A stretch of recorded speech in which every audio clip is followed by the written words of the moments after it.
It's got a lot of good stuff. I don't think I'm there yet. Yeah, well, also a lot of it is just so dependent on like how do these things play out. Mm-hmm. To be honest, I think some of them is like you have concrete enough evidence. It's like okay, there's not gonna play out at all. I don't know about that for some of them. It depends because remember Andor season 1 that Tony Gilroy already said it's like yeah we're not gonna explore more about Cassie Andor finding his sister. It was like that some plot points could be dropped. Yeah, well, they don't have the time. That's going to be a problem. So they're going to have to like pick and choose what plot lines to like follow. Right. Yeah, but right now I'm like at probably a 6, maybe a 7, depending on how things turn out. Yeah, right at the beginning of the video. So I probably should have said we're live. But that's okay. That's okay. We need people to get hooked anyway. That's fine. At least you missed the part where we all prolifically screamed the N-word. Oh my god. Yeah, welcome back to another Reviews Corp podcast. This is episode 71. I'm back here again with my good co-host, Unity Review and Analysis. What's up, man? Hi. Easter, so I'm gonna steal more Easter eggs from my neighbors. Classic. And we're back here again with our good guest, Rangi. What's up, man? I've been doing all right. Been a little busy. This time of year, it's always busy for me with like family stuff. Yeah, it's our second time on the podcast together. So yeah, I'm always happy to be here. Yeah. And this is a season of giving, I guess, because there's been a lot of season 2s this month alone in April. You got Doctor Who season 2, you got Andor season 2, and you got The Last of Us season 2. So yeah, I was gonna say we had the good, the bad, and the ugly, but you have them out of order. That's a fair point. I mean, it's the bad, the good, and the ugly. I mean, I don't even know if season 2 good or not of Andor, but that was have a lot of discussion. Well, what we've seen so far has been it's had good stuff, and then it's had a few things that have a lot of issues. The other thing I'm trying to understand before we do get more in depth with the Andor side of things is like I know that they said that each gap is going to represent like 1 year. A year of content. Yeah. So 3 episodes is 1 year, and then the next year. Yeah. Because there was a lot of material going on. So yeah. Yeah, this is that's gotta be they gotta have to shrink like 4 seasons into 1 season, so that's a problem. Yeah, we'll have to see if they can pull it off. Yeah. So yeah, a lot of season 2s. We'll always have an IP that just wants to keep going and going. Although Andor will end this season. We just have to see if it sticks to landing after such a critical acclaim season 1 got. I'm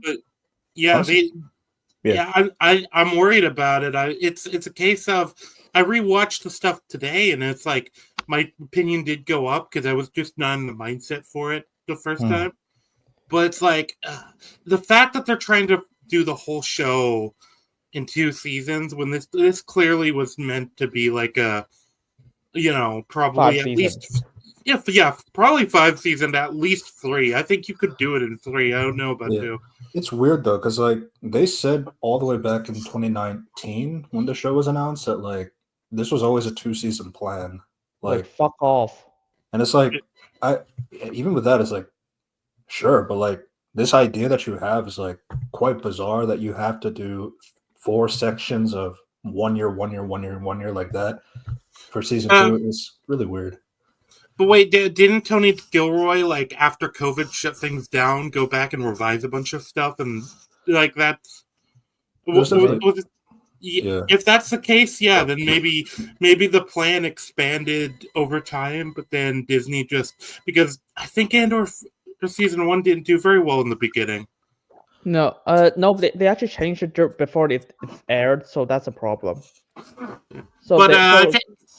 I think we should probably keep in order of what we have on the title here, probably. Yeah. So honestly, I might edit it around so that Andor is first because we're kind of there already. Yeah. This is also probably going to be the highlight of like the media discussion, I think. Yeah. To be honest, Doctor Who is the one that no one talks about anymore. Yeah, and I haven't seen The Last of Us, so I'll probably have to dip when you guys talk about that. Yeah, we'll set that for last, so it's okay. Let's start with Andor. Just classic little history thing about Andor before we kind of get into the meat and potatoes. We didn't have the podcast when season 1 came out. I don't even. Yeah. What do you guys have to say about season 1?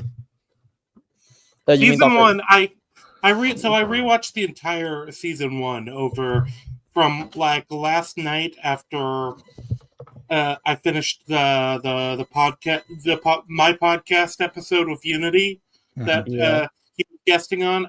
From there, I just went straight into binging season 1 so that I'd have mostly so that when I rewatch season 2 today, I'd have a bit more recent info.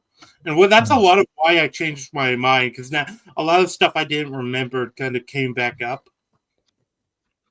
That makes sense. But yeah, season 1 is very good. It's very strong. It's the type of show that rewards you for paying attention. I understand people's criticism. It's boring to an extent in that I guess it's not what you think when you look at a Star Wars show. Right. But it's mostly because all the other Star Wars shows have been shit. Yeah, pretty much. It's just like, hey, Mandalorian, you just need cool fight scenes and duh. By the way, I think if remember these things from the OG movies. I remember. Yeah, I remember the OG movies. Well, yeah, and Andor season 1 is probably the best Star Wars content we've gotten in the last 15 years, 20 years. 15 years. Absolutely. I mean, it's better than the prequels already. So I was like, oh. Yeah, well, okay, in that case, it's like 20 years. Jesus. 30 years. Shout out to Revenge of the Sith having its 20th anniversary this year. When was the last re-release of the original movies? I think it's still better than that.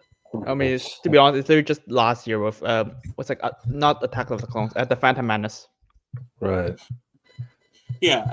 That was a fun theater experience, though. Like I did go to that because I was not born when that movie came out, so it was interesting seeing it. But then again, it's also the memes. The memes carry a lot, so there's that. I actually hadn't seen the full original trilogy until a few years ago. Mm-hmm. Yeah. I'd say the only other Star Wars. I mean, we had this review for Skeleton Crew. That was the only thing that Unity and I put at second, but it's a very different show altogether. Since it's tailoring towards the Goonies type of storytelling. So yeah. Yeah, but Andor's like a spy. It's more of a spy political thriller story, though. Yeah, it's kind of all of them. There's spy elements, and also a prison story. There's also a political thriller. And you get but it's these kind of genres that are a bit more cerebral than most people associate Star Wars with. Yeah. Yeah. I think especially when they delve into the Rebels' point of view, the Empire's point of views, and things like that. Yeah, and I think that's probably why it didn't do so well, because it's courting a very different audience than the typical Star Wars product. It's not really as much a sci-fi or sci-fantasy adventure story as much as other Star Wars stuff. It is very much about the intrigue and kind of the political moves and the inner workings of things, and that's I wouldn't say that stuff is better, but it's a very different audience you're trying to get with that. Makes sense. Pretty much. Yeah. Unity? Yeah, it's there's a lot of storyline. You can even follow the villain's perspective. That's an interesting thing. I mean, not the actual holy shit, I'm not actually I'm not like the Acolyte. I mean, actual films. Actual films we're supposed to hate. That's another thing I could say. Andor season 1 is like the first thing that's ever like made the stormtroopers and like the Empire as a whole feel like a menacing like force again. Yeah. And then now you got this whole discourse about episode 3. So there you go. So, I've got we'll get there. Are we going episode by episode, or are we going like broad beats? So just like, Andor comes off as like, so it's like a prequel to Rogue One, where do you even remember Rogue One at this point? Darth Vader scene killing everyone. I think I'm one of the few people on the planet who like Rogue One. No, Rogue One's. I think it's cool. In terms of movies, probably the best movie Disney that Disney has done, which is not a high bar, of course, but yeah. It's. I kind of want to rewatch it now that I've seen Andor to see if to see how it connects. But I'll probably do that after the whole show's out. Yeah, makes sense. Yeah, so like when they announced that, like, Andor, that discount Han Solo character is getting a TV show, it's like, who the fuck is asking for this? And I mean, people still probably have that opinion. But then it's crazy how like how much like critically acclaimed the show got. I mean, it's kind of like the Penguin. Yeah, I mean, I don't even know. It's like, it's a spin-off that guy from like the comics, also from that movie that he's not even the focus on. I was like, okay, fine. How good is it? And I watched it, was like, that is really good. What the fuck? Well, I think this is probably why a lot of the problems that exist in other Star Wars stuff doesn't exist in Andor, because when you have let's say you have a Batman movie or a Joker movie, or that's probably a bad example of a joke. Well, depending on if you're talking about Joker 1 or 2, but let's say you're having like a Superman movie, the studio is definitely going to want to meddle in that. Yeah, they're gonna be like, okay, no, this is one of our like, big. This is a headliner, so you get infinite money, but we need to be involved. We need to make these decisions, and then you get like a movie on Plastic Man. And if you got a movie on Plastic Man, they'd probably just be like, okay, you have $50 million. Just try not to lose too much money. Yeah. And that at that point, it's just up to like the creatives, and also a lot of time with these bigger like focused projects, the creatives are also just not good. It's not always just the studio's fault. Yeah, it's kind of weird because they just want to hire people just like they can control. Of course, not. I don't want to say that every single time the studio are like stupid or something, because there are some choices they made that are good, but still, like they absolutely are controlling.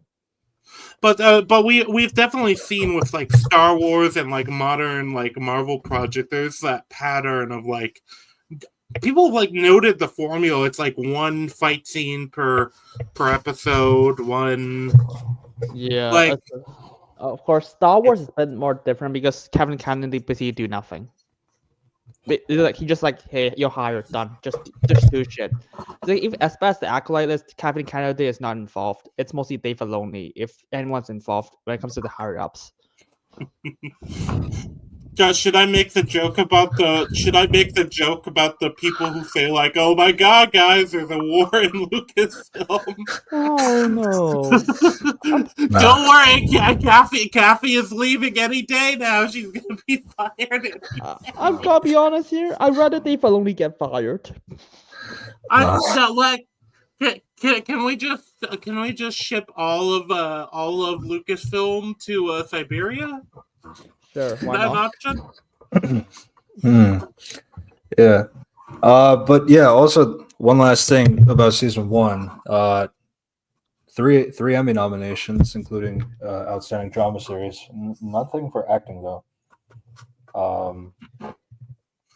which was I know that was a Wait, big talk. that is wild because the acting in Andor season 1 is really good too. Yeah.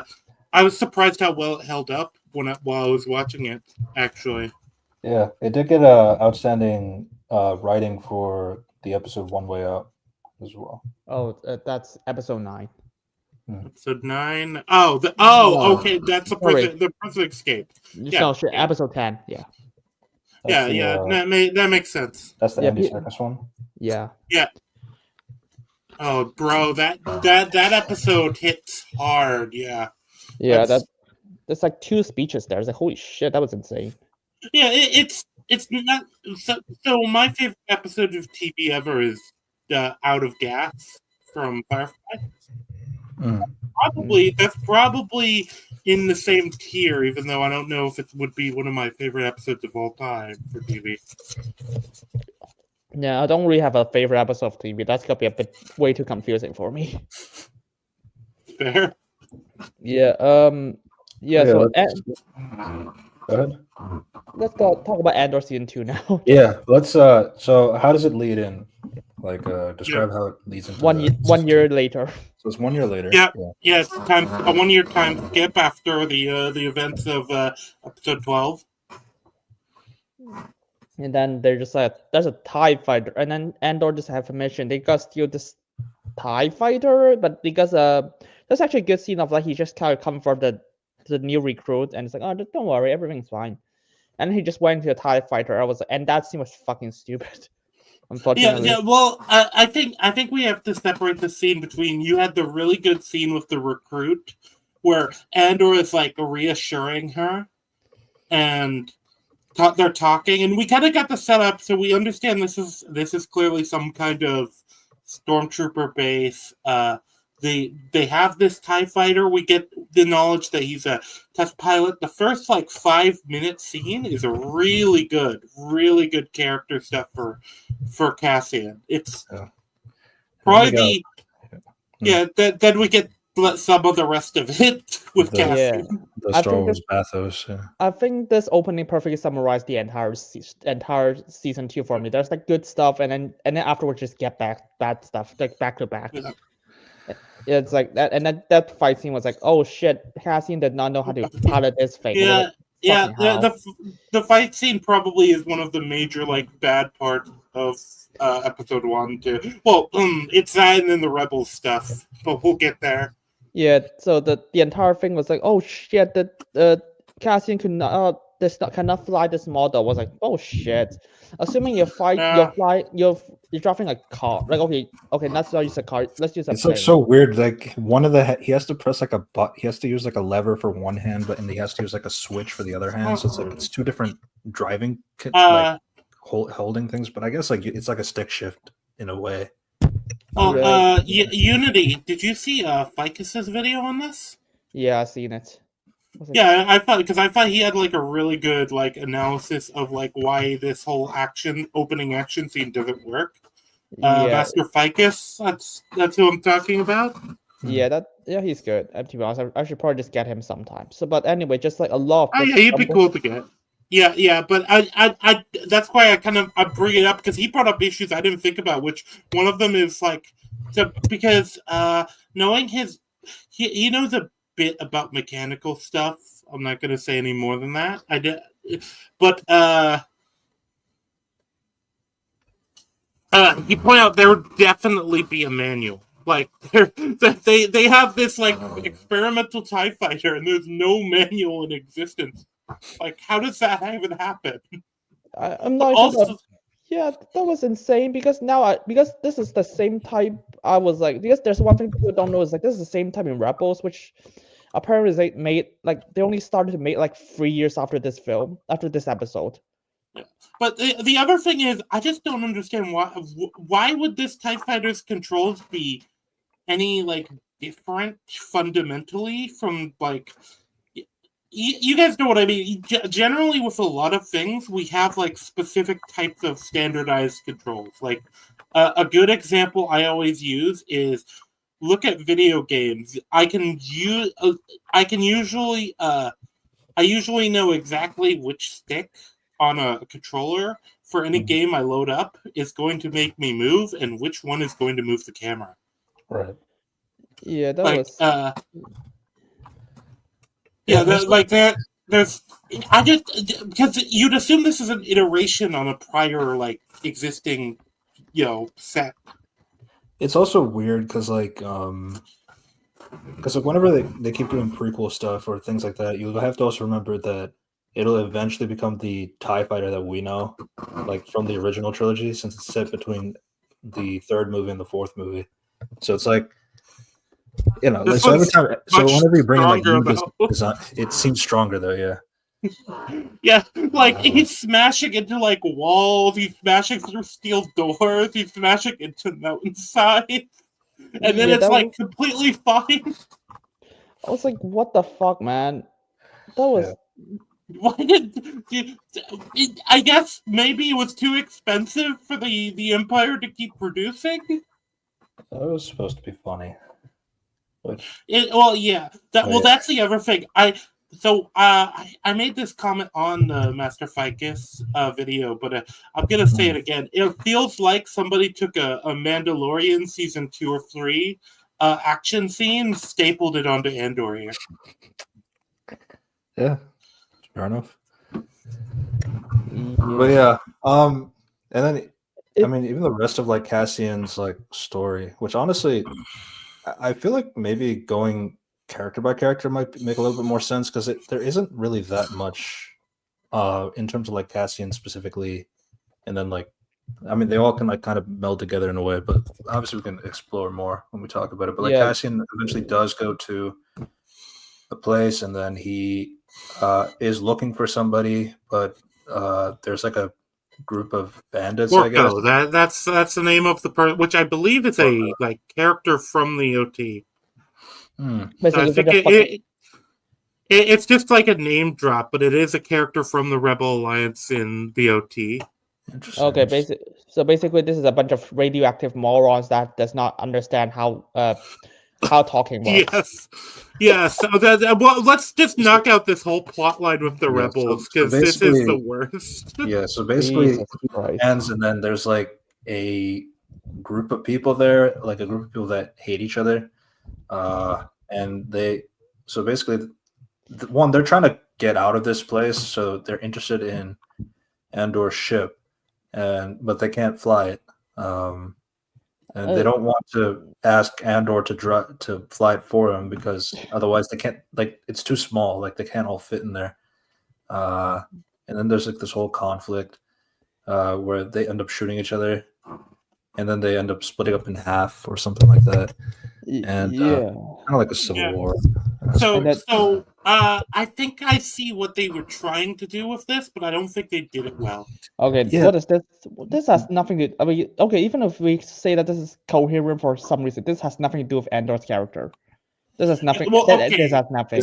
He's just a prisoner, and he sometimes shit talks to get something to happen, but outside of that, they're this is one of those things, really. Yeah. This plot line is so my view on what what I'm hoping the idea was, at least for this plot line with the rebels, I'm hoping the idea they wanted to explore was the problems of this sort of decentralized rebellion that doesn't actually have any leadership structure, doesn't have any order to it, and kind of the problems that naturally come about that. Because the whole thing with this rebel group is they lost their leader. They're part of a specific battalion. Yes. What was it? The Mira battalion or something? I'm not sure. Yeah, they say the name of it. It's something like that. So they used to be organized under one specific person who was the boss, and that person died in some battle. And so now it's basically a power struggle because they don't really have any structure to how they actually form. So you have a group of different leaders. You have a group of different people who are all trying to kind of assert themselves as the current leader. Well, I don't even understand how rebels work, because if you're a rebel, it's like your leader died. So let's just say that in the Empire, Thrawn died in this group. And that would be like, okay, then who's the second highest person in power? It's like, oh, Yeah. there's no one. What the fuck, man? Yeah, that's what I mean, because the idea is like the rebellion at this state, it's not an organized group. It's like a bunch of cells of people that like formed independently. And so because of that, they don't have a proper like chain of command where it's like, oh, okay, let's put it this way: Unity dies, and Red is like, well, shit, I need a new podcast host. Let me look at the guest list for like. Yeah, I'm not trying to usurp you, Unity, but you know. Yeah, maybe. I mean, but you're never gonna take my place. And then somehow True. yeah, they're just like a bunch of radioactive shitheads. It was like, hey, what's a group? And then they just constantly argue. It's like, I want to be leader. I want to be leader. I want to be leader. I want to be leader. It's like, shut the fuck up.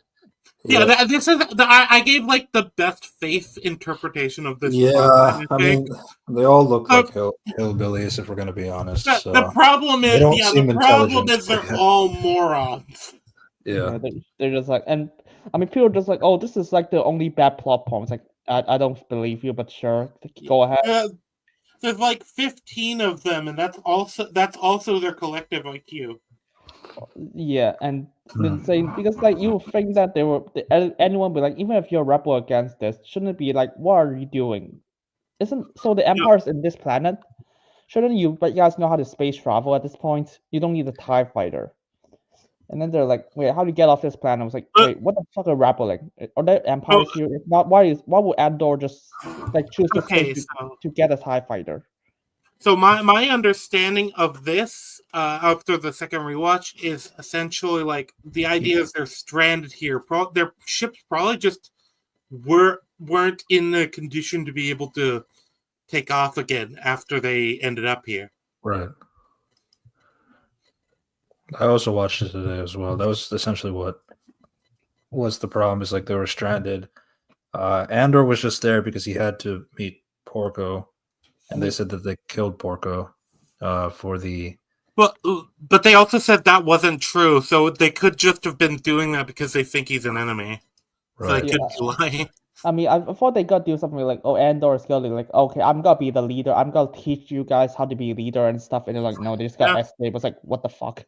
The funny part is like when they like learn how to shoot the gun, and then they're like doing like a heave-ho, like trying to pull the ship like centimeter by centimeter so that they can aim it at the other ship so that they can shoot.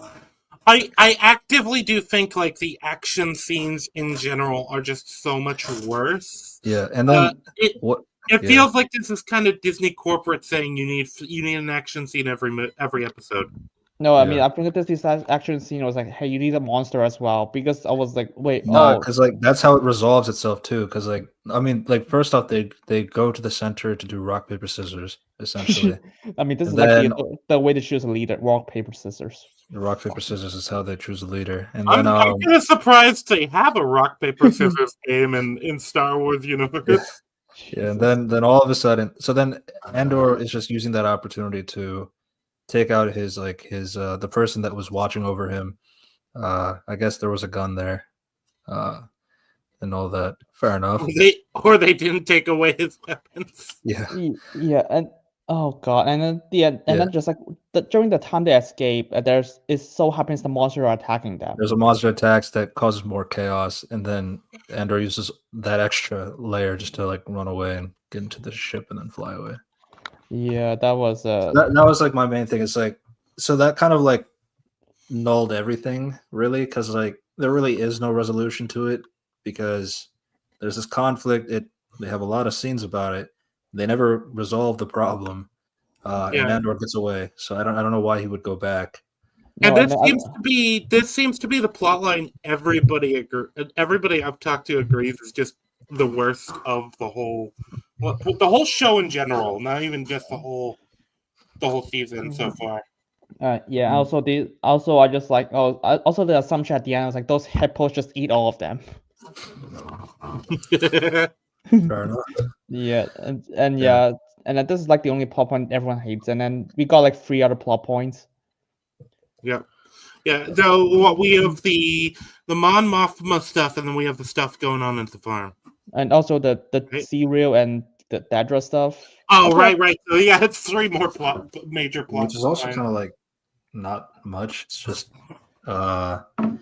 Cyril's mother comes over. No, okay. Actually, the first one is actually with Ben Mendelsohn. Fuck. Yeah.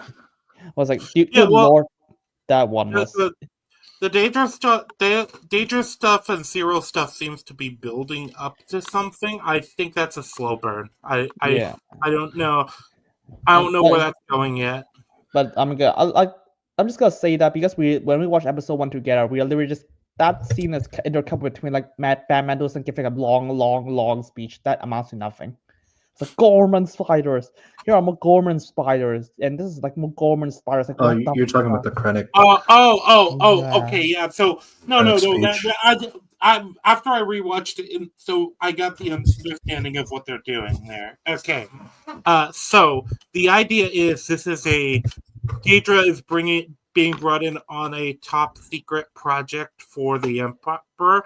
And the way it's explained is literally like this meeting never happened. All records of it are going to be wiped after you leave from here. If your superiors are not in this room, they aren't cleared to know about this. Okay. And if anyone talks to anyone about these meetings, I'm going to tell the Emperor personally, which is basically like that's a pretty good threat. I mean, yeah, that's a good threat. Unfortunately, I don't have to intercouple in that scene and a bunch of like Andor hanging around was like, what the fuck? You can just achieve that with like a single scene without like intercoupling so much. So I think that that's why I say I think the Deidre stuff with Gorman it's setting up for something. What? Damn! I hope it's actually paying off, because if not, I'm gonna be like, yeah, this amounts to nothing. So the way I explain it is Gorman. Okay, wait, Red, you good? It's your show. Oh no! It's just like I was just gonna say the only thing that really was funny to me, because I do agree that I think it needs to. Oh, Red muted. Sure. Yeah, just like a lot. We just meme about like Gorman. So what the fuck? Yeah. Well, so when I rewatched, because it might have been the fact that I watched it alone versus in a watch party where it's a bit harder to like focus on these details. Right. But so when I watched it myself, so the idea is Gorman has a culture built off selling fabric, outfits, stuff like this. Because they have these special spiders that have special silk. So this is what their entire culture is built on, is the idea and what all of their industry is built on. And because of this, they are very wealthy. And the idea is the Emperor is interested in another resource in their planet that, in order to mine it, risks completely destabilizing the planet and destroying it, essentially. Right. Yeah. Yeah, I'm gonna be honest here. I'm not, unless they say otherwise, I'm not gonna believe that this is gonna be useful, because remember, it's like, because like when a lot of the good setup, you just like you don't go with, oh, that's a setup. You're just like, oh, that was interesting with a lot of good characters, and then no, at the end, I think this is setting up the plot for the season. I think this is going to be the big plot for the season. At the same time, you just don't get a lot of useful character information. It's like, okay. I mean, what you really get out of it is that Dedra is not really into this whole idea, but Krennic is still like assuring that you kind of have to do that. Which is like, dude, I think you could spend your time better elsewhere. It was like, okay, because like we can have like a bunch of like discussions between, okay, there's still technically discussions, but like we will never care about those people again. Yeah, there's a lot of time that was not well spent. I was gonna say that my observation is just, I just kind of find it funny how like just the costumes were like some people look straight up looks like business suits, like in our modern day. So I just thought that Yeah, was funny. and then like the officer with the actual like cape. Yeah. Yeah, that Yeah. was. And then they have like a But- tie, but like the only difference is that they don't have a collar, like a normal button up shirt. Just like it just clips on. I just thought that was funny. But yeah. Yeah. I'm trying to remember Oh. what else with Deidre, because Uh, it's a case of I had to watch everything at 2 times speed to get the rewatch for the actual season 2 episodes finished today. no, I So, mean, I think we did praise about because there's not a lot of Daedra and like Zero stuff, but we do get that really good scene of like Zero and Daedra like meet his mother, Zero's yeah, mother. there's decent stuff. I'm hoping it goes to more. I'm trying to remember if anything interesting with them happens in episode 3. No, I think they just are set up as like, oh, this is your job against Zero. Yeah, Like you're promoted. Yeah, the problem with the serial and Daedra stuff, which isn't really a problem, it's all set up, so it's hard to like. It's hard to know how it pays off fully. I'm trying to remember if it's pays off. But like I said, I in my rewatch, I only got up to episode 2, so yeah, I only got through episode 2. I mean, I think the thing is like when it comes to Andor season 1, you just like, oh, those you don't just go with, oh, that's just setup. It's like, oh, that's setup and character information. Yeah, and it's like, I think there's character information being implied with that. I just, like I said, I'm actually really interested in that plot line.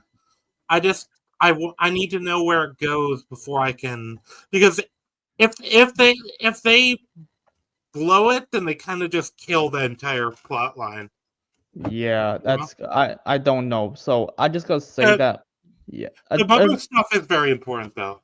Yeah, the mother stuff was like that was actually really good. I was like, oh, because like Zero was like, oh, I hate you, mom, fuck off, you're abusive.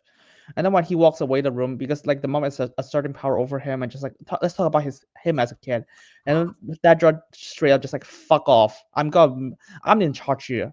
You don't you dare think that I'm a weak pathetic person. I'm in charge, and shut up about it, and treat your son with respect. It was like, oh yeah, I love that. Yeah, yeah. Is there anything in episode 3? I can't remember. Also, yeah, I would. I mean, also, yeah, the Daedra and Zero are now fucking. Yeah, they got together after season 1.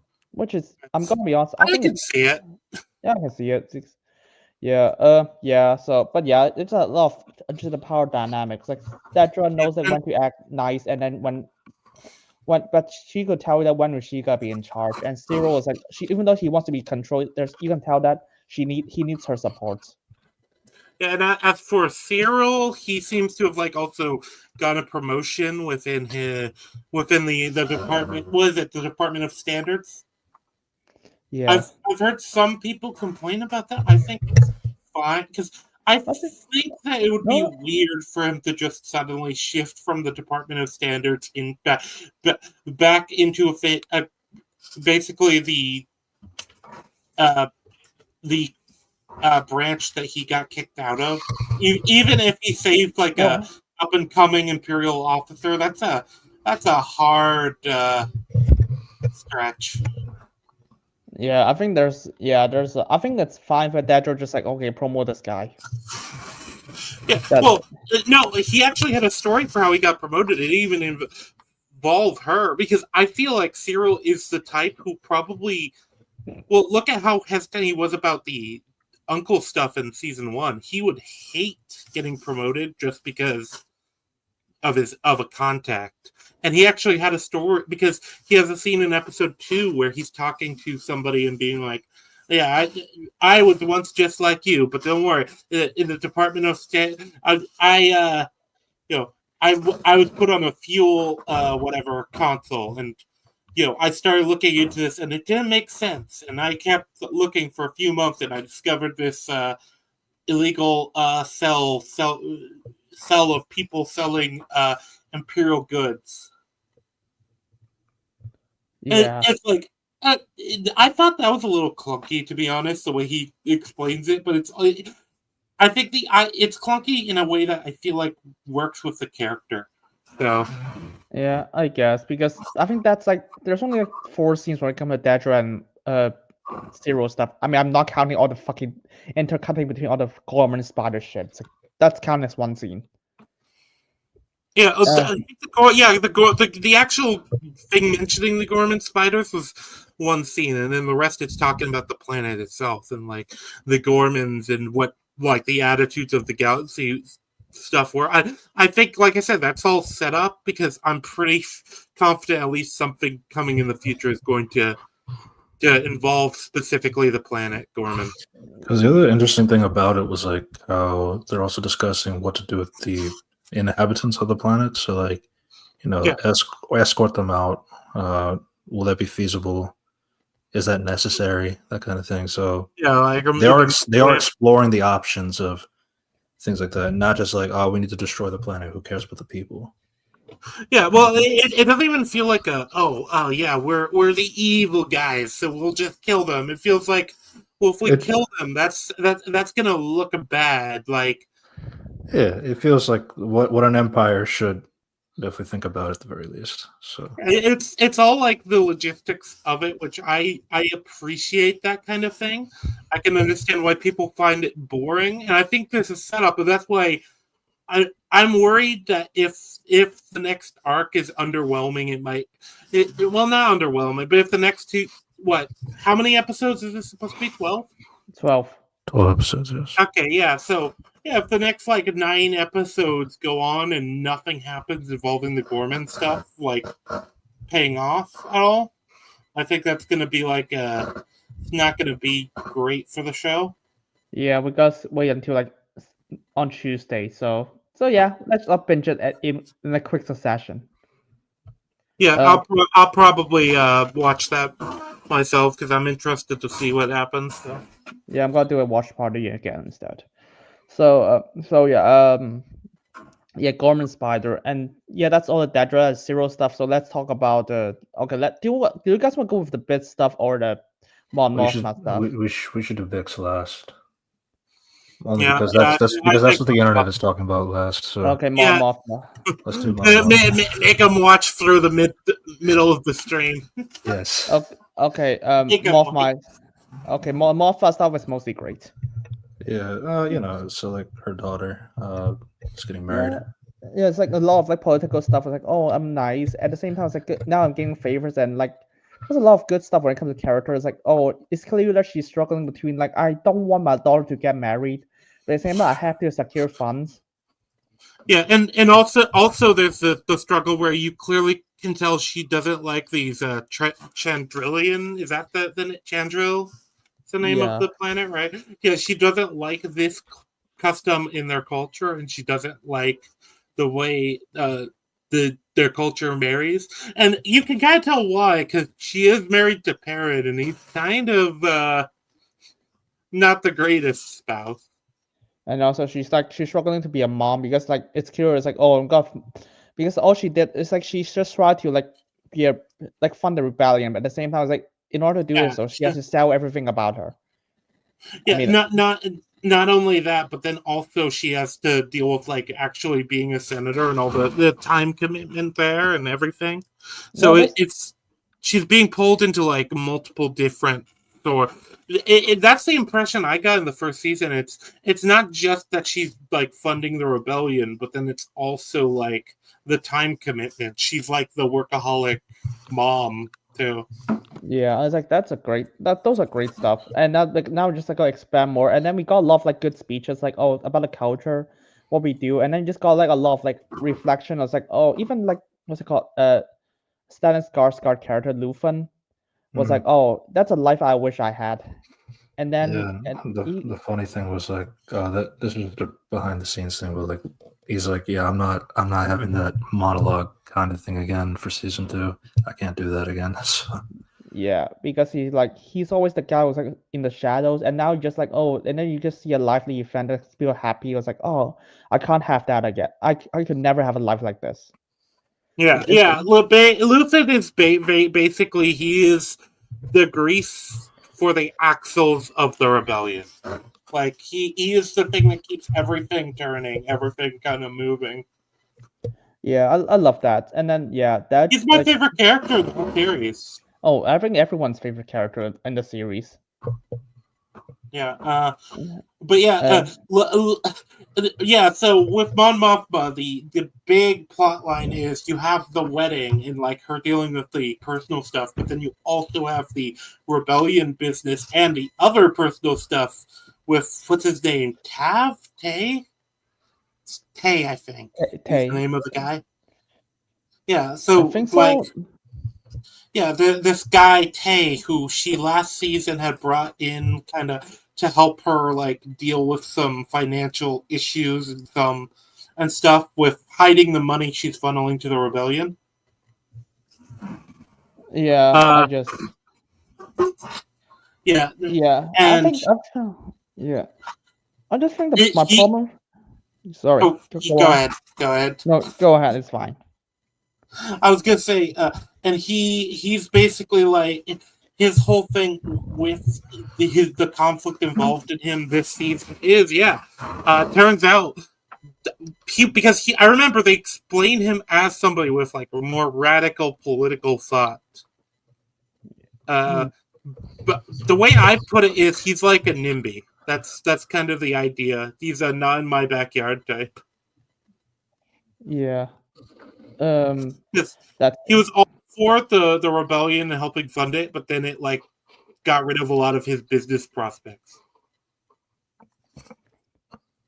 Gotcha. Andor. So yeah. Sorry, I need to think about it. What was I supposed to say? But like, I think my problem with this plotline, it's like there's a lot of talking in the open. I was like, I think there's some conversation you just do it like indoors. They do a lot of talking in some open areas, but the problem is it looks more suspicious if you go and duck into like a random room or hallway every time you have to have a secret conversation, especially in an area as crowded as this palace. I mean, and everybody is talking, so like it'll filter out. And even then, the way they talk a lot of time with Tav and her, especially, it is very.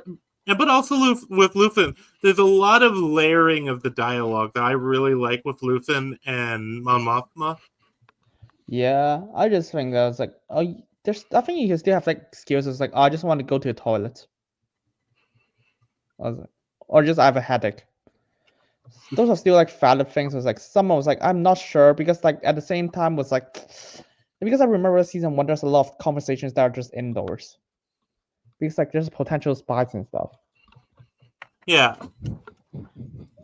That's one of those issues that's like difficult to really solve, though. I guess you can assume that Mon Mothma's staff here, because this is in Chandril, this isn't on Coruscant, so you can assume that a lot more like loyalists to her and her family are here versus in Coruscant. Yeah. I think that's a safe assumption to make. Yeah, I think it just gotta be a lot of like, let's see what the later thing, like what the future would do. I'm gonna be honest, I really hate the excuse like, we just gotta wait until like more information, because that's just you admitting that you just don't. They don't like explain it well enough right now when it comes to character. But yeah, it's like but yeah, I'm willing, because like there's a lot of good stuff here, so I just like willing was like, okay, for this one I would just wait for the future. It's gonna be a 1 year time skip. Yeah. We also talk about Luthen, like he was trying to ensure like Kolma's silence, and like thinking about getting him killed. Yeah, basically Luthen's like, we have this like loose end right now that's like a really big loose end that we need to deal with, especially because he's talking about how he has these doubts and he's lost this business because of the rebellion. We need to deal with that. He knows stuff that can fuck us both. Yeah. The thing with Luthen really is if he goes down, the entire network he built is, it's down. It's gone. Pretty much. Yeah, that's it. I think that's it now. I mean, I think that my other thing is just like there's a lot of dancing for the note. It's like, okay, I think you have more things to deal with instead of just dancing. Yeah, it's one of those things where on the one hand, I think it's fine to include. On the other hand, I felt like I think it's like it felt a bit. Yeah, did it feel a bit indulgent? Yeah. I mean, it's like Zack Snyder is like walking. It's like yeah, walking is not a problem. It's like this is padding. What the fuck? There's way too much padding here. A little bit, yeah. I feel like the most egregious padding is actually with the rebels through the thing though than Mon Mothma, because a lot of the dancing scenes you also get a lot of like visual storytelling with Mon Mothma. Yeah, you see how she's pretty much like every time you see her like she's about to cry or something. Yeah, just like alcohol, just like this. Alcohol, yeah. So it's because I did a short film. Because currently I'm editing it, so I was like I've seen like this like similar. So I have a first time experience in that department. But even I was like, yeah, we can't show too much because we can't drag it too long because you just gonna cover a lot of like other information in the film. So yeah, for me I was like, yeah, I did film like a lot. I literally told the actor to just dance a lot while drunk. So even that I was like, yeah, don't but during the editing stage we are like, yeah, don't do it too long because everyone will just get the idea already.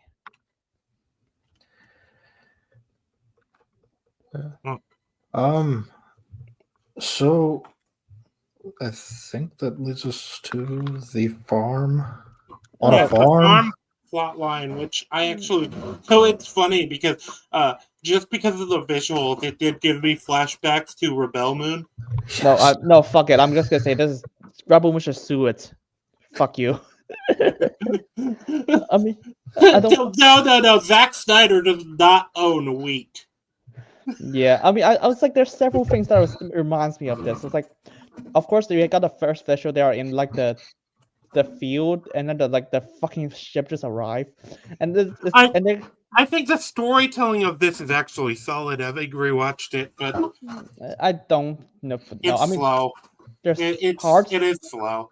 I mean, parts of it is, and then there's a lot of parts that's like no, and because like if let's get out of the way, I'll literally just call this Rebel Moon, and just like the ship just landed today, and they want to find this hot woman who used to have history with that evil people, who like break her down, and then there's a romance between like this farm guy and the farm girl, and then the entire conflict, and they have to leave the place because of a rape attempt.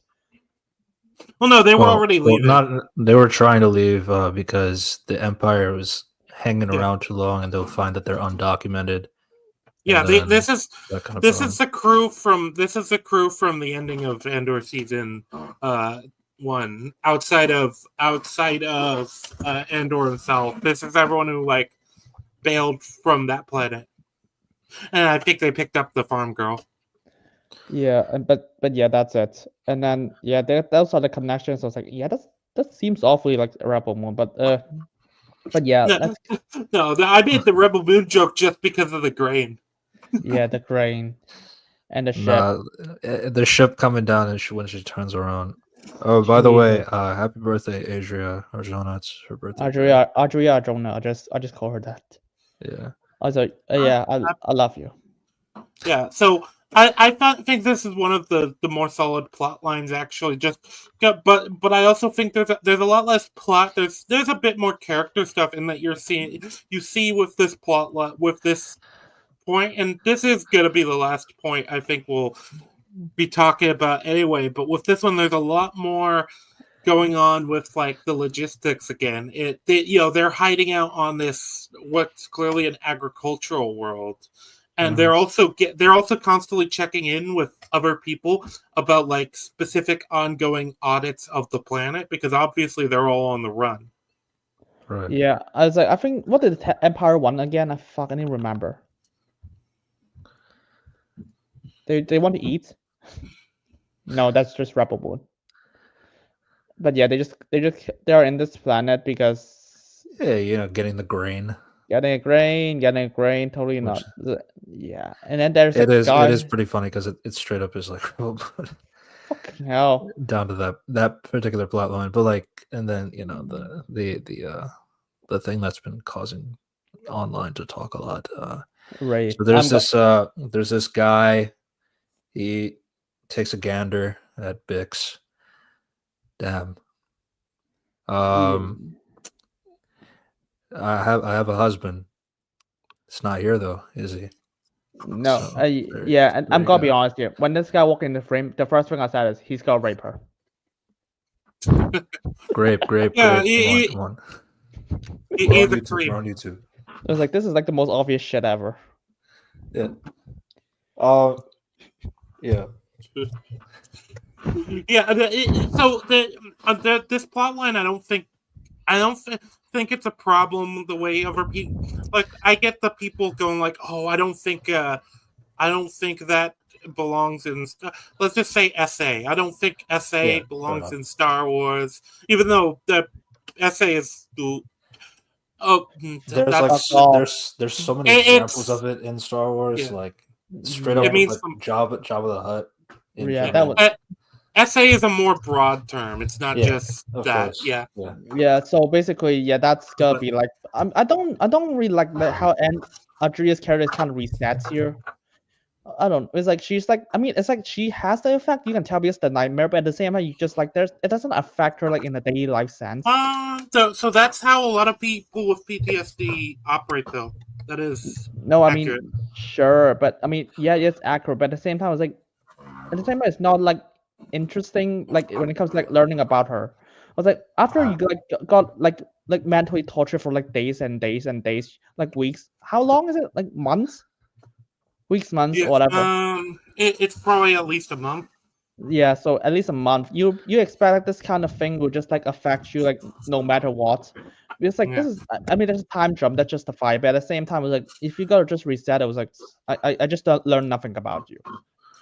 It can. It can. So with PTSD, there can be like triggers a lot of time, and a lot of people who suffer from it they can act mostly like normal. It's not as like always as exaggerated as like I've seen it portrayed in a lot of media. No, I mean I because I do have I'm not gonna I do because I'm not gonna talk about what my experience because I did have that because I did suffer like stuff like that before, so I was like, yeah, I'm not sure, and because I still remember it till this day. I'm gonna be honest, how they portray is like here's an evil guy just walked in, and I was like, and he's gonna find you. I was like, dude, I don't think anyone needs to suffer from PTSD to just have the same effect. I think we have to just do the quick like broad like, okay, do you guys think that this should not exist in Star Wars? And then we do and then I've got my own thoughts about like what it is in the story itself. I think it's a dumb take personally because again the fact that first off the argument being that Vader would not allow SA in his order is like fucking dumb as hell. I think. Well, I mean, it's not about whether or not he allows it. It's gonna happen. It's probably gonna happen, yeah. And then also, like, even that is like, the idea is that they are the Empire. The Empire was based on Nazis, so there's that. But even if you ignore that part, the whole concept is that the Imperial guy feels like he is superior to the person who is unregistered for the planet. So it's like he's taking advantage of her with some level of power. Yes, he could deport her, and he could also do that too. So it's like it's not like he's still taking advantage of somebody he sees inferior in general. Well, so like, even this type of stuff happens in non-evil power structures. Like now I don't know about like Tony Gilroy, like they explaining like in his quotes, he didn't explain it very well. He said, you see, but everybody, it's like everybody's a product of rape. It's like fuck off. Like, that's, I mean, okay, I see what you're trying to say. I think he did. So my view on that is what he worded that very poorly, but the idea is like it's more like every nation is going to have this type of issue. Like the U.S., we had it in Nam. There are like records of that type of stuff happening in Nam. Right. Yeah. I think it's like the Tony Gilroy just cringed at when it comes to explaining that. I was like, fuck you. He's like, can you just explain it better? But I'm gonna be honest, for me, it's like this is way too black and white for me to take seriously. I was like, when I just walked in, I was like, this guy's gonna rape her. I was like, okay, what did I learn about this character? I was like, should I still avoid the word? Okay, essay her. Okay. Okay. Yeah, he's gonna write her an essay. Yeah, because I was like, you like write her an essay. I was like, that literally tells me nothing. I was like, I mean, yeah, she's gotta be like scared. I was like, dude, if a fucking evil Nazi just walk into your home and then fight it, I would be scared as well. Well, okay, so I think the idea here is this is a like kind of basically a provincial like officer that's like he's part of this larger scale audit of this planet. And just like any other, like, especially a power structure like this, he's essentially going to utilize his power in order to take advantage of people in different ways. I mean, not just like this way, but probably in different ways. And at the end of the day, there isn't really like much recourse for it because remember the other soldier when he heard about. He actually does seem like actually affected by it. It's not like this isn't like a normal thing in the Empire. That's the other thing. This isn't like institutionalized. Like this is like a bad person using a position of power. This is a Harvey Weinstein. This isn't like yeah. This is like I just the other thing I just like there's no like lack of nuance for me. It's like okay, what does I learn about Empire? It's like this is an evil person.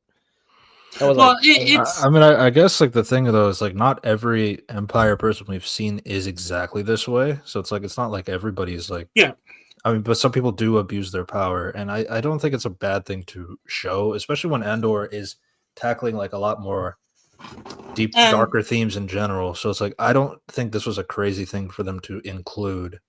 And I think this is also trying to set up more of like basically another thing to kind of trigger Bix and like cause problems for her with her stuff. And I'm hoping we see more exploring that in the future arc with like how this actually like affects her character and how she deals with it and things like that. For me, I was like, I think you could have done that with just a season 1 finale, but you don't need to add this one on top of it. I feel like it could be useful, but I feel like we needed more time with Bix herself. I think the problem is like there's like a 1-year time jump, but at the same time, it was like they just have to make her better, and then it's like, hey, here's essay. I was like, oh, you could have done it with. You could have done it. I think also. I think she's not better. She's just able to function. Yeah. Just and that's it. But yeah, for me, I was like, I wish they explored better. I mean, because here's the thing. I think there's like some good stuff. Was like, oh, how they got evade the Empire, how they're planning to leave and stuff, and apparently one person to portray them. It's like, oh, that's interesting. And then and then we cut back to this one. I was like, just okay. I don't know how to make it sound. It's not so insensitive, but it's like just get over it.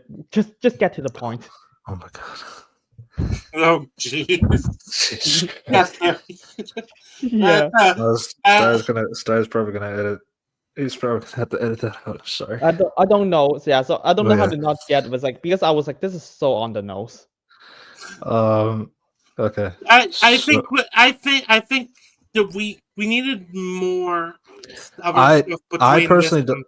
My problem is like I think this needed a little bit more time. I think because of how many plot lines are going on along with this is like it just kind of has to, because like every section is like roughly like 10 minutes for each individual plot line, which makes the full story. So when you're doing something like that, you're kind of like not putting a lot of emphasis on like what is going to happen or what will happen to Bix and all that stuff. So it feels like very restricted. And then they kill the guy, and then I mean, yeah, she'll probably have PTSD in future episodes. Then again, I don't know about this whole time jump thing. per section. I hope that's wrong. I hope that's wrong. Yeah. The only thing I can say about that is like every 3-episode block has the same director and writer, but they're all like different writers for each of the blocks. So that kind of tracks if they were to like, oh, you could just focus on your story for the 1 year, and then the next year this group will work on it. The next year this group will work on it. So there's that. I just don't know. But then it's like, I feel like honestly at that point, I feel like you should probably put it towards the beginning, like the first episode, and then like use 2 and 3 to kind of explore the aftermath with Bix. But there's that. But yeah, Cassian kind of flies in at the end of the farm plot line to save everybody. And just like shoot everyone. I was like, so I kind of hate this. Just in time as well. Yeah. What I hate is the variable levels of skill he has piloting this ship. It's like 1 second he's stuck in the middle of nowhere and has to call back to the antique shop to like get idea of where to go, and then like the next second 360 no scope. It's like look, he was already a really good pilot, I get that, but you can't like then lean on his inability to pilot the ship at the same time, because that bit took like 5 minutes in the first episode. And this is another one of those action scenes I just thought was really bad, because you also had the guy running in a waist high field with no cover, getting shot at and nobody hits him. And then I was like, okay, fun, fuck off. And then you just realize, like, what's the point of like that he got trapped into that place? It's like, oh, it's just to delay him for 2 days. Yeah. They needed to separate him from Bix to get the other thing. I mean, to be honest, I think it would be more interesting if Andor's on that planet. He's got story with her. Well, in Andor, they needed Andor to have the special type fighter. I think that's the idea there. I mean, you can just like land it as just here. I'm gonna hide this thing on this planet. It's like in like some cave, and then it's like the conflict is like now it's like shit. I just have this thing hide there, and so we gotta like cover it up together. It would be really hard to hide it on this planet, to be honest. It's all it. So I have family within like the like Kansas, Nebraska kind of region with all these like cornfields and like all these flatlands. It'd probably be really hard to like long-term hide a ship in this field. For the same reason, it would be really easy to shoot somebody running away. Funny enough. It's pretty clear line of sight, even with the cornfield, even with the wheat. Yeah. So yeah, then the gang they leave on the TIE Avenger. I was like, oh, nice, cool, fun. So that's what it's for. That's basically the 3 episodes altogether. Yeah, I think overall it's a mixed bag for me. It was like there's some good stuff, at the same time it's like, oof. The thing is, like, I actually don't mind the bulk releases, like releasing 3 episodes. I like it. You kind of get the advantage of people being able to like talk about things between plot lines, but then you also get that kind of the advantage of more like significant content is out in one burst. Yeah, it's also like, because like if it is a weekly thing, then like I feel like there isn't that much material like to cut off. Like if we finished episode 1 and then we're talking about episode 1, all we can really talk about is that whole Andor rebel shit was like really dumb. That's basically all we can really talk about. And I guess there's some cool dialogue scenes with Mon Mothma, but it's very clear that they were meant to seen in back to back like that. With the Andor rebel scene, that's the big thing, because you could like cut out. I feel like you could cut out that entire. The only reason that the rebels feels like exist is just to delay Andor so that he's not over here with these guys. I was like, good lord! At that time, you could have just write something better there. Yeah, it's like if the guys actually do become better rebels because of what Andor says or something like that. But like no, they continue their squabbles. They don't improve. They get attacked by a monster, they try to go for leadership with rock paper scissors, like and he leaves. Like I unless he goes back, I don't know why he would do that. So. I mean, I think the perfect way. Oh no! What if we get to the fourth episode and it opens with him having brought everyone to their camp? Oh god, I can't. You're the only people I trust to keep my family safe, I guess. Oh my god! I look. I hate those rebels so much. Rebel scum. Those ones in particular are rebel scum. Yes. So yeah, that was any final thoughts, Henry? Yeah, it's a mixed bag. I wish there's some aspect of like not filler. He is like, I mean, there's the Mon Mothma and that dress stuff. Was like, oh, those are good, and then there's like Andor stuff. Was like, oh, bit stuff. It could be better. And then yeah, that's my take. Yeah, my thing is like, when I didn't watch Andor when it first came out, mainly because like a lot of people were talking about it at the time, and I knew it was going to end at season 2, so it's like I've always been like yeah. Hopefully season 2 is good, so then I can watch it all. And all that stuff. Then I became a wait for the podcaster, whole season. But yeah. I wait for the whole season generally. I usually don't watch stuff episodically like this. No. For me, I love watching it like weekly, like daily, because I never like to binge stuff. Yeah, for me it depends on the product. Some days I like that, and some days I prefer the binge. There's advantages to both, obviously. Yeah. That's what I think. This like the injection of like, okay, 3 episodes. I think it's a nice middle ground. Yeah. I think you still get more advantage from just episode by episode weekly because it's talked about more. But right. I think in the but if otherwise we would not have the essay conversations in Star Wars. My God, I can't believe that. I can't believe that is even the conversation. It was like, no offense, but have you guys seen Return of the Jedi? Oh, I was gonna make a joke. Actually, that's a bit edgy for your podcast. Good. I mean, to be fair, I say a lot of edgy jokes, and some people got offended. I was gonna say a more sexual assault is always good, right, guys? Oh my God. Yeah.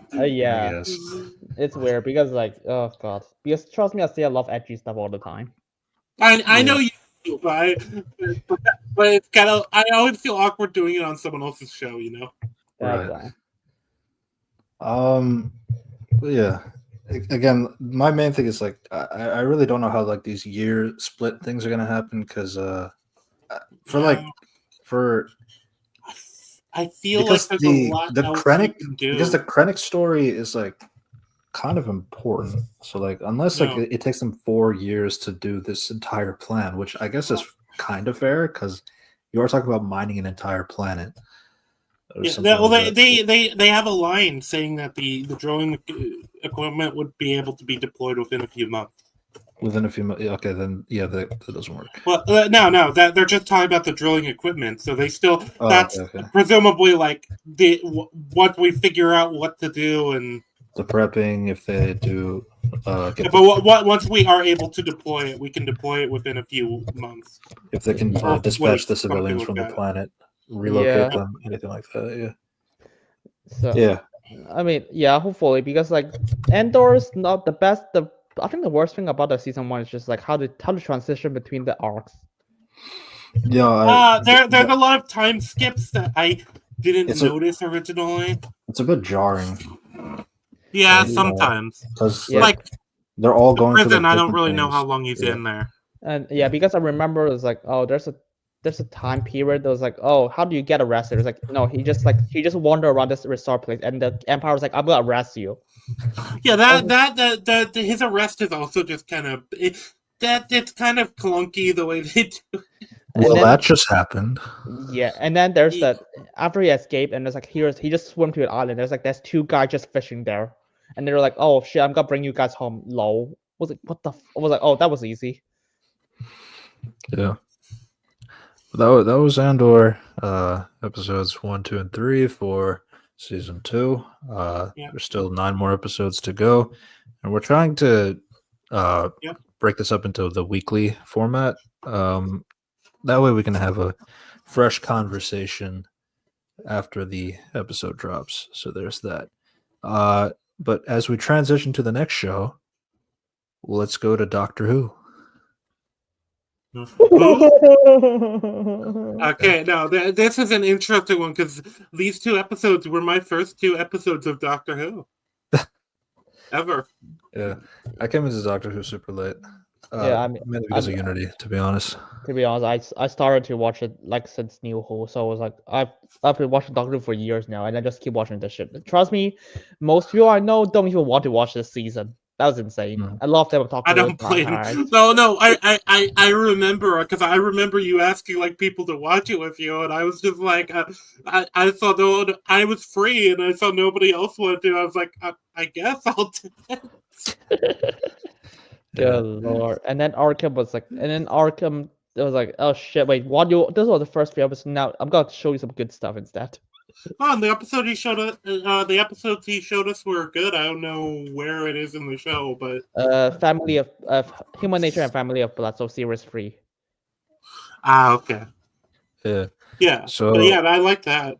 So this is New Who with Russell T Davies back again after season 1, which was fucking bizarre. Having the God of Death being on the TARDIS since basically the 4th Doctor. He's been there the whole time, and like the What's reason he been why doing there? Just plotting. This shit happened. So yeah, that was and that's so like he destroys the entire universe except for the Doctor and Ruby because he's just fucking confused. Like, who is Ruby's mom? That's why I don't kill you. So I want you to know who her mom is. I can't kill you until I know who your mom is. To be honest, I think that like he's an insert for the audience because the audience were wondering the entire season. Oh, nobody really cared, to be honest. I'm gonna be honest, that was such a shit plot point because like that is like one of the few times like intrigue. I was like, dude, no one's gonna fall for it again. This is actually the same problem like most media nowadays. Like, oh, intrigue. Are you interested? I was like, it's like, dude, I learned my lesson already. I'm not gonna fucking care about it unless you actually give me stuff to work on. Like when it comes to characters. It's basically Ray. Oh, yeah, Ray. Because I think I didn't call it Ray. Parents don't matter. They're nobodies. And then Russell T Davies was like, yeah, my inspiration is The Last Jedi. Yeah. He did say that. Yeah, that was that episode effectively killed everyone's interest in Doctor Who. Yeah. Well, you know what opened up my interest? Planet of the Incels. Jesus Christ. Yes. That was like the only thing that talked about in that episode. Yeah. That was my only main positive I can say about the new season so far is that I just feel like Belinda is just like she just meshes better with the Doctor than Ruby did in her whole season. So I can't speak to the past stuff, but I'm kind of underwhelmed by the companion, I guess it's called. Yeah, the companion. I'm just gonna say I'm still learning the terminology. Yeah. I want to say this the same. That is the actor from Andor as well, who plays Syndra. Yes. Oh shit! Wait, that's the same actress? Yes. Yeah. Oh. I told you already. Are they underpaying her? Gee, maybe. The companion is a pretty big role. The companion is like the lifetime of role. She doesn't seem to be like trying. It's weird because what the fuck are the lines they give her? I already said that those are lines from Chibnall era. So basically, if you don't know, that's a Joe Ricker era. Everyone says shit. So I was like, because that was I mean, you have like the fact. Well, one, she's like a nurse, so my first thought is, it's Freema again. Martha Jones. Martha Jones. Yeah. And then they did fuck all with her. With that aspect. Yeah, I did like a little bit more characterization before she's just kind of shoved into before like the robots just show up to kidnap her, and then like all the I did find it funny the old lady or whatever. Now this is another thing. Is like since I'm more new to Doctor Who too, so it's like that's kind of along for the ride. I mean, some of them are definitely way more better developed in terms of companions and all this stuff. Some of them get way more development in one episode alone. But like a lot of there's a good amount of them that are just like, yeah, it's my life, sucks. I'm in the Doctor's life. Now I'm the companion. So it's like it's sometimes like some episodes are kind of like that for me. That's why like the show overall isn't like my thing, but it's still okay. It's still a fun time. Yeah, but Belinda seems pretty like underwhelmed by the fact that giant robots just kicked in her door. I just want to say that's literally the introduction of another companion in the Jodie Whittaker era called Dan, when there's a giant dog alien bursts into his house to kidnap him.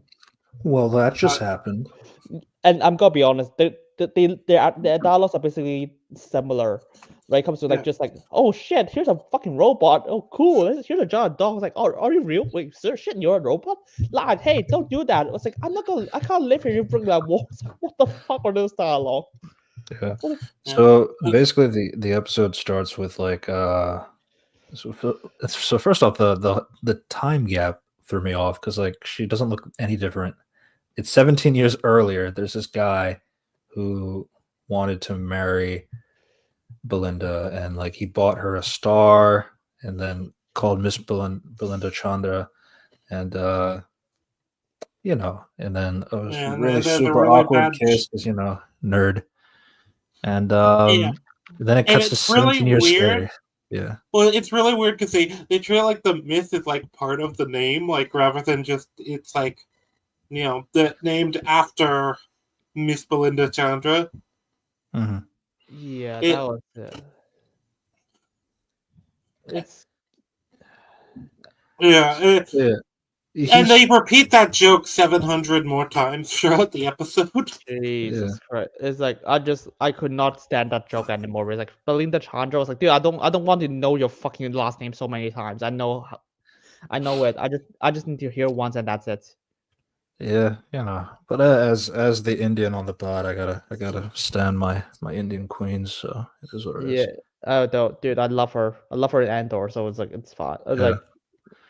It's that's the annoying thing. It's very clear she's phoning it in. I mean, she's like having fun, but at the same time, just like she's not. Yeah. She's playing herself basically. Well, to be fair to her. It's also very much it's a material really. There's not much going with the writing. I mean, if I have a dialogue was like some shit, my house just exploded, and her dialogue response is like, well, that just happened.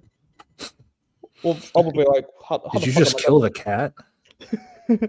Wait, I love my. Oh yeah, they did kill a cat, didn't they? They did kill the cat. And then it was like, what? I was like, Jesus Christ! And then her reaction was like, "That's not my cat." Just, I do find it funny, like her response to being like brought to the spaceship. It's like, call somebody. And then the old lady just goes back inside because she doesn't. Yeah. Okay. So the thing about the old lady is like she has kind of been a meme for Doctor Who, the newer seasons right now, because she's just like everywhere and she's a fourth wall breaker. A fourth wall breaker to a very annoying degree, by the way, which is not. I thought that joke was funny though. As somebody who's not familiar with it, just the idea of like you have this person that just keeps. Is it just you have this person who keeps saying this bizarre shit and doesn't care? Or I like that. That's a funny joke. Yeah, and the Doctor is looking for Belinda as well in the hospital that she's working at. Standard intro to the season stuff, and then fucking that guy just short circuited the entire hospital because apparently he doesn't know how to use a solid screwdriver out of nowhere. I was like, isn't that funny? I was like, shit, how many people died there? Cutting the power off, yeah. He does. fries a hospital's power network. That's right. Fuck me. I forgot about that one too. Yeah, How many people died? he takes the TARDIS and goes after the rocket ship, but then there's like this whole like time fracture that happens, where Belinda's also saying like, "Why don't you go bother Alan? He's the one who got the star for me." I think that was I was like at that point I was like cunt. I think I said cunt at that point. I was like, dude, don't drag people along with you just because of that.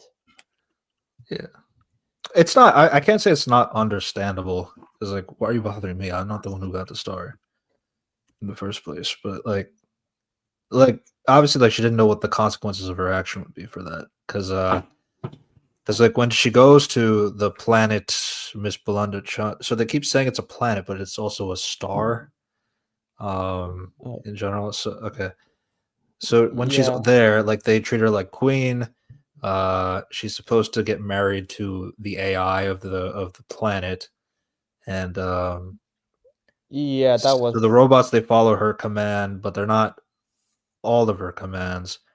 And then the doctor is there as a like somebody who's undercover, and and then they got he basically talks to her like every ninth word is something that the robots cannot hear. Honestly, that didn't really do much afterwards, because then they just keep talking like normal after that. By the way, I just want to know, do you know what the starting point, if that's the case, what's the starting point of the first word? They have to constantly time that. And the thing is, they have to go to that basement, just like, no, when is the first word?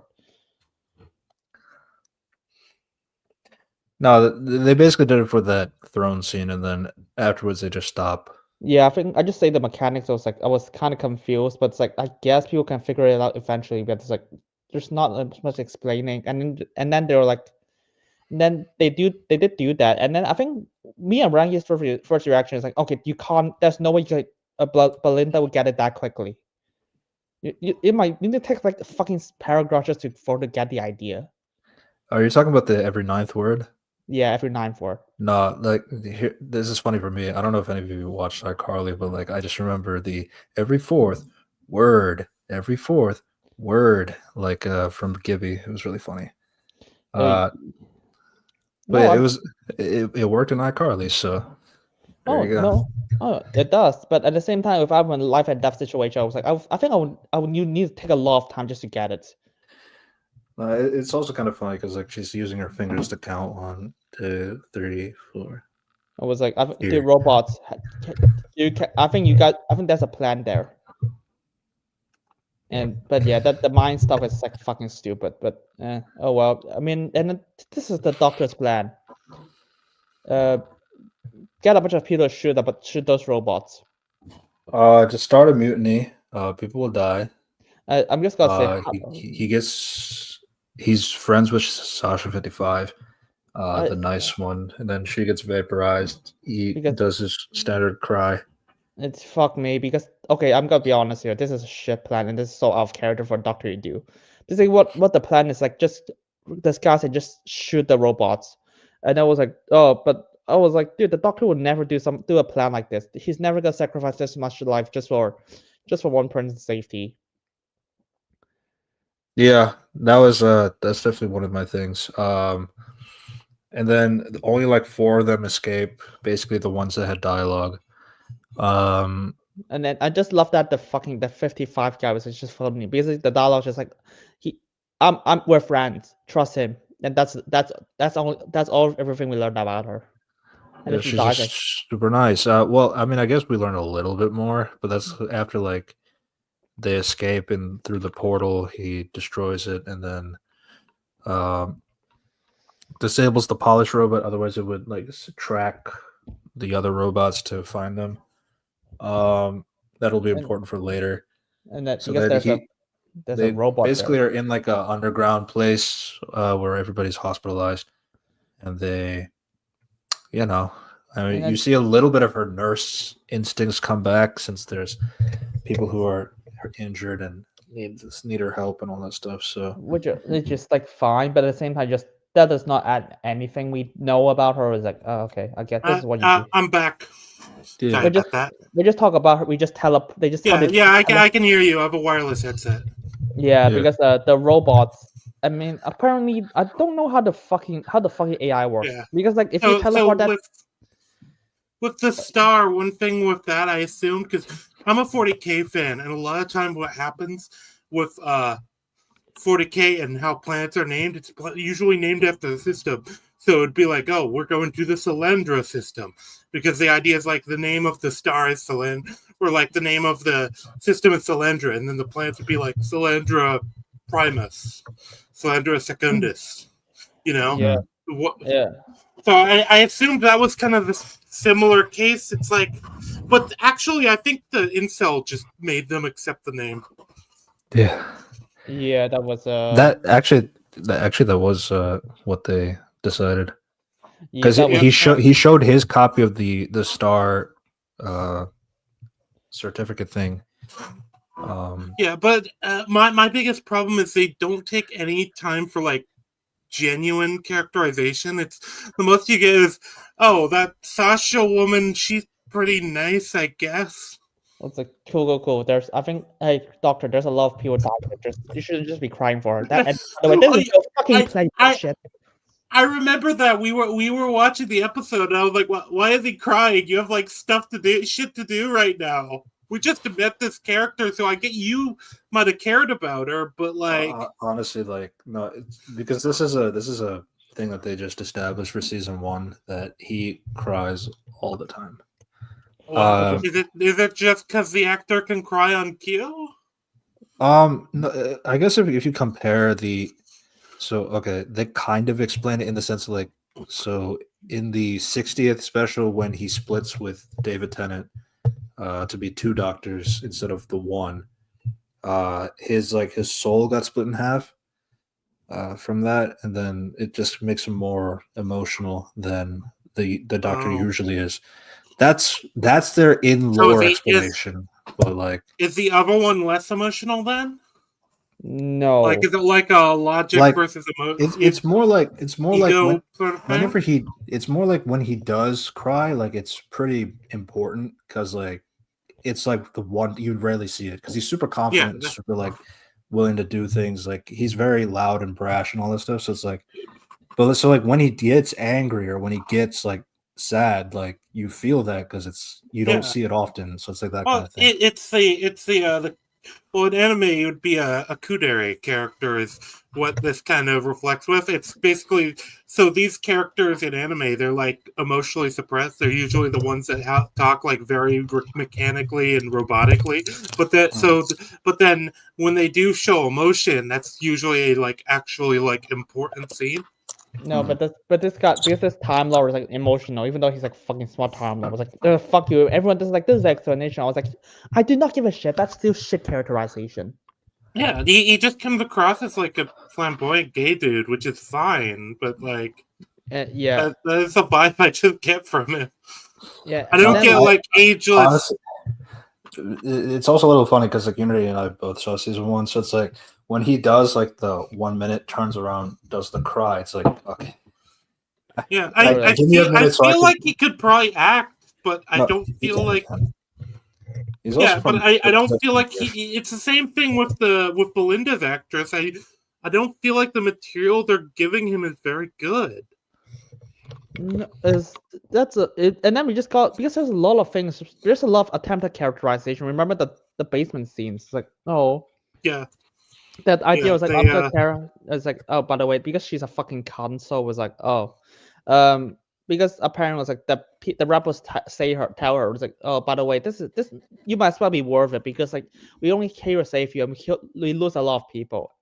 I think she's like so ungrateful the entire time. I was like, yeah, send me back home.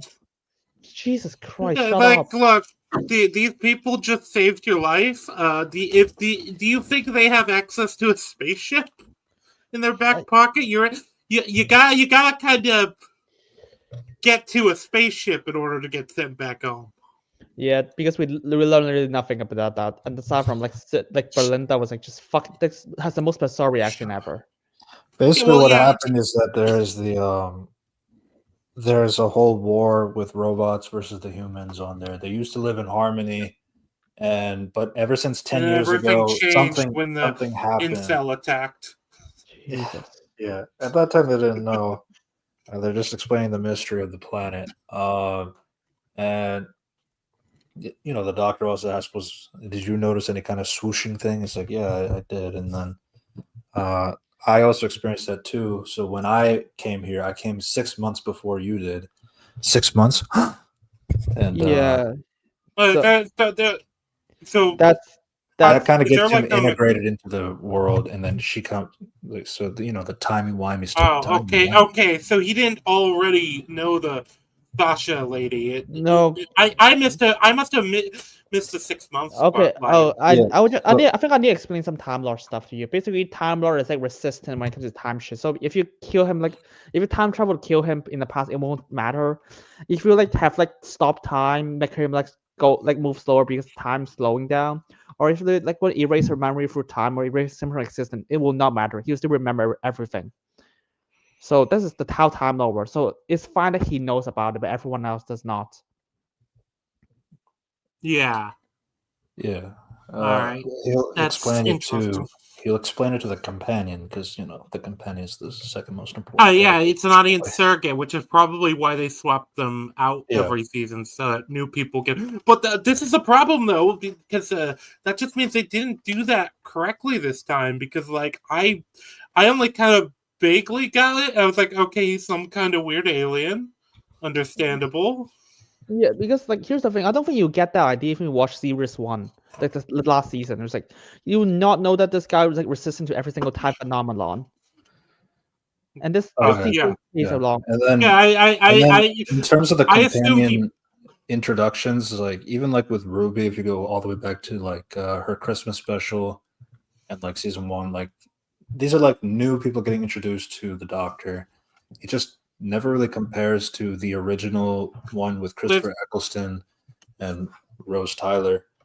They don't use their time efficiently for characterization. That's the problem. No, I mean everything. I mean, here's the thing. I think this is an overcorrection. It's like, oh, there's no conflict, and now it's like, here's conflict. It's like, fuck me. That's not the type of conflict we're talking about. We're not gonna. Yeah, we're not.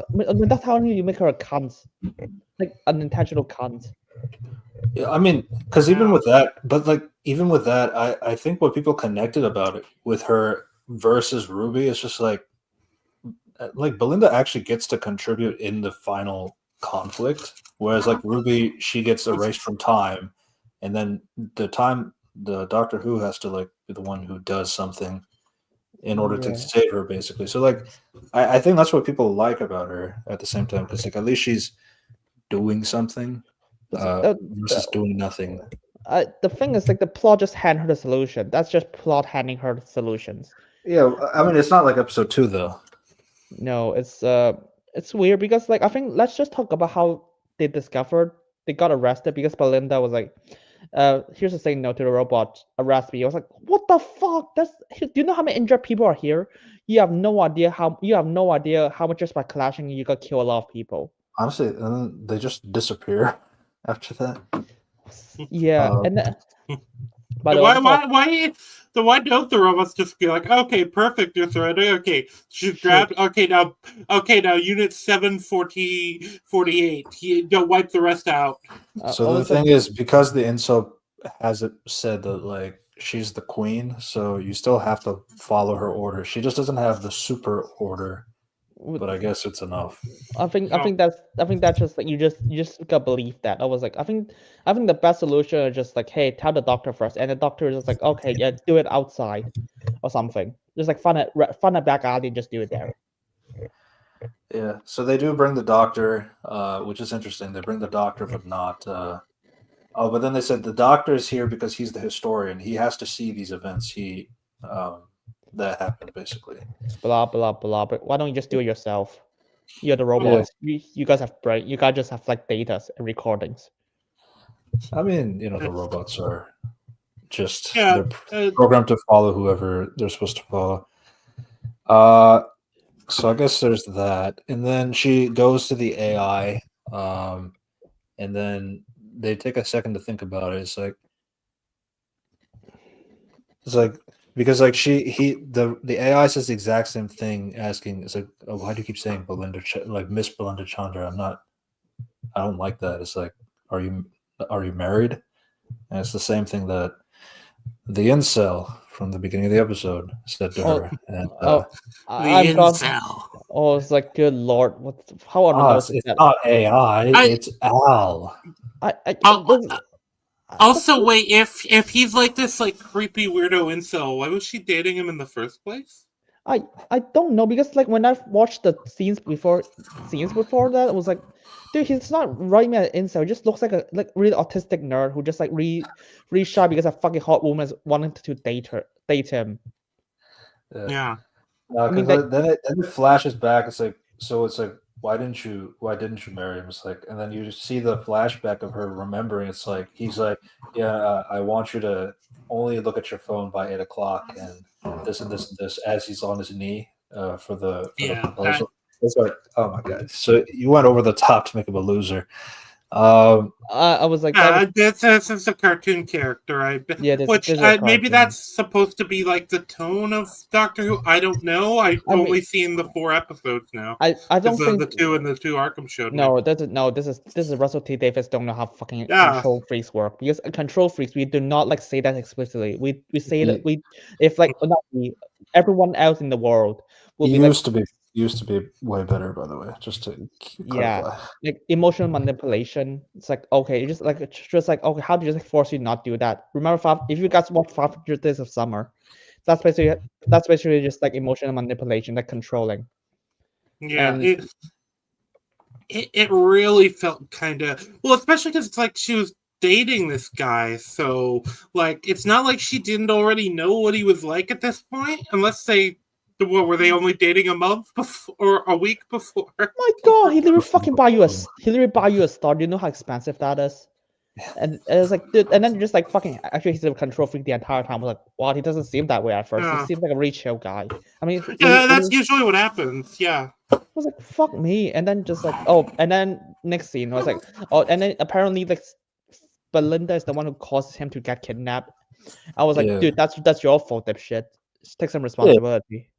Yeah, and even that, I mean, she kind of does, because like it is my fault, like she just said that, but it's more about like the deaths that happened, like in the throne room, not the second one.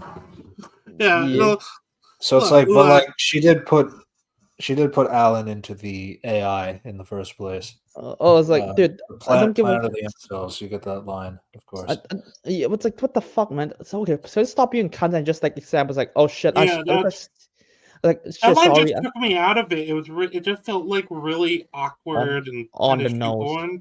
And by the way, on the nose. Also, the L thing was like he's playing like a fucking Fortnite or something, and it's like the robot just burst into his room, was like kidnap him. And apparently he just like, I love power because I'm creepy. That means you're saying that like because I created the name of the. So it's like, first off, I guess the planet just like knows that somebody on Earth can buy a star and like name the entire star as something, and that's the ruler of the. Okay. So it's like I had to first accept that there's an intrinsic link between the two, and then after that, these random scam. So you're the guy who, So you're the guy who like bought the star, so you're our king now. Okay, so king, you say, huh? I want to be this AI. So, Jesus Christ! And I was like, what? I'm just gonna say it because that's subordinate. I just want to say this. The Russell T Davies absolutely think that just because someone's controlled, that means he wants to commit genocide. Yeah, that was weird. He jumps like just immediately from like, oh, I have power. You see, he's a video gamer. He's a video gamer.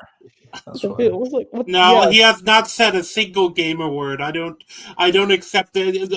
Doctor Who, you have to make him say the N word, or I don't believe you. Do you know that? Hey, fucking Russell Davies. I was really watching Outside Xbox before I came here, like the YouTube channel. There's a lot of pretty girls like talking about video game stuff, like how much they love video games. I was like, are they incels? Yes. Wow. Yes, they are. Fucking sexist. That's crazy.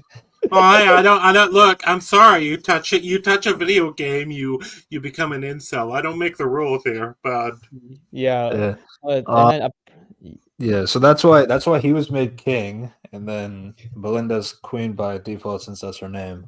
And then we And got he actually sent the robots to go and get Belinda for that reason. And he was on the world and then- for like 20 so it years. is like, and it's also like a time loop there. Well, actually, so the reason why the certificate is there, this is the bizarre part. So apparently, the certificate was there for 25,000 years. That the robots like built their entire society around Miss Jesus. Belinda Chandra. So No. it's the No. timey-wimey, wibbly-wobbly. What fair? I found I found a tablet from ancient Babylon that said that I'm the king, so you guys have to worship me now. It's like, fuck off! I'm not gonna. He's dead. Fuck you. Just like, oh, this is such a backwater civilization. Yeah. Well, okay. Like this is so the idea of it's kind of the Star Trek thing, right? It's the what is it called? Why can I not remember what's called? The Prime Directive, where it's like the idea of like messing with civilizations that aren't as advanced causes problems. I remember a original series episode where it was kind of similar, where it was like her in that it was like an extreme difference where a spaceship crashed and the only thing recovered was like a mafia book, like a mafia fiction book. And so they built their entire society around that. But I don't believe. Look, I believe it could probably have impact, but like the idea would it change the entire society? I don't know, man. And yeah, that doesn't the Doctor have something like that, like where the TARDIS was trapped somewhere in the society built around the TARDIS as its like centerpiece or something? I'm not gonna get into Time Lord lores because that's gonna be an old who I haven't seen much of that, so I don't want to say that for certain. Yeah, but we're talking about this point, like with these. This is like 1970s, 1960s. Also, if you're talking about Time Lord, the Thomas Child kind of retcon that in that episode is like how that's the worst episode of Doctor Who. Yeah. Let's just say that. I'll take your word for it. Yeah, let's not go that way. Yeah, so basically the resolution is that they did have a conversation before. Oh, it's like in the movies, like when they combine the past thing and the present thing together, they create like a boom. It's like, yeah, makes sense. So the doctor gives Belinda back her copy of the certificate, and then basically Alan just like wants her to touch it as well, except as the bride or something. Remember, and that's like this is like the only eight time thing. It was like, oh, he's actually in a lot of pain. I was like, cool. What they got do anything with that? I was like, nothing. Yeah, and then they touch, and then the doctor's like, no, and then he jumps out, slow motion stuff. He touches the back of Belinda, and then it causes like this ripple where all this like pretty color lights are happening, and then Belinda and the doctor are fine, but Alan is now turned into like a sperm and an egg. What the fuck? And then the polish polishes over it. So is there like a in-lore reason why she didn't do the same thing? So the idea is like the Time Lord, his touch is like able to reset. Oh. I just don't know if that's like a real thing. So no, like that's I don't know that much about Doctor Who compared to Unity. So. Yeah, for the doctor can do that, but at the same time, it's like, good lord, you have to watch a lot of old stuff, like the past stuff, because you could not get the idea if you did not watch the other stuff. But like obviously the question is like why Belinda is alive, but I just want to say like I just want to say how the fuck does that work? Like how do you know how does she know that will work? Either way, this is one of those things where it's a bit of an asshole resolution to like the conflict. Russell T Davies is well known for that. So like even in the good episodes, he has a lot of those as well. Was there even any like lines like pointing to like this being a possibility? Is it like a thing that's just so the doctor is saying like he should have been the one to actually touch the. So like, if he were the one who did that, then like this wouldn't have happened. But like, even then, it's not like Belinda would know what he was thinking. So it's like, but yeah, why didn't you say anything then? yeah. That was because that was like such a weird stuff that happened. I was like, okay, it was like, how the fuck do you know this? This is what I said. The plot literally just hand her the solution. There's no way she's gonna know this. And also the fact, I love the L guy was like, oh, how was like he's like fucking robotic. It's like every single part Yeah, thing is like robot, was like for no reason. Even though he just like powers, like you can just do it without the robot body. I was like, Yeah. okay. No, but he's a video game incel. He wants to be like an overlord kind of thing. You. I was like, yeah, sure. Yeah, I want to cut off my limbs and be cybernetic, I guess. Well, it's not even just he cut off his limbs, though. He cut off the entire like part of his body under his chest. Okay, cool. How we gonna fuck about? Okay, how we gonna fuck Belinda? Yeah, that's what I'm wondering. It's like you shall be my bride. Well, at that point, he's not an incel because incel is involuntary celibate. He's just a celibate. Yeah, that's so. Yeah, I'm just gonna say after this, I was like, I'm gonna say be my bride, and we will rule the planet together. Jesus Christ, okay. Darth Vader. Do you see? I think Davis just watched Revenge of the Sith. Was like, oh shit, that was interesting. I was like, yeah, but the Darth Vader does not like video games. There's a fucking free. There's free movies just to build that up. Yeah, I mean, he doesn't approve of essays, so what do I know? Oh, fair. Well, there's logistical reasons you can have for Darth Vader disapproving of essay that don't have to be like immoral reasons. Also, I'm just gonna say this: the Doctor is assassinated as a character this entire fucking show, entire episode. To that at this point. Yeah, I mean, I think basically the Doctor's main trait is compassion. So, and then at the same time, there's a lot of decisions that should have pissed him off. Like for example, like Belinda just like launching an attack inside the refugees area, and then Belinda literally just caused the entire genocide, which is like, and Alan literally admits that he has a pain, and the Doctor literally laughs at him, which just become a cell and stuck in this robot forever. I was like, good lord, the Doctor is a lot more compassionate than that. I mean, if you don't know. I didn't hate the Doctor was probably of the two the one I liked better as a character in this episode. Yeah, I think the problem is know anything about it. Yeah, and then I was like, trust me, the Doctor is. If you guys seen The Master, I think series 3, The Master. So even when the Doctor died, he's like a fucking psychopath because he understands him. He's like feel really bad when he died.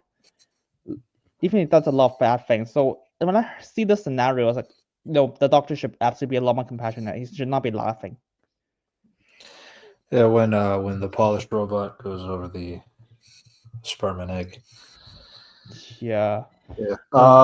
So that happened. And now the planet is good. Belinda gives the authority to the people back again. Now humans and robots are in peace again. The robots will help rebuild the planet to its proper glory. Things of that nature. You have your little bit of the, oh my god, the TARDIS is bigger on the inside than it is on the outside. You know, the classic. And then, then the Doctor explains that, I do have some belief in fate in the sense of like how I met somebody that looks exactly like you in the 51st century. There's a connection to boom. So the thing there is like,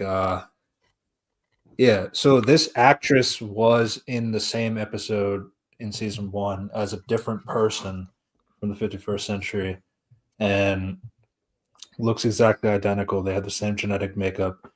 I mean, that was like one thing that they had, like, oh, so you took my genetic DNA without my permission. It's kind of a shitty thing to do, kind of a thing. I was like, that is actually an unethical thing to do, technically. Yeah. Technically speaking, but at the same time, like, he just fucking saved you.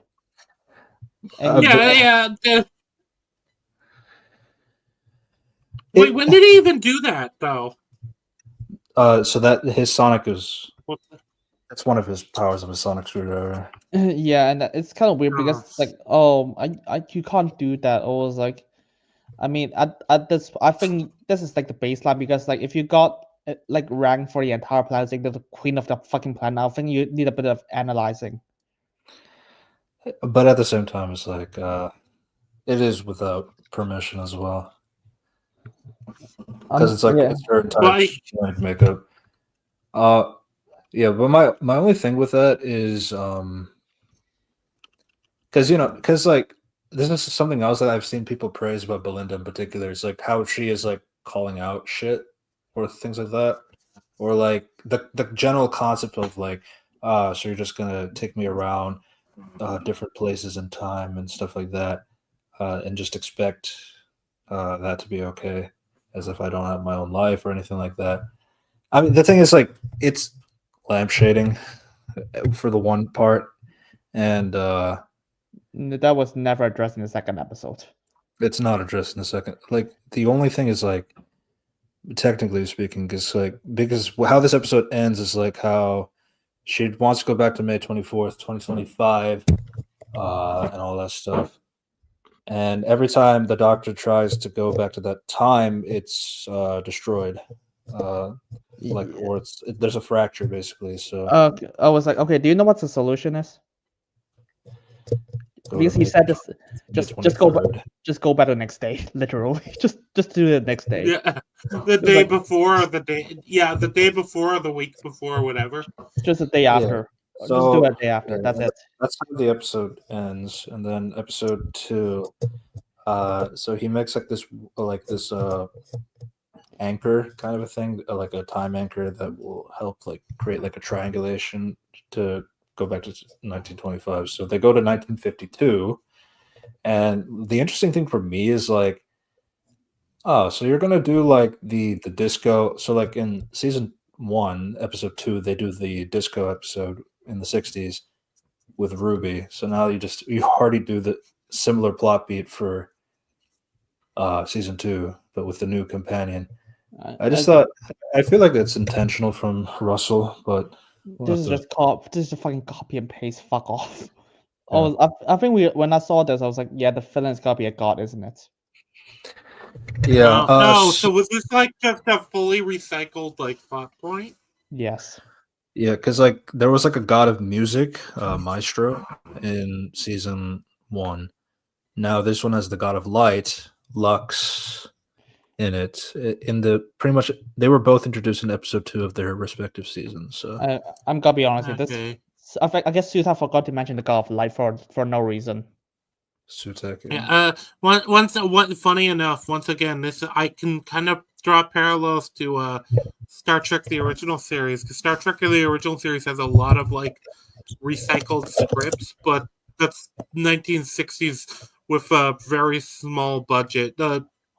Star Trek wasn't really seen as like high level television at the time. But yeah, that is wild if it's like a fully like recycle, especially because like this isn't like a small budget. This is like, this is. I feel like with the money they had, they could have easily done a much better story.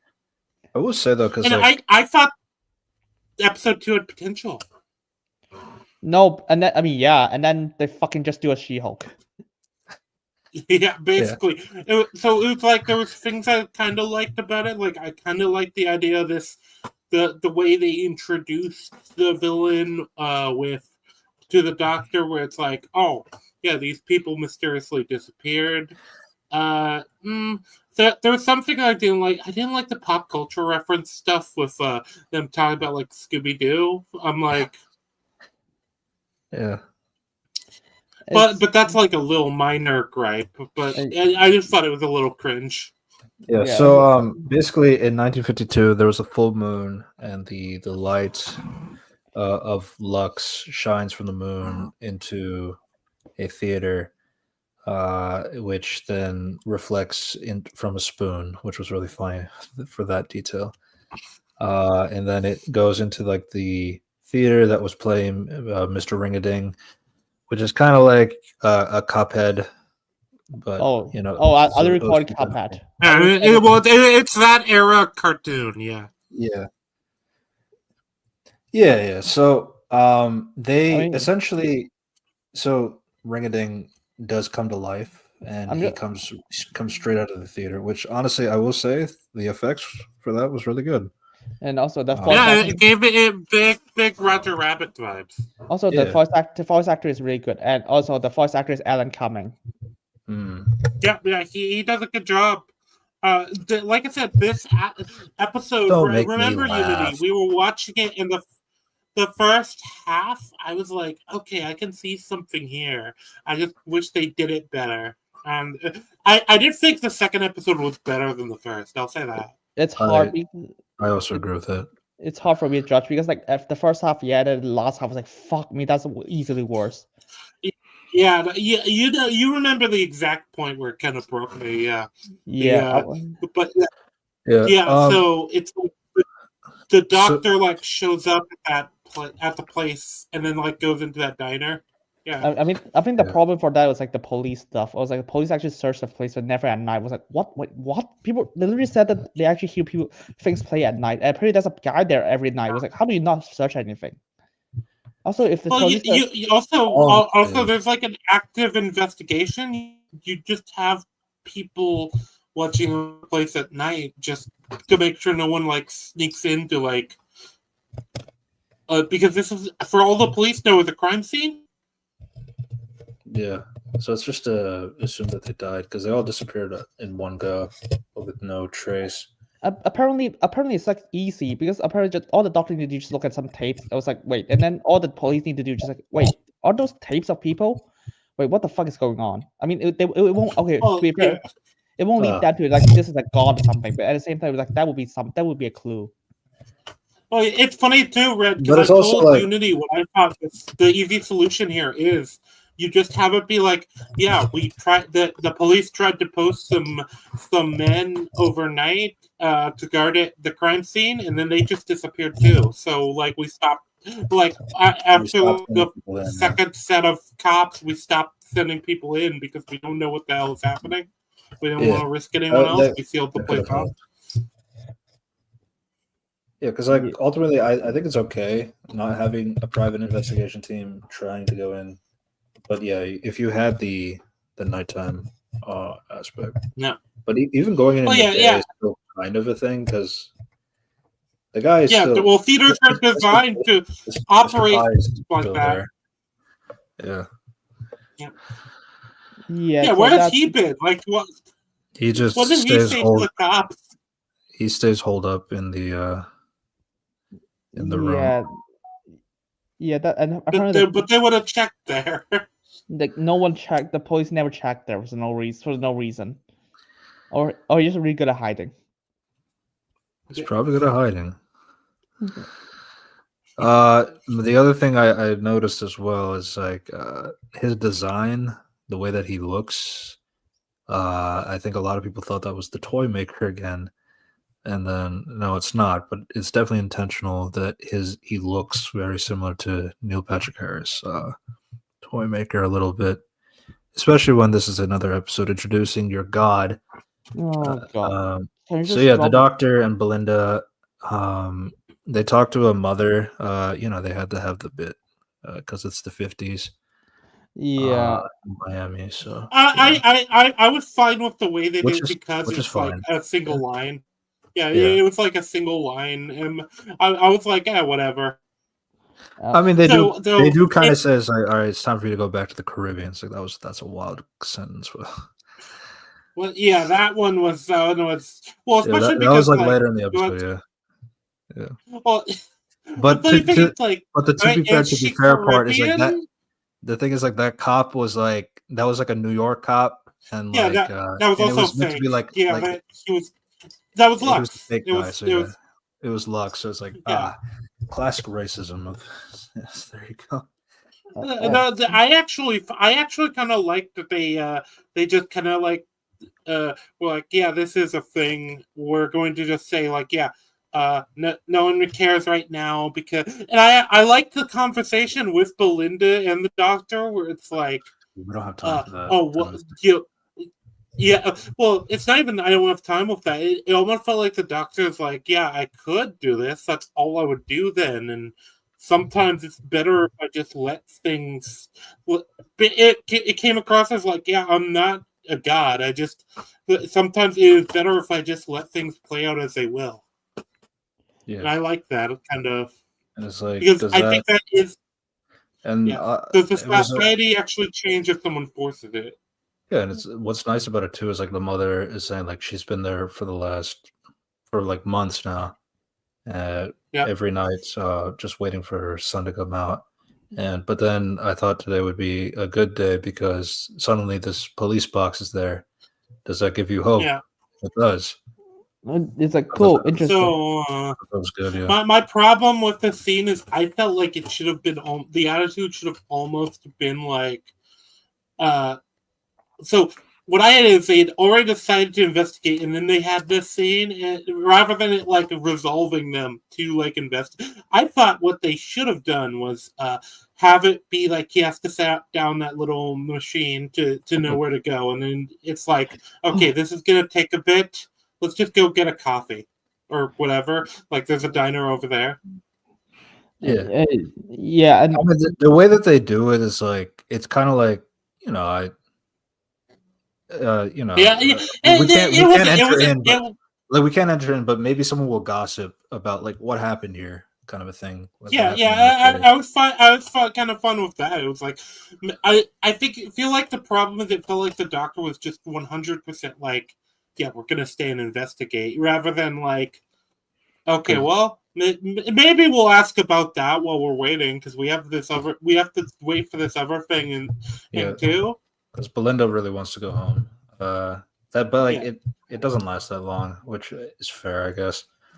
Yeah, well, yeah, that's what I mean, though, and I think that conversation with the mother would have been more impactful, though. You know, more better if you had the like, oh yeah, does that give you hope? Yeah, and then like the doctor like, okay, well, we have to stay and make sure this gets done because I can't just like give this person false hope.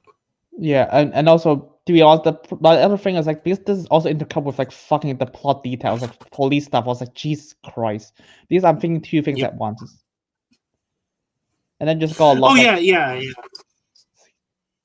So yeah, but yeah, so they do go and like actually directly investigate the theater though, and then that fucking okay. I'm gonna jump into this. So yeah, so they go inside the theater. They don't. Nothing seems to be weird, but something is playing on the screen, and then suddenly you get Mr. Ringading come out. I love fucking Berlinda's reaction. It's like, what is this? Oh, what is that? What the fuck is that? I was like, Jesus Christ! Actually, it's a hologram that doesn't exist in this time. No, he's pure light. I like her. I like that her reaction is kind of confusion and stuff because that's what we didn't get enough of in the last episode. Yeah, where the last episode it almost felt like she was just like kind of like, oh, okay, well, whatever. We're time traveling, dealing with like alien technology and alien time traveling.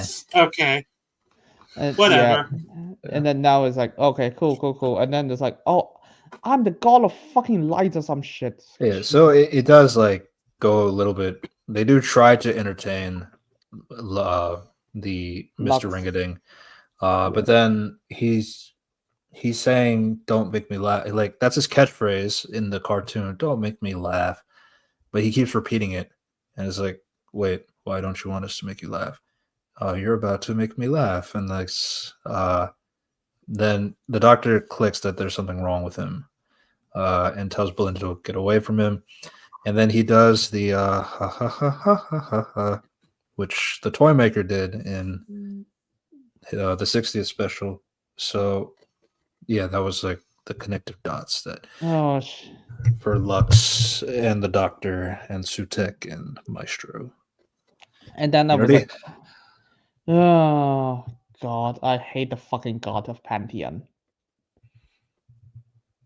Explain. Yeah, it feels like a bit weird for like your season to in episode 2 to like open with like, "Hey, here's a god, by the way."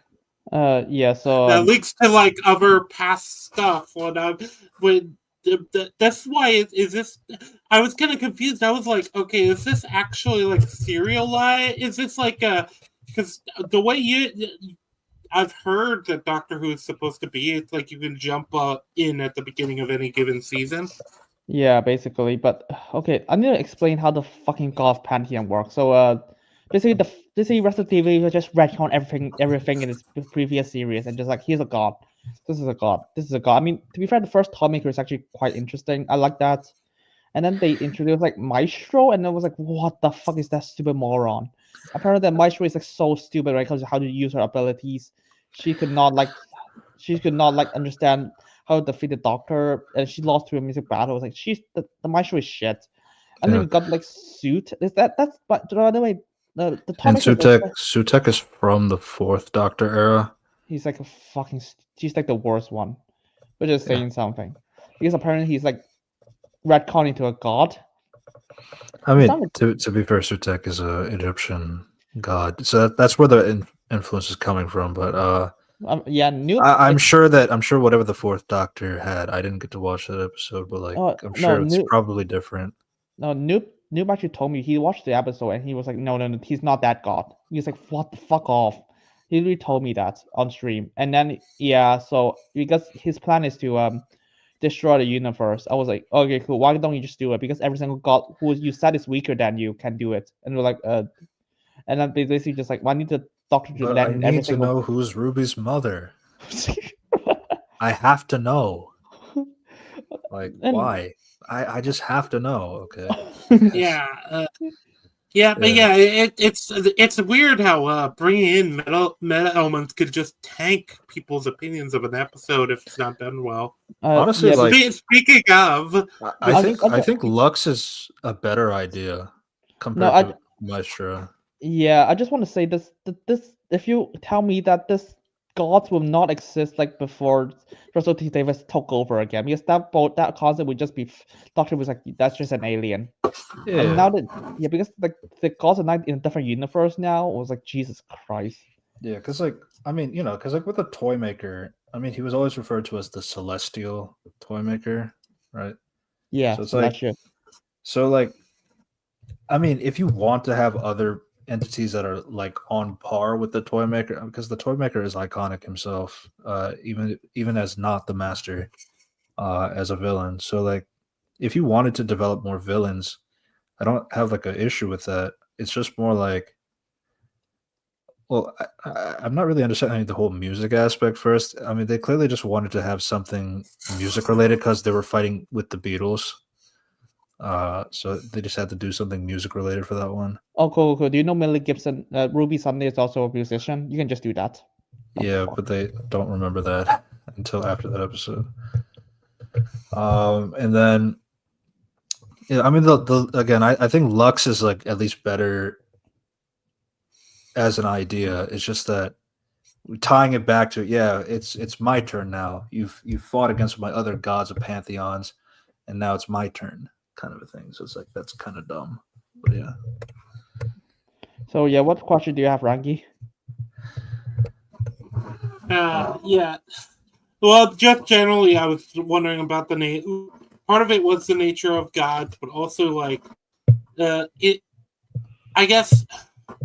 So my problem with this, with a lot of this, with the God of Light thing, is it's clearly trying to tie it back to the God of Death thing and this Celestial Toymaker thing, I guess, from last season. But like, if this is a show meant to be like joined in the middle, then it kind of hinders someone doing that. Yeah, that was. But honestly, yeah. At the same time, they don't really agree with Unity on that one because, like, yeah, I get confused all the time, and I feel like let me just start from the beginning, like. But I do think like with new companions, like, yeah, it is still like has some serialized elements in general, but yeah. I mean, calling back to previous stuff is fine, but But either way, going into the elements of this episode, basically, I do kind of like that the Doctor does suss out Lux immediately. Eventually, is like, oh yeah, you're definitely involved. Oh, you're definitely something evil. Yeah, and that. Yeah, that's fun, and then that's fine. I mean, that's all the fine, and he just. It's all the Is Doctor there just. any problems with how they're saved with the song thing? I don't know because I have no idea because the gods are basically the gods random bullshit rules. So it's like if you say this, that's not contradict. I was just like I guess. So it's like basically like he says as a god, like he has to explain what is your evil plan. And he never Yeah. did. I mean, That he was kind of does. It's to absorb light. Yeah. Well, I when I said how they escaped, I meant the initial confrontation with the guy turning on the song again. yeah, because that was Yeah. like I'm not sure that would work, but that shouldn't. He's like Because contractually I don't know if obligated that to would work or follow not, the but- ring-a-dings. That's a fucking god, so I'm not sure. I'm like, okay, well, I guess that's a rule. I'm kind of weirded out by the fact they never bothered to like turn the projector and use that in the future. I'm just gonna be honest. He could just because if this is a mechanic that can do it, why don't you just spam it? Just keep spamming Yeah, it. that's what I mean. To Just be infinitely. fair, it is the 50s, so like the film will like burn out eventually if you keep doing it. Can you do it? But can you put on other movies and make them do other stuff, or is it just this specific song? Yeah. And then, like, shit, we do see a fucking room of like filled with those. Usually like cartoons like have like episodes. Shit, no, wait, dude, we do Yeah. see a room. Like use another episode, yeah. We do see an Yeah, he entire has an room. entire like room. Yeah, dude, we do see an entire room of that. It's like just pull one of those, just like fucking do it. Just keep spamming it until like the Doctor figure out a solution. I mean, the fucking fucking Belinda just ran around just fine immediately. Yeah, but that never comes up, so we don't know how it works. I guess it's gotta work in a specific like way. Yeah, So they talk to Mr. Pie, and he says that like basically, I mean, everybody disappeared, and they're on like this film, and they're all trapped in like the film reel.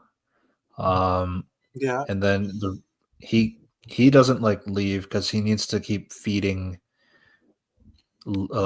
movies into Lux and that kind of thing. And what Lux does as a repayment is by showing like the video of his dead wife. I was like, get over it. Like, oh my god. Yeah. Jeez. Look, your wife is dead. Get over it. Get over it. It's the 50s. You could probably buy those, right? You could buy wives. Yeah. Oh, that was so stupid. And then that was apparently resolution. Because I saw this, I was like, good lord, you're just trying to murder more people just to see a fucking video of your wife. Get the idea. They're not murdered, but like, yeah. Yeah, they're not murdered. They're over there. Yeah. So Lux. So when the song ends, Lux comes in, and then he traps Belinda and the Doctor into their own frame, and they have like this like animated sequence of them. I remember we talking, just said. I remember me and Rangi was like, just run away from the light, and they never did. Run away from the light. Yeah, they just kind of stand there and let themselves get. Well, they have to run the projector. Light. Yeah, they have to outrun the angle of the projectors more than the light itself. Oh yeah, I guess it was a little funny. It was funny with him since he's like made out of like static. He can't like it was hard for him to get up the steps because there's no edge. His puns were kind of funny. I'll give him that. But yeah, they're trapped, and then Belinda is talking about the sad things, and then she turns more 3D. Then that's the solution. They need to say more sad things to be more. Right. Those are my animation fans are like, you can't. There's no depth with 2D characters. You need to show some sadness, and that's how you make more yeah, depth. 3D characters are more sad than and 2D characters are pretty good. That was not how it works. So yeah, fuck because you. it's not like Disney, the company that that the show is like on the that's producing the show. It's not like they have any history with animation or anything. None of those animations they've ever made have had any like emotional like moments that have like worked. No shit. Yeah. But maybe that's why they need live action remakes, because they're not in depth enough. They're like cartoons. Live action remakes is the serious one. I hate this. I actually genuinely hate this. Like this disrespect of animation is like disgusting to me. The animation has no depth. You need to be more sad. That's what gets be more 3D, and then you have more depth. Okay. I refuse. I mean, the purpose of this just have the doctor force the doctor to blur out his plan and again, yeah. I'm gonna be honest. He doesn't even need the reason why, because like she says, like, why don't we just go find your other Time Lordians or something? Like, we can't because Gallifrey is destroyed, and I'm the last of the Time Lords. So that's enough of the sadness to basically blah blah. I mean, I was like so surprised. This is so casual, because all you have to do is like be a bit sad, be a bit angry, like Belinda did, and it was like, oh okay, just say that I miss my daughter. You know, the thing that started in season 1. Hey, why don't we just say that? Don't they kind of reference that in season 1's ending? Yeah, why don't you just continue that? If you want to do that, I think we just reference you, because you set that up in season 1. Yeah. So they try doing some different things. So okay, if we can't, now that we're 3D, we can't figure out how to get out. Let's like just try pulling up the screen. So they pull down the frames. That was absolutely fucking stupid. How the fuck does that work? Anything. So it's like, maybe going up and down is not going to work. We need to go through. So they're walking towards the screen. They get close enough. They poke it and they drop like glass essentially, and then they try to step through, and they come out of a TV. Yeah, and the idea is like they broke the fourth wall. They broke the fourth wall. They are speaking to Doctor Who fans. Yeah, this was the part where I just gave up. Like, I hated the animated thing already, but then it's like because like they didn't do anything with the actual them being animated. It was just like a couple seconds and they're back to normal. But also like the disrespect of Disney has the money, but they don't have that kind of money. So yeah, they have to acknowledge that. They have to acknowledge that they used to be an animation team. They don't want to do that. Yeah, Supernatural, when they did something like this, they did like a whole episode of where like the two brothers are in like an episode of Scooby-Doo, and like the Scooby-Doo world is also affected because suddenly the cartoon logic isn't working right. Yeah, that was much more interesting. Oh god, yeah, that was. And then, by the way, there's like one frame was like, oh, actually, that's not the real world, but they pretend to be a real world. I was like, the fuck are you doing Rick and Morty now? Well, I was like, wait. Does that mean the Cuphead can just, the ring of thing can just do it for every frame? Why don't you just keep spamming that?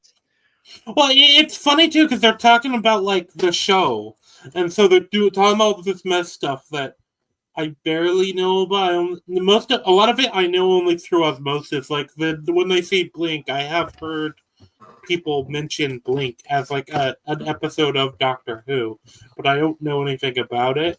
I mean, my first thing is like, wait, how the fuck would you know this? The illusion caused by Mr. Ring, I think this could not even be true.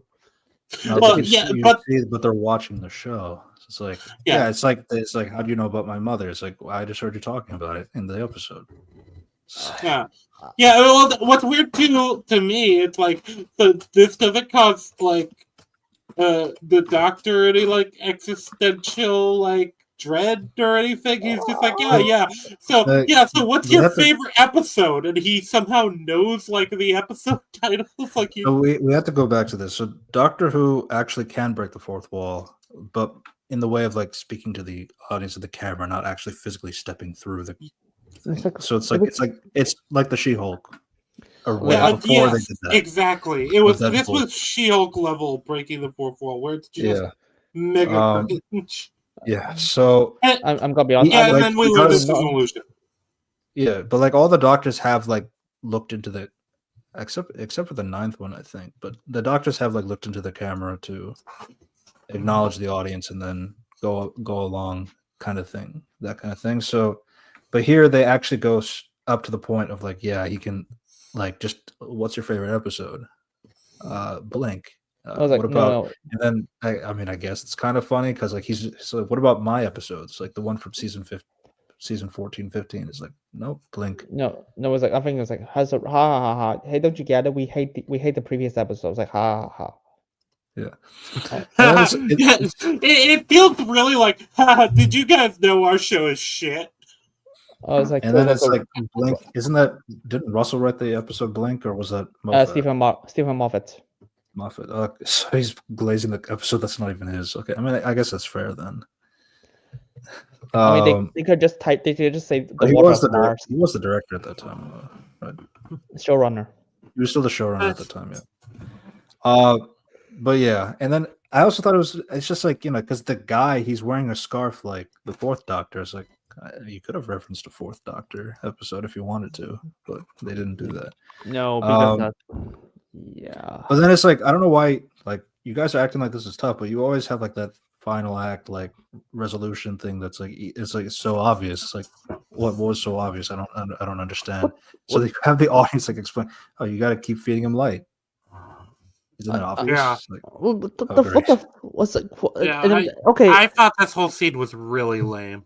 And also the fact that it's so insulting as a fan, because I've seen a lot of Doctor Who episodes, and there's no easy solution. Most of well-written episodes, there's no easy solutions. Or even the poor ones, you can tell that the solutions gotta be difficult, just written poorly. Yeah. So then they're about to go back in, but then like there's a bit of a discomfort from the fans because essentially the idea is that once the Doctor and Belinda go, they will like cease to exist because they're just cameos essentially. It's Rip Bozo. Okay, but you don't exist, so it's fine. Yeah. I was like, and then they were like, "Oh, I'm so sad that I'm gonna miss you." I was like, "Dude, you only talk to them for 10 minutes." Yeah. No, you met them like 2 minutes ago. It's not even that long. It's not even 10 minutes. You just met them. It's an interesting thing in the sense that like, it's like, I don't know if I'm referencing Gumball. So it's like that. Like there was like this whole episode of like where the side characters get to do like the episode focuses on the side characters and like it's like you don't really get to see what these guys get to do, so let's do it that way. And then the concept of like, oh, when we go off screen, the side characters are gone, you never see them again. I mean, I guess it would be like a concept of death, since that's how Belinda was framing it, and they kind of accepted that as well. So it's like I get what it's going for, but like it is weird as well because again, you're breaking the fourth wall just to have this classic Russell T Davies to get an emotional moment out. Also, just to hand him was like, "Fuck it, I don't care enough to write it properly." Just hand him a solution. I was like, "Fuck off." And also, I have another question. It was like, can't the Doctor just spam this every time in the future? Well, to be fair, Lux is the one that put him in this prism, and this is how he got out. Yeah, I have no idea how the fuck that Lux even does any of this. Lux is a god, but yeah, Time Lord is kind of a god himself. So. Yeah, because I was like, I mean, the god. Yeah, if the god can like go to the real world, just like fucking manipulate solutions, I was like, I think the gods should have spammed that constantly. Mm-hmm. Yeah, because that was like it's one of those things of like, okay, I guess he has these like weird powers, but the big thing about it, it's like, okay, so they can't really get out every time they try seems to like not work. I guess they just keep going, which I guess is what you have to do. You don't really Which is know also anything kind of else like, for this. so the fans have to figure this out. So isn't that kind of going back to like maybe your things are a bit too predictable that fans can easily figure out what you're gonna do to solve a problem? No, I mean So there is fuck off. I'm just saying when you introduce that, you kind of have to question all of the writing. And then, I mean, Yeah, it is kind of lame. I mean, actually, I have an idea. Don't just ask that. Ask like, why is that? Why is it that I could not bring Belinda back home? Just ask that as well. Just have her. Just hand him the solution. Ask But about this stuff. Mrs. Flood. If somebody mentioned Mrs. Flood, that would be fucking bizarre. Oh yeah, just ask everything. Because you know Russell cannot allow that to be said. Yeah. Otherwise, it'd be that dumb. Yeah. She's clearly suspicious. Why aren't you saying anything? Yeah. I was like, oh, just ask us like, oh, who are the other gods? There's a lot of cliffhangers. Like, where the fuck is? Oh yeah, just mainly just like, why can't I just bring them back? I was like, okay, who are the other alien? Who are the other gods that got experience? How am I gonna die? I also could have appreciated, like, if they wanted to be whimsy and dumb about it, like at least like do something like, what happened to Martha? Why is she gone? Oh yeah, shit. Like that. I mean, at least do something like that, because then like make fun of the concept. It's like with fans, like they have these questions. No, the questions are very tailored for the episode, and that's kind of annoying. I mean, yeah, and I mean, at this point, just ask everything. You're the fucking. Because like I don't know, I mean, you're a Doctor Who fan, so it's like if the Doctor was able to come to your universe, what would you ask? I would be like, fuck me, wow, panic. I was like, good, you're David Tennant. I want to kiss you. You, I guess. Yeah, because if I see a fucking doctor on screen, to be fair, my first reaction would be like, oh fuck, I'm gonna call the cops because this is actually creepy. I just assume. Oh, okay, this is like some weird dream. Yeah, this is just a dream. Yeah. Yeah, and then it's like, no, this is. Okay. What if Clara comes out of the screen? Mommy. Okay, that's what I thought. So they back to reality. Yeah. Okay, so they go back inside. They do cry a little bit about the guys being deleted.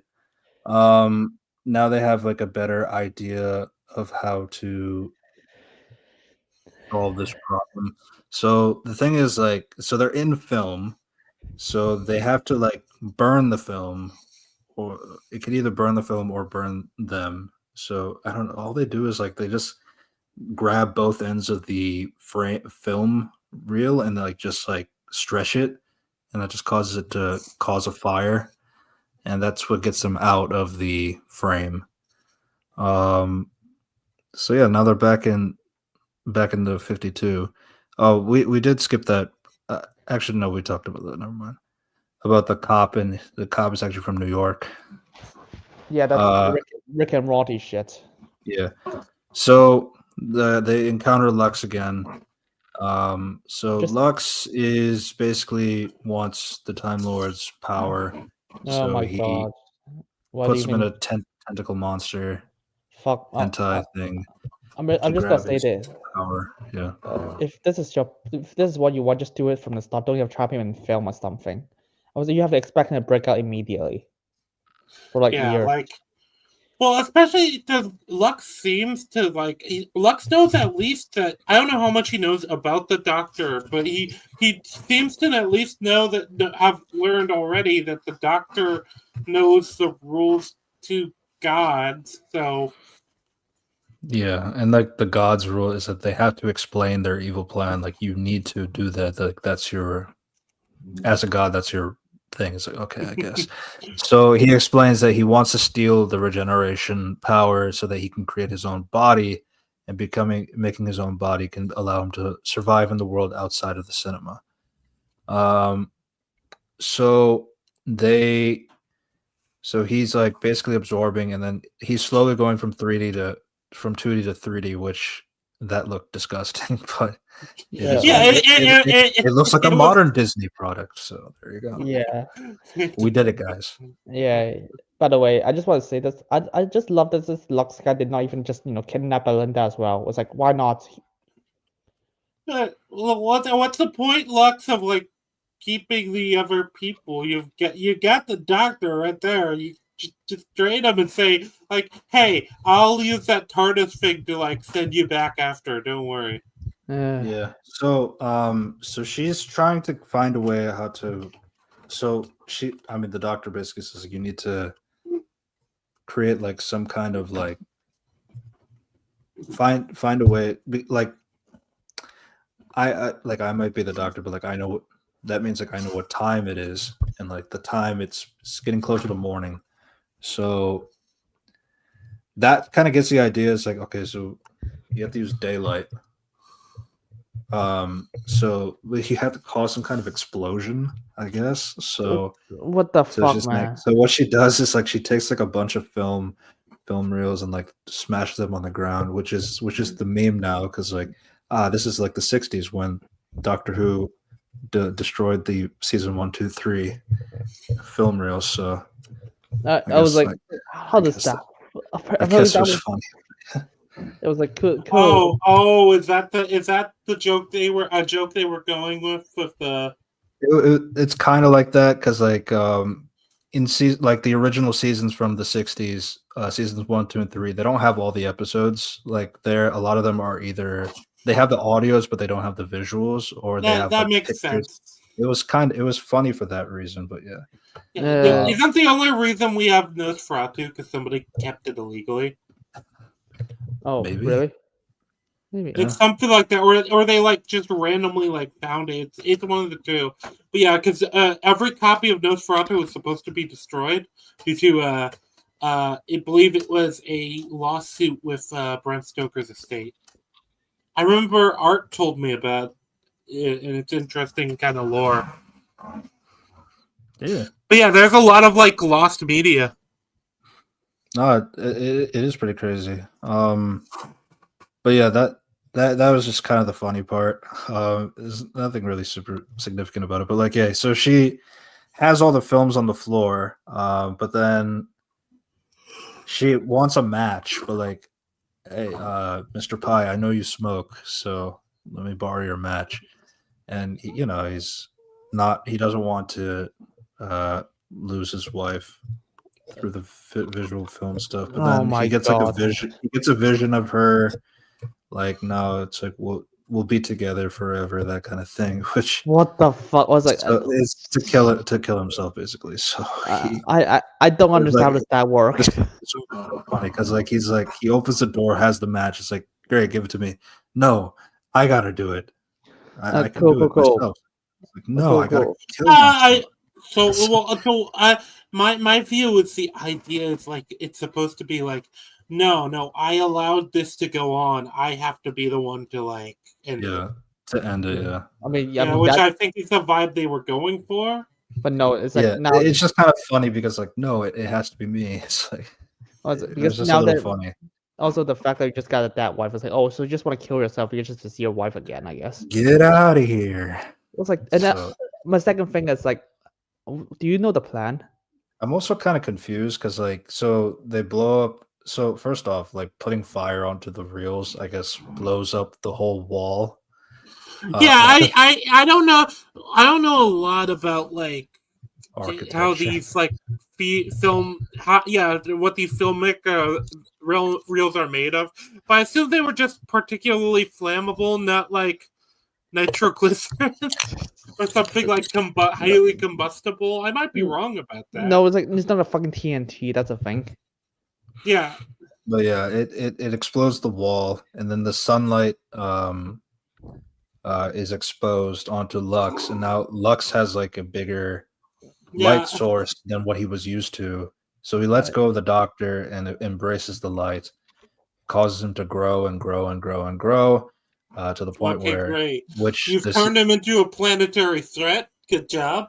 Yeah, it's weird he stopped like affecting physical objects once he just goes inside. Yeah, he's like phasing through the building, and then he pretty much grows to the point where like he's outside of the planet's atmosphere, and then just floats away in peace. Thank you, Doctor. He breaks through the roof of the building, and then like suddenly like stops affecting physical Cool, things. cool. I just want to say, so or if that's what he wants, just walk outside. That's all you need to do. You fucking stupid god. But the thing is, so the problem is like he was like bounded by the cinema and the light in it, which is like fuck. it's Just it's tell- weird though, because like he can walk into Mr. Pie's room. So at that point, can you shine Mr. more? Pie, can you open the window? Okay, I'll do one better. Can you, hey, Mr. Pie, can you just put a projector outside and just shine it outside? Dumb fuck. Well, no, he might literally just not be able to leave the building. But even then, it's like, Mr. Pie, can you open a window? Yeah, just like open a window. It's like, or like you need to make like a light, like use a flashlight Yeah. to shine it out so it can help him at least walk. Yeah, you know, it's like he kind of he got in through the window. Why couldn't he get the sunlight from the window? But the other thing too is like, because they say that he can't operate in the daytime, because to the point where like the police have like tried to do investigations there and did not notice anything weird. It's always the nighttime where he's active. So yeah, I'm guessing because like the moonlight is like what's keeping him present. And the sunlight is like what's like allowing the ending doesn't work. It doesn't make sense. He just suddenly stops affecting physical objects just because otherwise he would have destroyed the planet. Yeah, but he just basically floats away, and light is infinite, so lux infinitely expands and all that stuff. I'm just gonna say this fucking. They clearly do not know how powerful the gods are, because if they can just destroy universe casually, sun should not be a fucking factor to them. Well, the idea is he's getting exactly what he wants. It's not like he's defeated. It's like he's. I mean, I know, but do you know that gods hold like infinite powers, in according to Doctor Who lore? So like, obviously I don't, but my big thing is like all he had to do was put a hole in the wall to get what he wanted.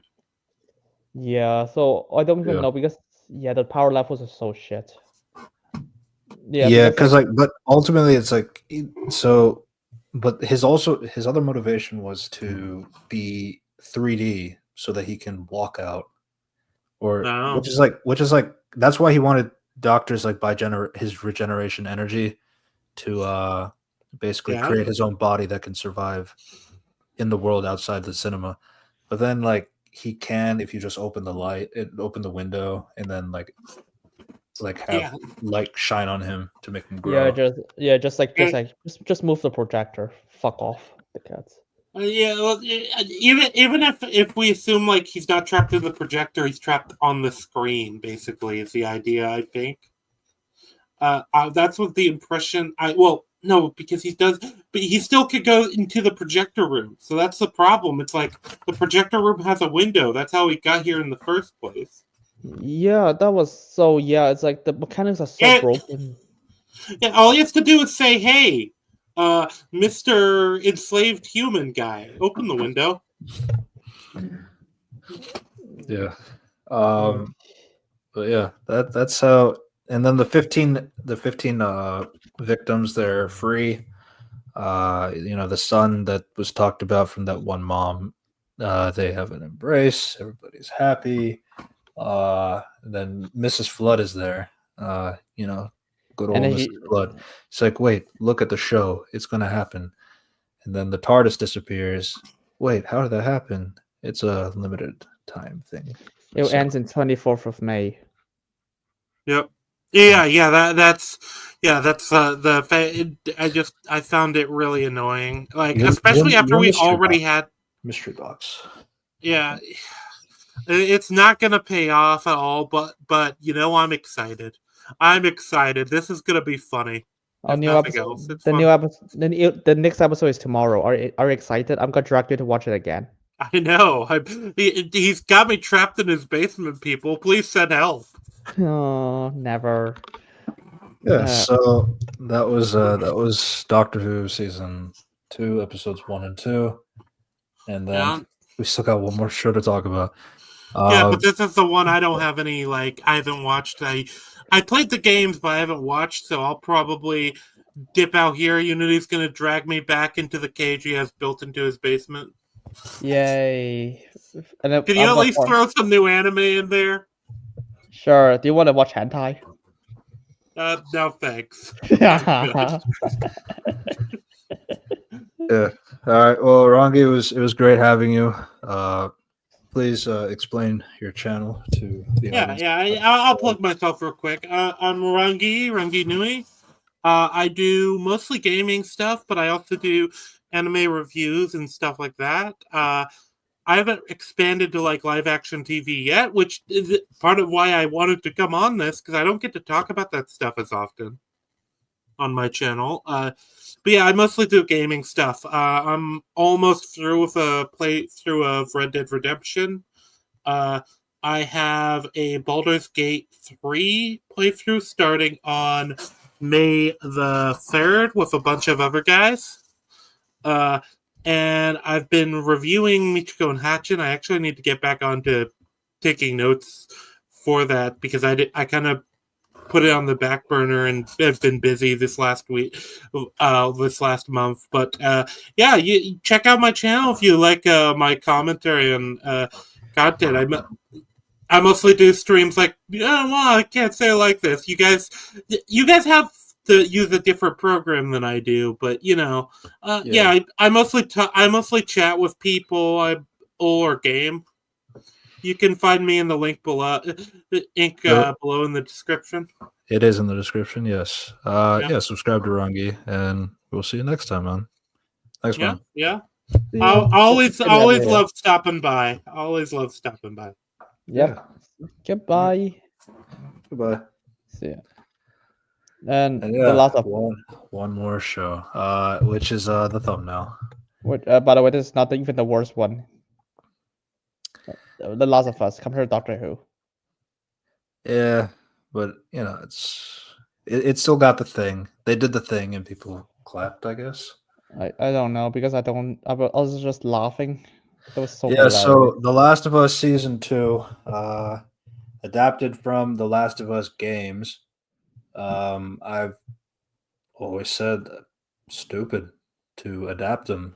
Like I really don't know why you would want to do that. The games are pretty immersive in the story. It gets criticized because it feels more like a movie than a game. So not everyone plays games, so it's like reading books. Like there's a lot of book adaptation. You can technically argue you don't need to, but at the same time, just not everyone reads. It's like just a different medium. It's fine for me.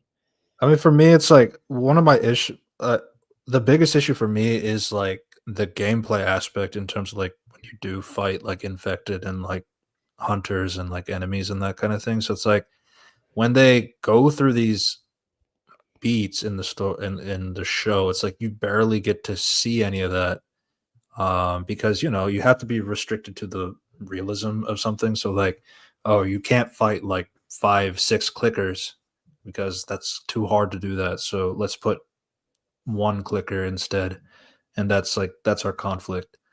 I mean, I guess, but like at the same time, you don't really get that survivor aspect that's kind of central to the story.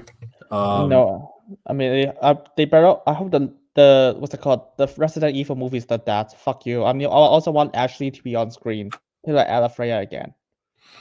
Yeah, but who knows? Maybe she'll be busy playing Zelda. We'll have to wait and see. Yeah.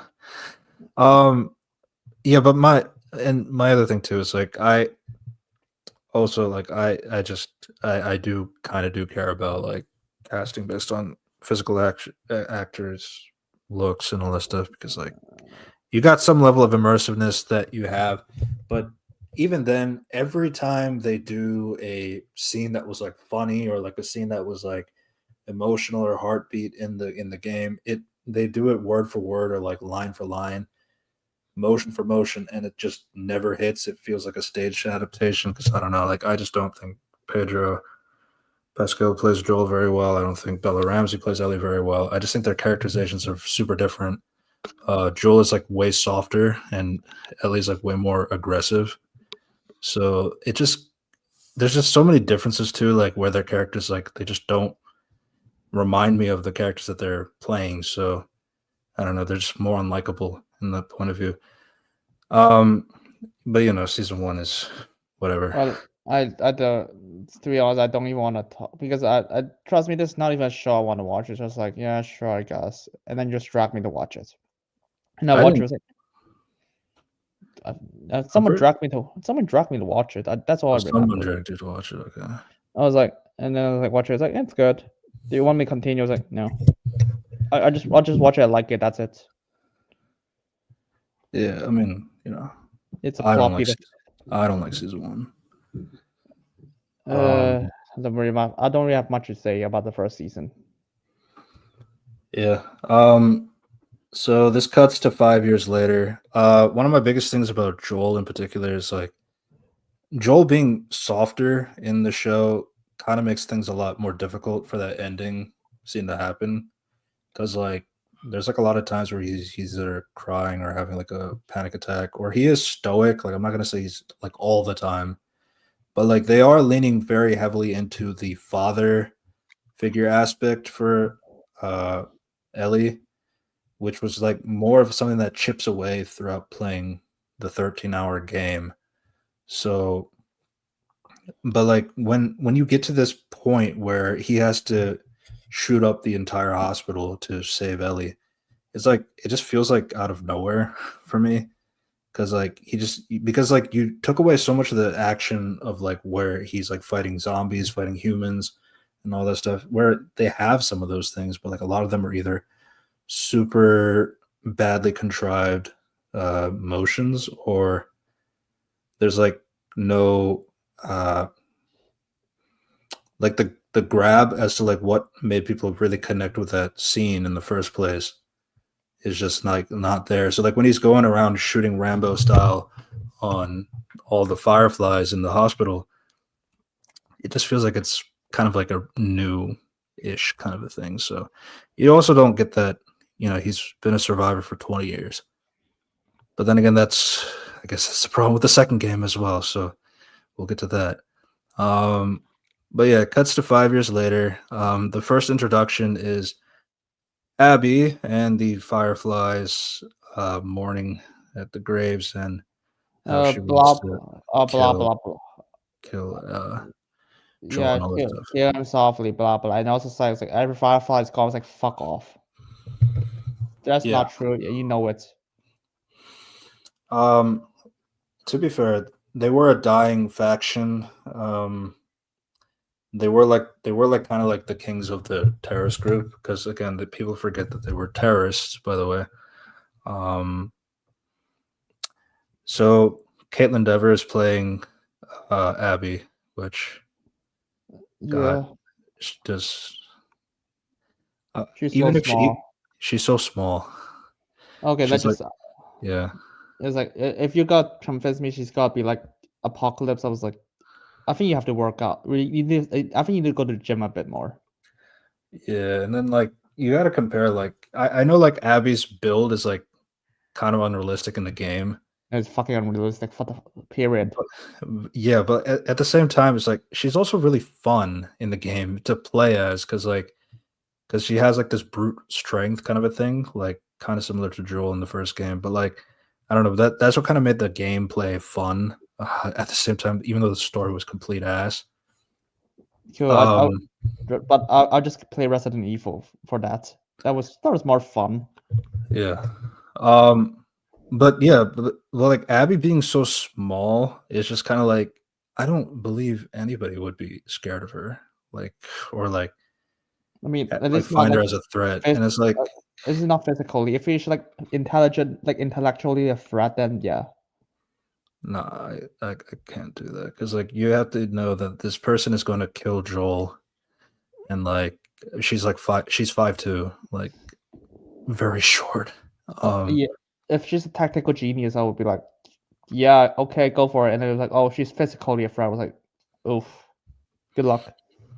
Yeah, no, because like that entire aspect, like the revenge is bad storyline, that actually was like, so Neil Druckmann, prior to making the first game, he wanted to do that originally with like The Last of Us, where Tess was supposed to be the villain of the game, and like Joel killed her brother and she wants revenge on him, and then that was like how it's supposed to go. But then Bruce Straley, the guy who helped him with Uncharted games, he's like, no, let's not do that. It doesn't. So the reasoning is like, it doesn't make sense for somebody to have a 1 year full revenge plot to try and go after Joel for that kind of thing. So that doesn't make any sense. So it's weird because like this game is like, oh, it makes sense for Abby to go on a revenge quest on Joel for something that happened 4 to 5 years ago. So, but the reasoning as to why this is allowed now is because Naughty Dog had like a big power shift in terms of like everybody leaving after Uncharted 4. A lot of bad things went behind the scenes. Wait, And really? then I thought everyone loves Uncharted 4. Oh, I mean, people love the game. It's just that, but there was a lot of disagreements and things like that. And plus, the company was just kind of falling apart in the background. So like, Amy Hennig, who was in charge of the games, like the original Uncharted games, like she left. Bruce Straley left after that too, who was like a big contributor to the script in Last of Us 1. So Neil Druckmann is now in charge of Naughty Dog, and now he gets to do his ideas, and there you go. That makes a lot more sense. Yeah. So, yeah. So she wants to go after Joel. I just want to say the art is a collaborative effort. So it's like the problem of like Russell T Davies, like Doctor Who, and like Neil Druckmann. It's like everyone just like, oh, he's the best one. It's like, no. Do you know how many people he has to talk to? Because people have to say no to some of the ideas. It's like, and he has to listen. Because if you go to the interviews, like Russell T Davies, there have people just tell him, you can't do that, and Russell T Davies does not like it, but he still do it. And then when you watch the show, it's for the best. And then because no one tells him no now, so he can have those shitty ideas. Like Two TARDIS, that was actually an original idea he wants to do in like the old series, but he can't. Now he can. George Lucas is a very popular one too, as well. For the original trilogy. Yeah, it's like the prequel trilogy, yeah. Ridley Scott as well. Yeah, and Ridley Scott, James Cameron, a lot of the creative. That's a problem. They just got so egotistical. They just think they can do anything. Yeah, and that's like ultimately like the thing for me is like I think this. I don't know how well you know about the second story in general. I just know that Joe died and the fucking stupid ending, but yeah. Yeah, it's like because the first game was kind of like in the line of like, would your love for somebody be that much more important for you to like for what the fight is worth for, that kind of thing. So the second game is kind of more like, can you forgive somebody for something, even if that choice was really hard, like that kind of thing. So it's like, I think that's a fine direction to take the second story. And honestly, for me, I don't mind Joel dying. It's just the way he dies is so dumb. No, I mean, completely out of character, just to get it to happen, that kind of thing. So many contrivances going to Abby's way just so that this death can happen and set the plot of the game. What? Oh, do you mean that this? I mean, I watched the show. Was like, yeah, this is bullshit. What the fuck? Yeah. But yeah, I mean, like, and the other thing too is like, what was kind of interesting is like, the only thing like really good in that game for me was like, the voice acting. Well, I guess, yeah, but like when like they had flashbacks of Ellie and Joel, like when they were not bitter and mean and cruel to each other. Those were like the better parts of the game, where like you kind of see like how Joel's lie to Ellie about like how, oh yeah, they didn't want to cure or anything like that, so it's over now. That lie, essentially, you see how it slowly goes to crumble every time she sees other people dying. She's getting older, and like she keeps blaming herself. Joel keeps saying, no, it's that cure was never going to happen. He keeps like gaslighting her, essentially. I'm gonna be honest, I thought they gonna just have Joe die at the end of this season, because they gonna have like develop all the flashbacks. That's my initial thoughts, and just like, no, they're just gonna do it in episode 2. I was like, well, that was quick. Yeah, no, that's a very good point. It's like, I really don't know. There is like still a lot of flashback material that they have not used yet for both Abby and Ellie. So yeah, you killed Joel in like episode 2 already, and they're splitting this game into 2 seasons. So Yeah, because when I saw this, I was like, yeah, I guess because they got split like 2 or 3 seasons. They confirmed season 4 already. well, yeah, I think it's season 2 and 3. The game is split into half. Yeah, so I was like, yeah, I We think they still don't know if they're gonna make a third game in general. no, they 'Cause, will not. Neil said no. he said no, yeah. I'm gonna be honest. This entire game should be a fucking anthology. I agree. Absolutely agree. But yeah, I mean, my biggest thing is like the story I would have liked is like I would have liked Joel being caught for lying to Ellie and like Ellie being upset with him. That part was like okay to me, and it makes sense for her to be upset with Joel. And then the idea of like maybe I can't forgive you for that, but I can try. And then like the day like when she's about to try to forgive him, he dies, so she has no chance of like getting to do that. Is like I think that was like an interesting idea, but like Yeah, I but just yeah, want to. but then Abby just like the way Abby goes about it, because like Abby is her father gets killed by Joel, which by the way, what's really funny, it's a meme in the Last of Us community. It's like actually the thing is the doctor that Joel killed was a black doctor, and then in the second game they made him a white guy. Haha. So Knew it. yeah, and then they do the remaster of the first game, and yeah, now that doctor's white. Ha ha ha ha. But yeah, But I just want to say it was like, but you shielded. That is not. How dare you?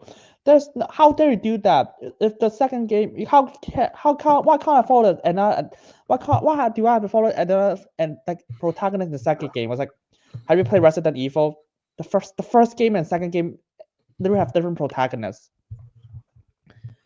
In the third game, they had just go back to the first protagonist. Yeah, okay, shit.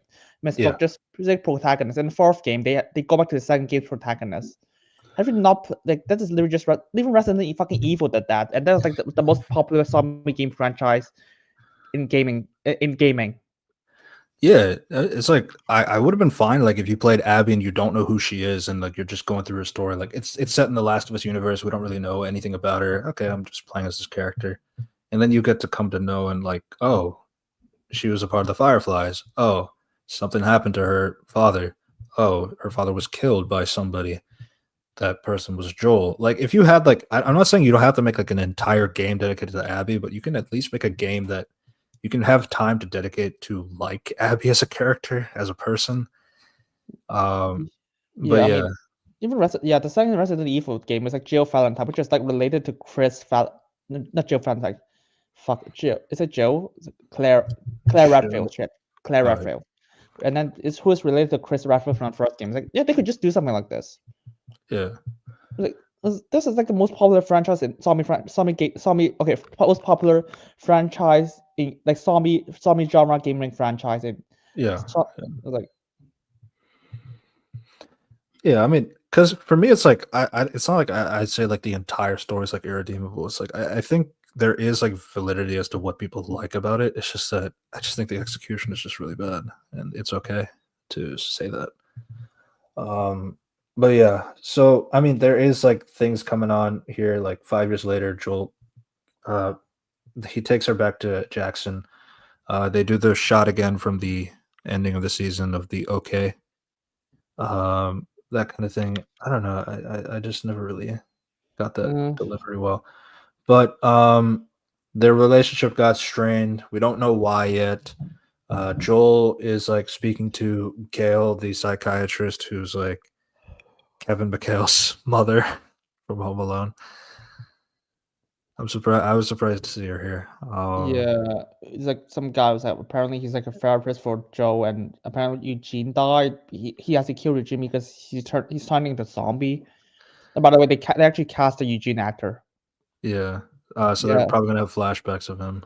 Yeah, because like he's gonna be played by the guy from the Bad Boys. So what the fuck is his name again? I mean, I cannot pronounce his last name. That's the thing. Yeah.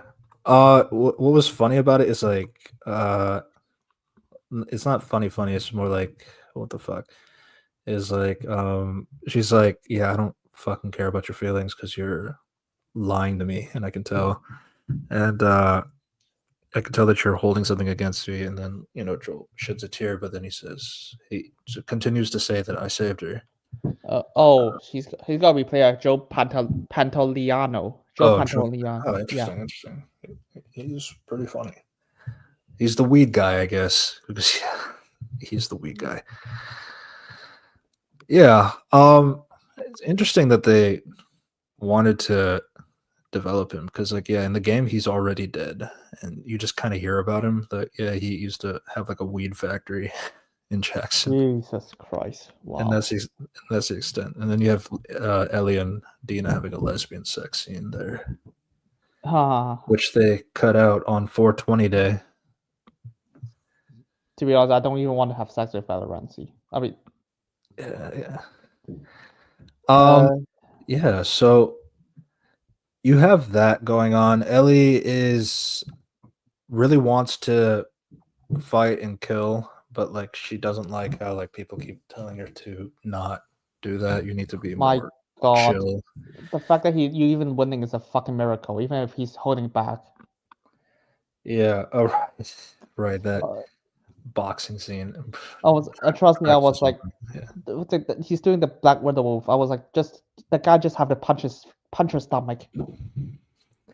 I know this was like a big controversial thing, but like recasting Ellie, it was definitely a big talking point in general. It's just like Bella. Yes, Bella is 21, 22, I think, but like doesn't look that much different from season 1, which was set 5 years in the past, where she's 14. So it's like they're not gonna recast unless Bella Ramsey like killed someone. Yeah. So yeah, I mean, I know like people kept saying, "Oh, you should just cast Kaylee Spaney." Love Kaylee Spaney, and I do think she would be a good Ellie, but like that it passed. It passed. There's nothing you can do. They were filming season 2 at that point. Unless the actor, the only way they would go recast is either Bella Ramsey. Okay, this is gonna be insensitive, but either Bella Ramsey passed away, or she committed insane crimes like sexual assault. Essay. Okay. Yeah, I mean, yeah, it wasn't gonna happen. Is basically the point. But again, what I don't like about her iteration of Ellie is just like she's like super uber violent. Like she just wants to like kill. She just wants to, which is like something like it's really hard to explain that because like in the game, like she hated killing. Like she did it because she had to survive and all that stuff too. But like it was something that she had to like kind of ease herself into because that was like not an easy thing to do. And that kind of thing. So like when you have like this, and then I don't know, I just think like a lot of like I know like Ellie also does like snarky kind of comments kind of a thing, but like they're kind of like in the background. Like if you disrespect her, then she'll talk her shit, not all the time. So there's that, and then yes, fucking kids. And then like when they're doing like the sniping scene with Tommy, with trying to kill clickers with the sniper, and then she wants to go out on patrol. He says no, and then she's like yelling, I'm immune. It's like, God, it's not funny. I mean, that scene, I was like, I'm gonna be honest here, I have no idea what the fuck is that scene. If the clickers hear it, can't they just kill her? Wouldn't Tommy be in more trouble? Well, to be fair, clickers are not that great at hearing. It's like more like an enclosed area kind of a thing. But they do have like echolocation, that kind of thing. But like any echolocation, you have to don't worry, sound bounce off. But yeah. Oh, fun fact, in Death Battle, do you know that if we go use Joe in Death Battle, we gotta tell you that he's gonna have super hearing. Yes. The way to improve his health for his super hearing is by taking pills. So yes, very realistic.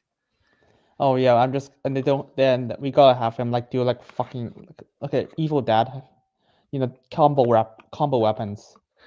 Yeah, and you got Dina, played by Isabella Merced. Still barely a character. Yeah.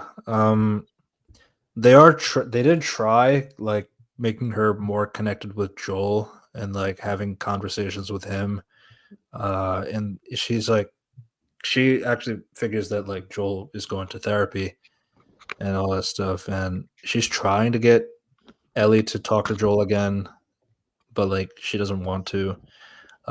They do have like a clicker scene in the market, which is also from the game, kind of. But then they added Uh, the stalker, which is kind of hard to explain to you, but like yeah. So basically, the stalker is like another enemy type where they have like the ability to sneak up, they can hide and cover and all that stuff. But Is- for in the game though, that happened like much later in the game, in Seattle. Wait, so you're telling me that zombie from Train to Busan is a stalker? Is that where the actress is from, or? No, Train to Busan. I mean, the Train to Busan type zombie. Oh yeah, It's like they're crawling around, just like weird movements. yeah. So you got like, so the way it works, like infectors go from runners, like the regular ones, to stalkers, to Oh my god, to clickers, to bloaters, and like things like that. it's like, geez, I mean, I'm gonna be honest. I thought I'm watching Resident Evil for a bit when I was in like second episode. It's like Oh, that was God, my God. let's Again, just say, not too much happens. I mean, you have the dance scene with Dina and Ellie. Ellie's like slowly getting more interested into Dina. I mean, I think people tell me that the changes like Dina and Ellie know each other already in this show and stuff like that's yeah. It's the same thing in the game as well. Like you're just introduced to Dina and Jackson with Appa- Jesse.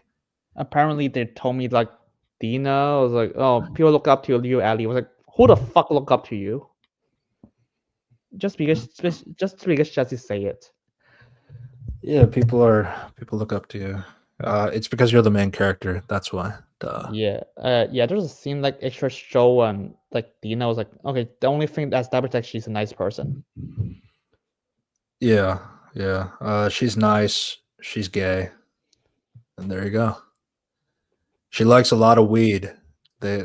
She said like weed like 6 times, but then again she was on weed, so there you go. Yeah, They have a dance in the thing for New Year's. they try to He, kill. They try to kill they zombie together. kiss, and then you're on that part. Yeah, the To be honest, stalker. Yeah. oh yeah, She that was. gets bitten by the stalker, but she can't Uh, reveal that I she love is I immune. love the fucking plan is so stupid. Apparently, this plan is to throw something behind it and to slit the thing's throat. Oh, that's how clickers work in particular, because clickers they can't see, so they have to rely on their echolocation because the shell's on their head. What the fuck? Can you just shoot it? No, well, the clickers have like, okay, so that's a game mechanic. You can't in the game you can't shoot it directly because like the shell on their head is like too hard, and all this stuff. So slitting the throat is like the better thing to do. 'Cause No, otherwise, it's a game mechanic. It's hard to explain. no. I think I've seen it in like episode 2, but like Joe needs a machine gun to kill them. You need like a bigger gun, yes. Yeah, I guess because Like in the game, like usually like a shotgun is enough to take it out, but like a regular pistol that won't work. no, Tommy uses sniper rifle to kill clickers. Yeah, no, you can do that too. I mean, those are technically bigger than pistols, though, right? Snipers. Yeah, but then the problem is like, why don't you just give them a bigger gun? Oh yeah, there's 2 other people there. It was like because apparently they're like, oh, there's nothing is wrong. Just like because apparently like there's 2 other guys with them this time.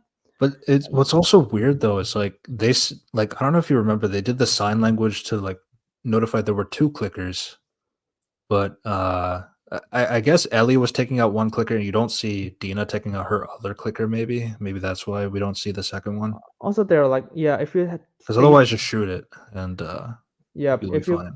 and if that's the case, why don't you just give them a bigger gun? You're fucking Jackson. I mean, they do. Ellie's using a rifle though, right? That's pretty big. Yeah, then just use a rifle to kill the clickers. Like, don't use like sneaking behind us. That was never established in the first season. Yeah, again, it's a game mechanic. Again, I don't like this game being adapted It's to weird. live action, but yeah. Also, the fact that they do not call the other two guys, I was like, no, call them because they're like, Nah, because in the game you don't have more people. Duh. yeah, just do that. Yeah. Yeah, Go because like ahead. you see, they're the kids or the teenagers, like, well, yeah, but at the same time, those people have to report back to stuff if shit happened. Like, you Yeah, can't just which they do. I mean, I guess they do that, but they go to the council and then they say that there was like this other type of like infected, like it was moving really weird. It was able to hide and recon like we did, plan an attack, and that was kind of giving them worry about that, which is fair. Especially if an infected is smart enough to plan out movements and think.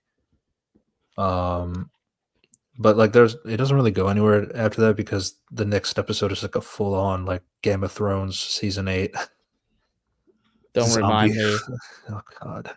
Yeah, that was But yeah, I yeah. mean this episode ends with Ellie, I mean Joel only interaction with Ellie before is like to tune up her guitar. No, the only interaction is like he's pushed a fucking racist guy, the homophobic guy. Yeah, well, yes. So, which I also didn't like that compared to the game, which is really weird because like I don't like the game, but the game has things that are better. Which is like yeah. So Dina and Ellie kiss. Seth, he's like, hey, don't do that. It's a family event. Fucking dyke. What'd you say to me? Yeah, What? I probably shouldn't have said that too. To be honest, I don't even know what. My bad. I'm I just don't even repeating know a what. line from the episode. Jesus, to be honest, I don't even know what's that mean. I need to look it up. Yeah, it's Is I guess.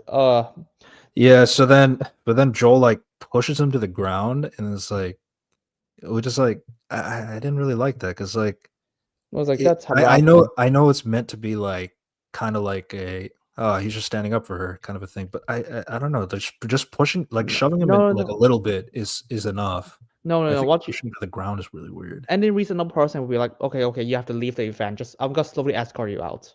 Hey, leave her alone, that kind of thing. Like again, it's just like a light shove. Pushing him on the ground is just overkill. Or just have him like walking to the ground. Walk to him. I was like, okay. Sorry. Okay. You have enough. You drunk. You are too drunk. Yeah. I think you have to leave now. Yeah. It's like because that Yeah. happens in nightclubs a lot or in pubs, at bar for US people. Yeah. Yeah. But yeah, I mean, like just describing it, like in the game, it's like that. But like again, Joel just shoves him like lightly, but like still like enough to like, hey, don't talk to her like that kind of thing. And then he gets taken away, and then the other thing that's missing is like I would have liked like Joel saying like, "Are you okay?" to Ellie with like before the "What is wrong with you?"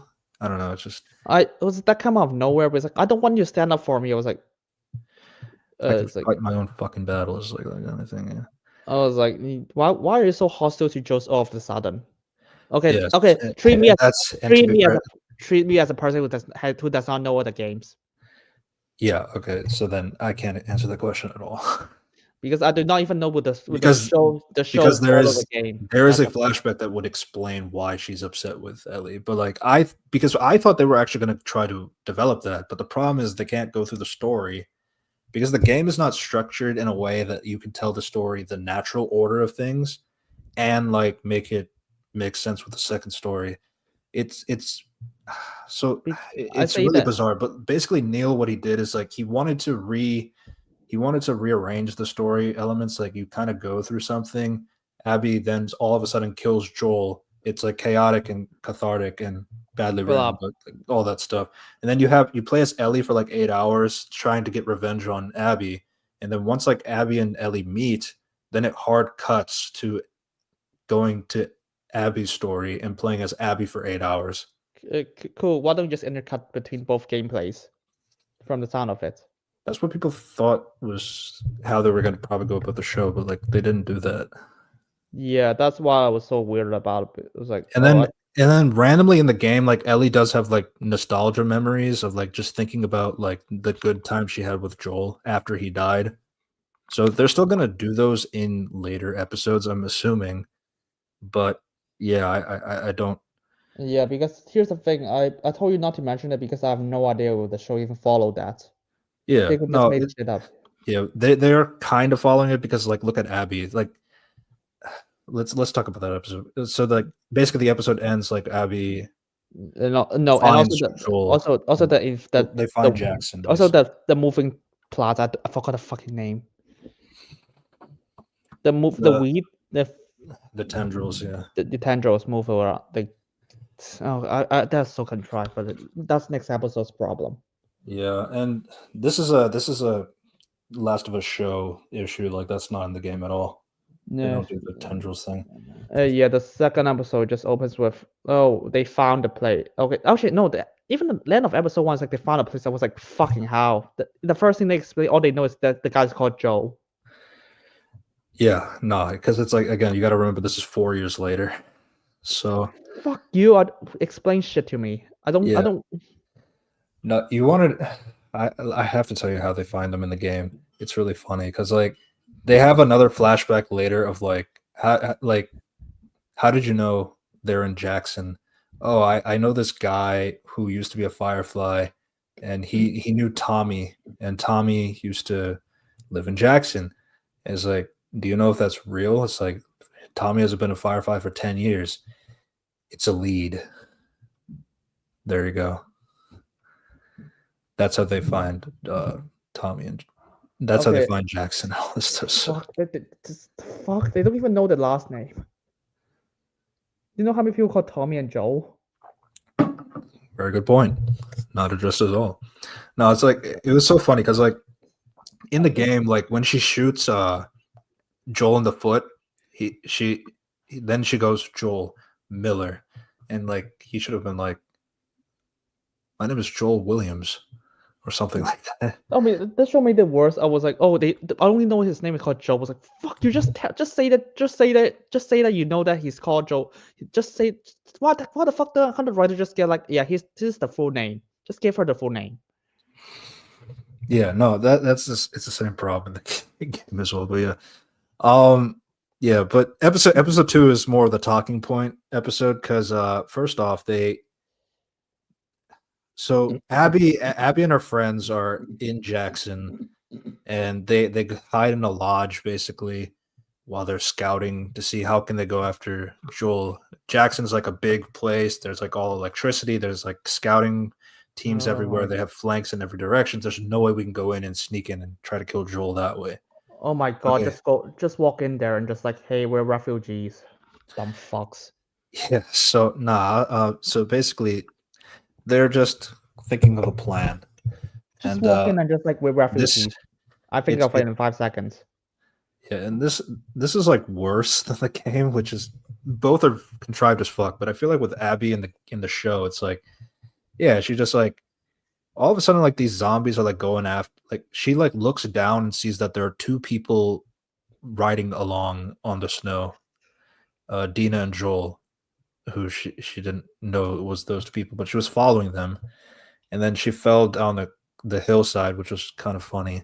Also, he's like the worst person holding a gun. She does not know how to hold a gun.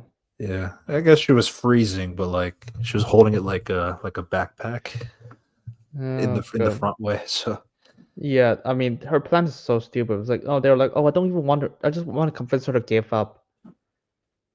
yeah, so yeah, Owen is like, I'm just entertaining this. I just want her to give up, kind of a thing. You're not doing a very good job on that. First off, yeah, you're not bad. I mean, you actually you lead them to Jackson. It was like, well, might as well commit to that at this point. Yeah.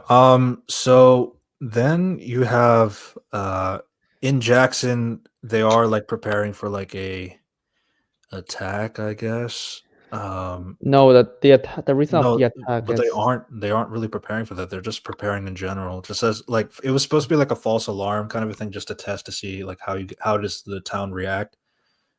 So they did that, and it's the same day that they're being attacked by zombies.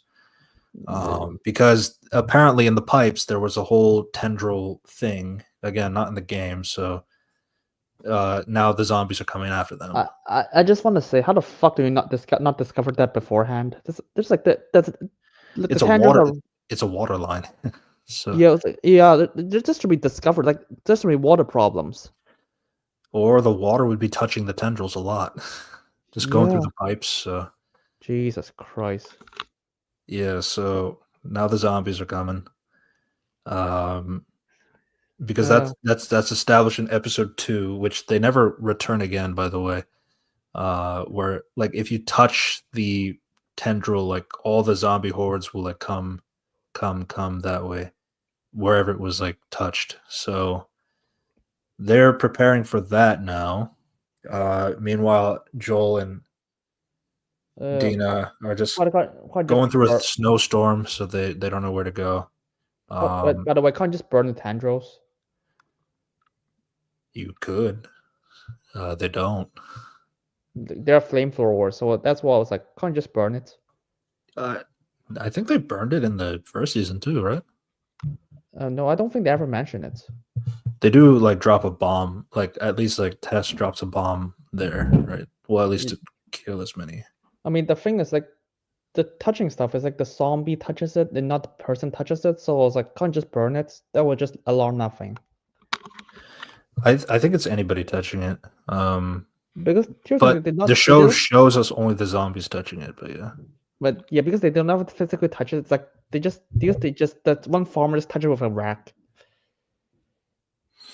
Right. So that I was like, wouldn't that be like qualified for anything? If like a piece of leaf just fall onto it, would that work? Yeah, but even then it's like it's a pipe, so like water should be rushing into it. Yeah, because the rules are confusing. Constantly like touching it, yeah. For me, so yeah. Uh-huh. This because I think this problem should be like someone has to deal with that problem, right? It's like just should be like regularly burned by flamethrower. Yeah. I mean, even then it's like it's really weird because I'm not saying like this doesn't happen in the game, like the tendrils part. Like there is no zombie attack that destroys Jackson. Like Jackson is pretty well protected. They're so well protected. Like there's a reason why there hasn't been like any zombie attacks for 5 years or 10 plus years since Tommy's been there. Because Tommy's like a damn efficient guy. Like he has everything planned out, everything schematics of the place. Everybody is like guarding a corner, anything for bandits, for zombies, anything. So like he's like very well structured. So like there's absolutely no way that this could have happened. But then like conveniently there's like a pipe that has like all these mushroom tendrils, I guess. So now you got this whole Game of Thrones season 8 episode 3 ass like kind of thing. I guess this is what HBO really wanted, because like HBO really wanted that zombie show again, and this is their chance of doing that again. Hey, at the very least, we can actually see it this time. That is true. We can see it this time. But yeah, so let's go through that part first before we go to the infamous scene.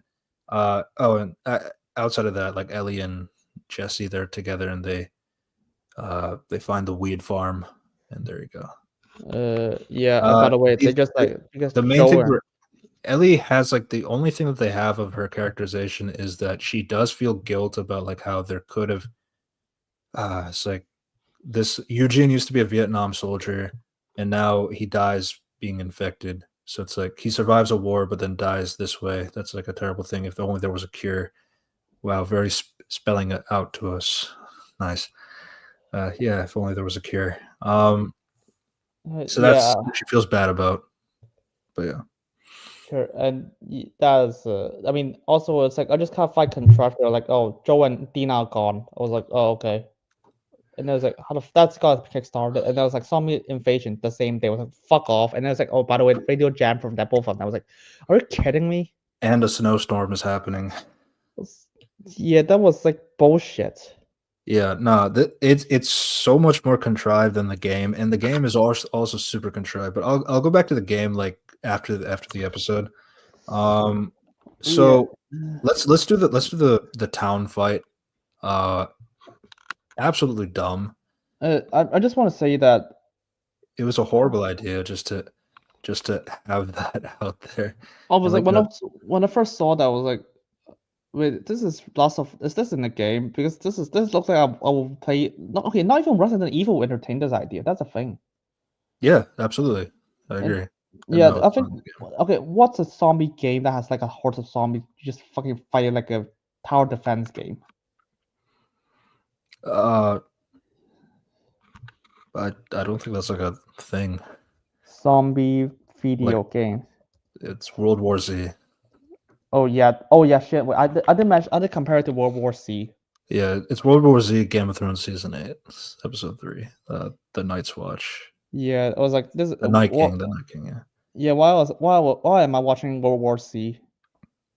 Yeah, no, it's like it's like so they have it's so funny because like they prepare the battle and all that stuff, and they have guns and all that stuff, but like they use the ranged weapons, but they wait for the zombies to go into the wall and crash into it first, and then try to shoot them. God, Let me- you have ranged weapons, and it's not bow No, and arrows; it's actual guns. no. They actually do use the machine guns to shoot them from the wall, but No, but above the wall, from the wall above though, the but, like wall. not when they were like charging, like running from back there. No. Because but my problem is like when they start to break through the wall, there should be machine guns like ready. Yes, I agree. It's like yeah, I was like, what the fuck, man? Because they only did like, oh, everyone hide to the basements and the rooftops. I was like, no, just hide it in the basements. What the fuck are you talking about? But the thing is, like, they were hiding in the basements because of the kids and the old people are hiding in the basement because they also like they weren't preparing for a war. They were just like doing like this is like a drill, like just to see can you like how do we react as a town? Like, are we doing good on this speed and that kind of stuff? So that's what they were there for. But then it became a real alarm because the zombies are coming. The zombies are coming. The zombies are coming. The infected are coming. Yeah. All right, they do a plan for a zombie. Plants for Jesus Christ. That's a throwback. God of War. Yeah. God of So War. what was hilarious about it though is like so they see the bloater coming is like oh they're gonna breach. So it's like okay I guess What's a bloater? What's it? The fucking bloater from episode 4? The bloater is the big guy. Yeah. I think it's like the thing from episode 5 of last season. Yeah. The bloater is a pretty iconic looking thing. See, they got to put the big guy in there. So they got the bloater. He pretty much breaks a hole into the wall, and all the zombies filter in that way. So now you got zombies all over the streets. You got the people on the high ground. Now, what was really funny to me is that the zombies, like, just like some of them, just like immediately just go straight for the buildings, go up the stairs, right to the rooftops. Like, it's like, wow, like you're really prepared for this. These mindless zombies. Yeah, they just gotta do like the the 2 towers. Like they just blow a hole. Yeah. To be honest, I don't even remember how did the first game of the episode 3 of Game of Thrones the zombie broke into the wall. I think it was the Night King who had superpowers at least. Yeah, because after they set the thing on fire. Oh no, the zombies just power on one side. Yeah. Looks stupid. I agree. Yeah, so that what was hilarious though is like Tommy gives up his machine gun, puts it down, is like, give me the flamethrower.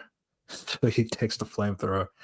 And then what's even more hilarious is that he's like really trying to get the bloater to like get away from everybody, but what's funny is that all of the runners are just running around Tommy because he has plot armor, of course. No, because that was I was like, oh, okay.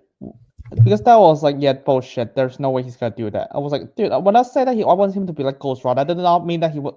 I want him to be like John Wick when it comes to plot armor. Nah, he was well protected by that plot armor, and then he takes the bloater inside to like an alleyway, and then just burn. Apparently, that's how he killed a bloater. Just burn him.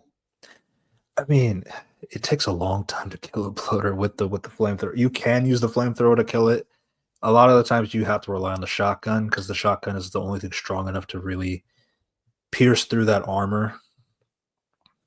Like thing. So yeah, now we're just in Resident Evil territory. It's like here's a fucking monster, lol. Like just you have these like insane artillery, just shoot it. Yeah, that's I mean that's true, to be fair. And what I'm also thinking too is like the bloater in the game have like these fungus sacs, like where like you throw it and it like releases like a gas, and that you have to avoid. Lucky that the thing did not throw it at Tommy. I mean, I guess it's not established in the show, so it's like I guess it has been established in the show. I don't know if episode 5 did it, but like to be fair, episode 5 was like really quick with the bloater, and then it just gone. Yeah, so I was like, yeah, whatever. It's just like, oh, you just kill him on time. I think the funny thing is like the planet requires like just like 4 fucking flamethrowers only, and there's like 2 people, like 2 trucks of people. It's like, what the fuck, man? Don't do. Oh, if I were the planning, I will not even have soldiers on that side. I would just have them all be on the rooftop. My other thing that's annoying about the show is like in the game, like one of the priorities in the game is like resource management, because like a lot of the times you're like very limited on the resources you got, and whatever you can find is like what you can like you have to use, and like whatever you have left is like that's kind of what you have to use against the enemies that are still left. Make every bullet count, kind of a thing. But here, when you have like so many instances of like, you could just restock here, you could just go and do that here, and all that stuff. When you have so many of these things available in the show, it's like you don't really get any of that aspect from the game of like every bullet counts, like everything counts, like that kind of a thing. So it's kind of annoying at that point of view. No, I mean the thing is like I'm so it's also lucky there's only like 1 bloater for some reason. It's only 1 bloater. That's true. You know, you got to get people to clap. There's no clickers as well, even though like Tommy is sniping clickers. Tommy is sniping clickers. Apparently, it's like dog for the zombies as well. I was like, what the fuck? Yeah. Also, like, I don't. The other thing too about the horde invasion thing is like, I don't know why you would want to do that, because like you're forcing like more like extras to do things, but obviously they're probably some of them have to, like a lot of them have to be CGI. I would have to assume, because there's no way you get like that many extras to do. The other thing is like, I'm surprised you put it in this episode, because like this is the episode that everyone just remembers as like Joe getting killed. I agree too. It's like I honestly like I feel like this entire thing like kind of detracts even more with Joel's death that it's happening here. I was like, and also the fact that you don't have Joe and Ellie in this situation, because if they're right there, but like it would make more sense to like see how the team works, like Dina. Yeah, but you gotta have Joel and Ellie are separated when he dies, so you gotta get to that point. So Joel and Dina are together. Why? Don't know. That's just a thing. So they're just kind of chilling. There's the snowstorm, and then Abby. You follow Abby. Abby is like being chased by zombies. Yeah, because that are coming out of this. They're like under the snow. Fucks for some reason. Yeah, but then so then they follow her, and then she goes into like a place where the fence falls on top in the corner. It's from the game, but like, what the fuck? I thought they copied that from Resident Evil 3. Yeah, Neil Druckmann lost his sauce in the game too, so there's that. So obviously the fence is like being plot armor to protect Abby from getting hit and anything like that. So, and she's crawling under, trying to get out. There's this one infected on top of her, and who saves her? Joel. Was like, no, every single zombie should be crawling from that angle. What the fuck are you talking about? Yeah, especially with how they did that in the invasion scene with the wall, like how like one small hole in the wall brings up a bunch of them through. No, and also Abby should be better. No, I'm sorry, even before Joel arrive. Yeah, no, but she has plot armor though, right? Don't forget. Yeah, because you apparently can't just have like 1 by 1 zombies. Yeah, so so Joel is the one who saves her. Conveniently, he was in the location where she was at, and all that stuff. And and then Dina just yells Joel for no reason. Yes. Now this is a big change from the game. So as I said, Tommy was in the scene with Joel, and in that scene, at least like Tommy and Joel, Tommy was like just saying to Abby just to like, because like Abby was kind of shaken up about everything. Is like, listen, I'm Tommy, that's Joel. What's your name? Abby. All right, Abby, I need you to do something. Like just kind of that kind of formalities kind of a thing. But like here, it's like they want to do it so like, oh, Dina will say Joel instead of Tommy because Dina is younger, so like maybe she just doesn't know any better, that kind of thing. Which is like, I don't know. Okay, I don't even know how the joke and Dina got separated in the first place. Why would they be separated? They don't even know Abby is gonna be saved. They're in the same building, so I don't like that. That's kind of the problem. Is like they go inside, and then her horses are on the ground. Oh, I guess the implication is they're preparing the horses, but like, why is Joe upstairs? Yeah. Now the Oh, location is very different as well too. Um. And it- apparently, because so apparently, like, how did Joel know to like go upstairs, find the girl that is like being attacked by zombies and like to kill it? So like, you know what I mean? It's like there's just so many questions here with the layout and like how the things work. Like in the game, it kind of made sense because everything was like linear. Um, yeah, but it's still contrived as fuck. Don't get me wrong, but yeah. it's weird. And then they're like, "Oh, what the fuck am I supposed to do?" It's like, "Oh, sure, we can't go back to Jackson." Like, fuck you, just go back to Jackson. What the fuck are you talking about? Ah, but it's a snowstorm. We're gonna freeze to death. There's a lodge like nearby. It's like honestly, going up. They have to go up the hill. I don't think that's easier. Going down the hill to Jackson probably is a better option. But like, but actually, Jackson has like a thing that's like happening because the show added that in. Because I was like, dude, Joe does not know that at that point. It's like, shut up.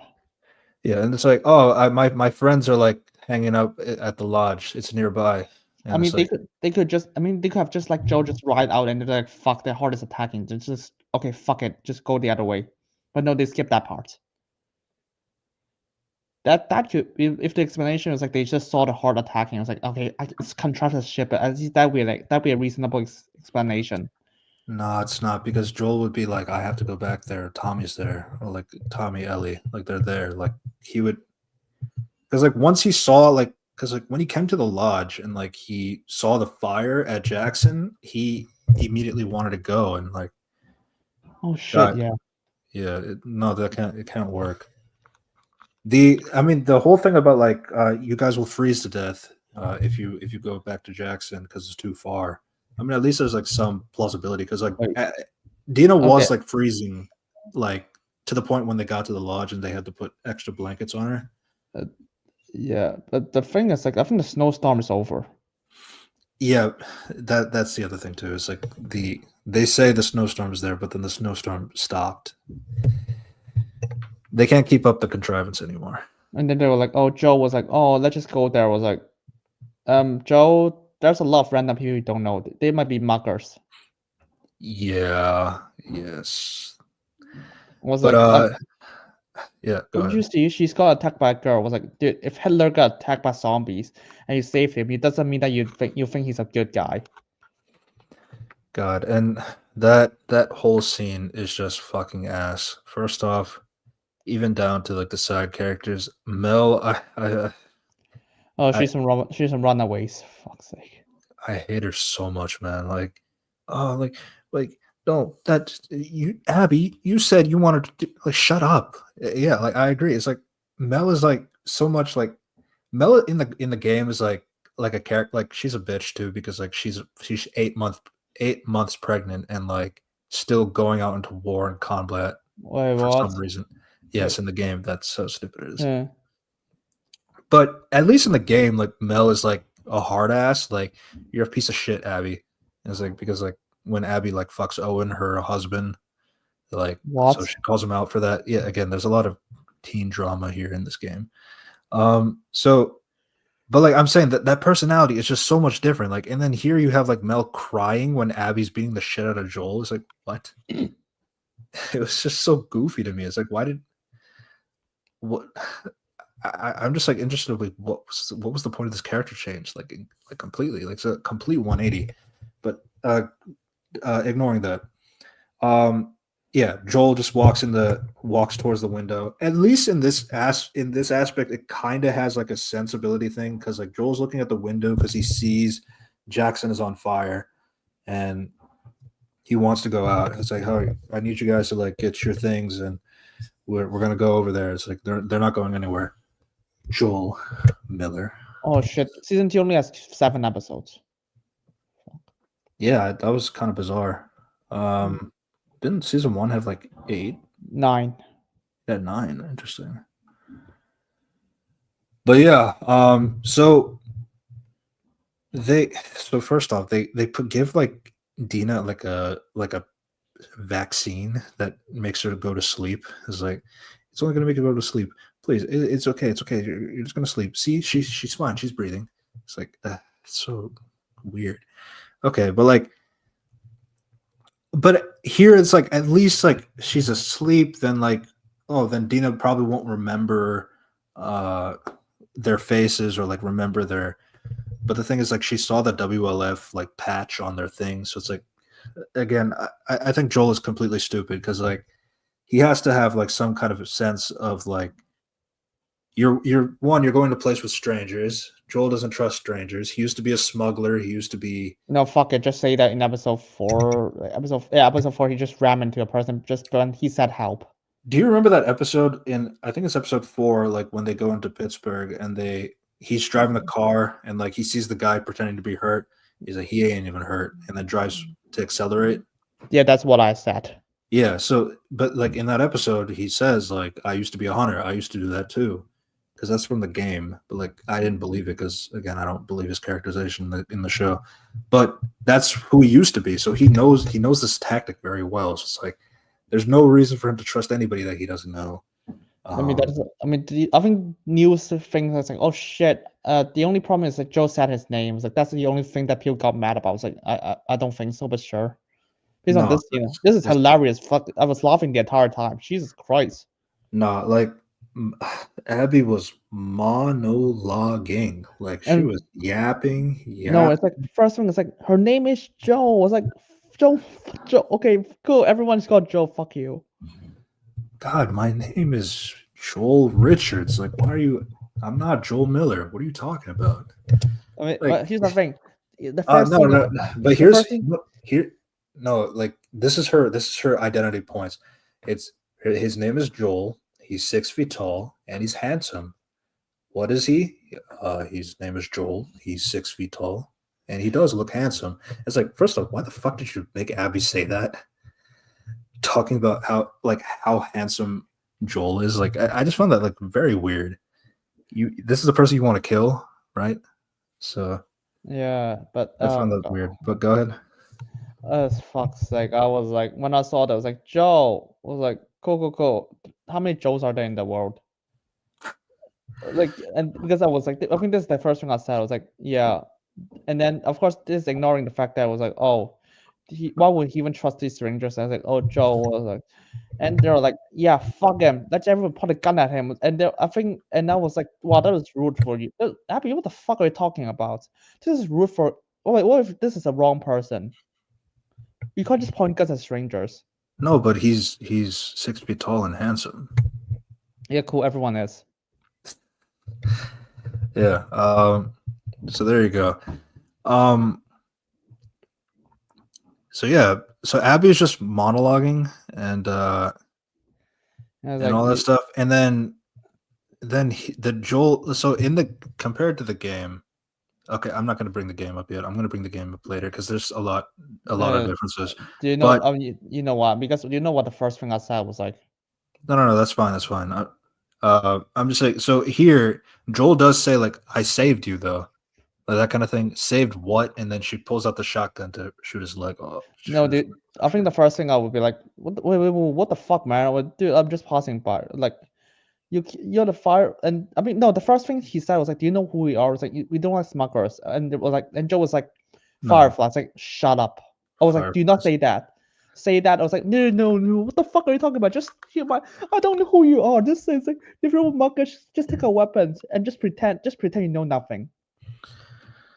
Yeah, no, I mean it's fair. I mean Joel doesn't act that way, but like, I mean, there's still smarter ways to go about it. It's like, Or just lie. what are you talking about? Like, he's a fucking liar. He's supposed to. That's what he's. Lie. Ellie's mad at him because he lied. That's the whole point. Like, Jesus Christ. I said lie. I guess lying is a foreign concept to those writers. Wait, but no, Abby did lie in this episode. It's not a foreign concept. You just don't know how to do it. You just plot contrive it. Yeah. So, yeah, him explaining the Fireflies is. Here's my other thing too. Is like Joel is a man of little words in the game, so it's like when he says something, like there's like some thought to it. Like there's a lot of thought to it. Whenever he says something, so he doesn't say that much in the show, but whatever he says is really dumb. For instance, that the smartest thing he says, just shut the fuck up and just do it already. That's like the only thing that's like, yeah, I agree. Because God, yeah. So, you Fireflies? It's like, no, it's like Dina saw the WLF patch. Like, did you not hear that? They're not Fireflies then. But no, it's like, yeah, we used to be Fireflies until somebody killed them all. No, they know like 18 soldiers and 1 doctor. I was like, wait, what? That's it? There's only 18 soldiers? You suck. Yeah. So they killed 18 soldiers and 1 doctor. That doctor happened to be my dad. No, it was like 18. How the fuck this Fireflies extinct if there's only like 19 people got killed? Okay, so this is kind of a little bit of a. There's a game lore reason as to why there's like so little of them left. Is because like they actually were being exterminated a lot by Fedra. So they were losing their power, and then going from Boston to Utah, they've lost even more people. So they're like really like limited in people. And then Joel did his thing. So that's the explanation in the game. I don't know. Cool, that was not in season 1. Fuck off. Yeah, because they don't really talk about Marlene that much in the show. Because Marlene, the leader of the Fireflies, like that was. No, they do have remember in the first episode of Fireflies, you have started a fucking fight with other people, with the entire town.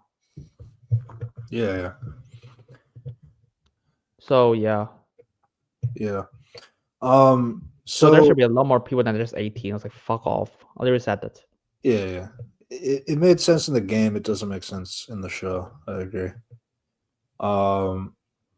But so she's talking about her dad and all this stuff. So this obviously is the biggest difference. Is like Abby is actually explaining her motivations to Joel as to why she's going to kill him, which is not something she did in the game. And I think it's like, people have theorized, but I think it's absolutely true. I think they just wanted to do that so that you can understand Abby's point of view before she kills Joel, so that people don't attack the actress for killing Joel. For those that are not familiar with the game, if that makes sense. I'm gonna be honest, they are fucking insensitive for marketing. It's like, hey, let's just have Killing Death. Was like, oh, do you know that my mom died before we filmed this scene? I was like, why do you want to report that? I mean, it's tough emotionally.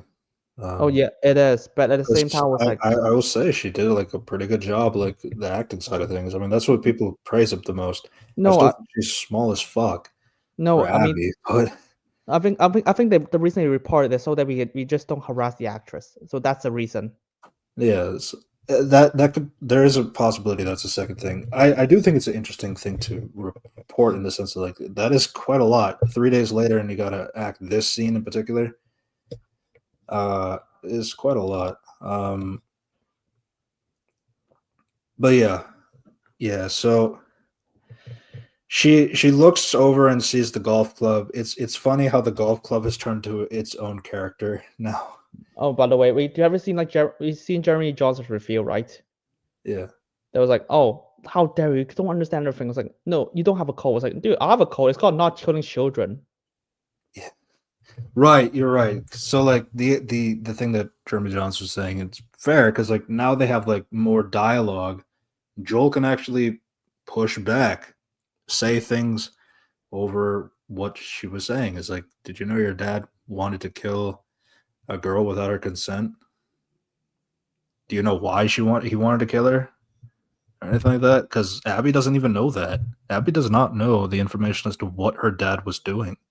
Well, that was in the game. I don't know if the show will retcon that. But yeah, there's definitely things that Joel can say because Abby is talking more. So yeah, there's no reason why he can't say things to Abby. Maybe make her rethink about her dad, even though Joel didn't really know her dad that well. Yeah, that was like, you have no honor and stuff. Like, no, your dad would have killed kids. Fuck off. I mean, It's like, what the fuck are you talking about? It's like, you're a guy who we're people who kill that are necessary. You're the one, somebody who kills with no honor, and it's like, you guys are in a zombie apocalypse. You're all killing without honor. Oh no, this is why I'm you have to kill infected people. that was like why I laughed. The monologues are so stupid. I was like, good lord, you actually wanted me to believe all of this shit. And it's like, and then I was just like, oh, it was like, this is reasonable. I was laughing. I was like, no, you're just a fucking psychopath. You fuck, you stupid moron. You literally kill a person without even knowing. It's like, is this guy Joe? I was like, no. I was like, Joe, you don't even. I was like, if Joe literally just say, he was like, I'm not Joe. I'm just even though I'm called Joe. I was like, how do you know that? I don't know anything because they literally have no clarification. Yeah, but you see, because Dina said his name is Joel. Yeah, cool. That doesn't mean anything. It's like, that doesn't mean you're Joel Miller. You could be Joel Stevens. I don't know. The thing is, like in the first scene of episode season 2, like they literally said the only thing they know about him is he's called Joe. I was like, you don't even know last name. They literally specified that. And yeah, in the game, like they say that they know Joel's brother is Tommy. So it's like in the game when they have Tommy and Joel meeting up with them, it's like, okay, you have two pieces of evidence there, which is more contrived, which is why I think they changed it so that Tommy is not there to give out the names and all this stuff. Because he's older, so he should not be giving out names. They both have been being smugglers and survivors for 20 years, 25 years. So it's like, there's no way they would do that. Plus, with how Joel is like, how he did that whole Firefly thing and like how I don't know if you remember, like when he killed Marlene, he says like, when like Marlene is like, no, please let me go. It's like, you'll just come after us, and then shoots her in the head. Yeah, because like that's his paranoia. It's like if you don't tie up that loose end and let her go, there's a possibility that she'll come back and she'll try to find him and then try to take Ellie, kill him, and all that stuff. So why risk it? So it's like, at that point, it's like you should be on full alert. It's like, if you're meeting anybody new, it's like, my name is not Joel. It's like, my name is something else. It's like, have a fake name. It's like, I don't know. I think that's reasonable. Well, so wouldn't Marlon has a record of like his last name in the hospital? So Marlene does know Joel like personally, from Boston. Like she knew Tess and Joel as smugglers there. So she knows he's Joel Miller. So it's like, there's that. Because the thing is, like, I think Marlon would just write down his full name somewhere. Yeah, maybe. In the show, all they say his name is Joel. Yeah, so that's why I was like, I'm not convinced that you don't even know the person's last name. And the other thing I'm kind of confused about too is like, Abby says her only description came from the nurse, like the other nurse in the room, because like Joel only kills the one doctor and doesn't kill the others. I was like, no, she absolutely know the fucking record. Yeah, but like the other nurses says that his name was Joel. He was about 6 feet tall and he was handsome. It's like, my god, can you just describe like what is his hair? What is he wearing with the fucking facial features? Yeah, it's like what? It's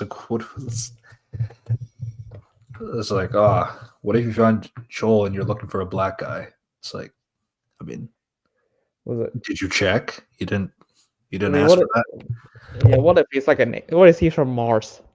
What if he's from Mars? Yeah. So, and then Joel, after he gets shot with the shotgun, It was the Tom and Jerry. Ah, I was like, what the fuck? I think I literally laughed out loud. I laughed out loud. I was like, what the fuck is that shit? Yeah, and then so after she's like talking, and then I she was like, goes to that's reach it. over to the golf club. It's like, By the it's funny because just shut the fuck up and get on with it. by the way, when they were like, oh, this guy's a firefly, I was like, cool. Do you know how many people called Joe knows about the fireflies? Yeah, but she says that her dad was a doctor and died. That's sad, isn't it? Yeah, sure. What if you? I was like, dude, because the entire time I was like, yeah, you absolutely killed an innocent person for all you know. So you're a fucking psychopath. Yeah, like ultimately, it's so fucking funny because in the game, like later in the game, like Abby is going to kill her own friends What? eventually. So yeah, I'll let you think about that later. Yeah, fuck it. Fuck it. It's like I'm She's not very even gonna. she's very funny. But yeah, Yeah, so she pulls out the golf club, whacks it on the it was like bullet. Jesus. I mean, Boom. someone told me it was like, oh my god, why do you even like? It's like she's putting out like a Mjolnir. And it's so weird too, because like Joel's hands are still like free. Because like in the game, two people are holding Joel's arm so that he can't do anything, even though his leg is like tourniquet and all that stuff. But you know, he's holding his leg and he's just allowing Abby to hit him in the leg instead of like, trying to grab it, stop it from her hitting him. That's why it's like if she hits him in the head, because at least that disorients him, and then like you can keep hitting him all you want. But I just thought that was a weird choice of having her hit specifically his injured leg. But this episode is comedy gold. I was like, No, it fuck. was hilarious. Like I stopped it a lot just to like, God, how is the game better than this? No, I mean, I don't even play the games. I was like, fuck, this is so funny. What the fuck is this scene? Yeah. But Ellie's just kind of riding along and just eventually just makes it to the lodge as well. And then she sees the bloody Joel. And it's so annoying because she opens the door. It's like she doesn't shoot immediately. She just Yeah, I was like, just show them. she enters the door enough so that Manny can come and grab her. He tries to stab his arm and all this stuff. I was like, kill her, kill Abby, kill Abby. No, kill Ellie, kill Ellie, kill Ellie. I don't know. They can't do that. It's not the Jedi way. Yeah. So she's like kind of restrained, not really. And then she's crying. Joel, get up, get up. And then and then Owen just how we end it. End it. Because it was going pretty long and all this stuff.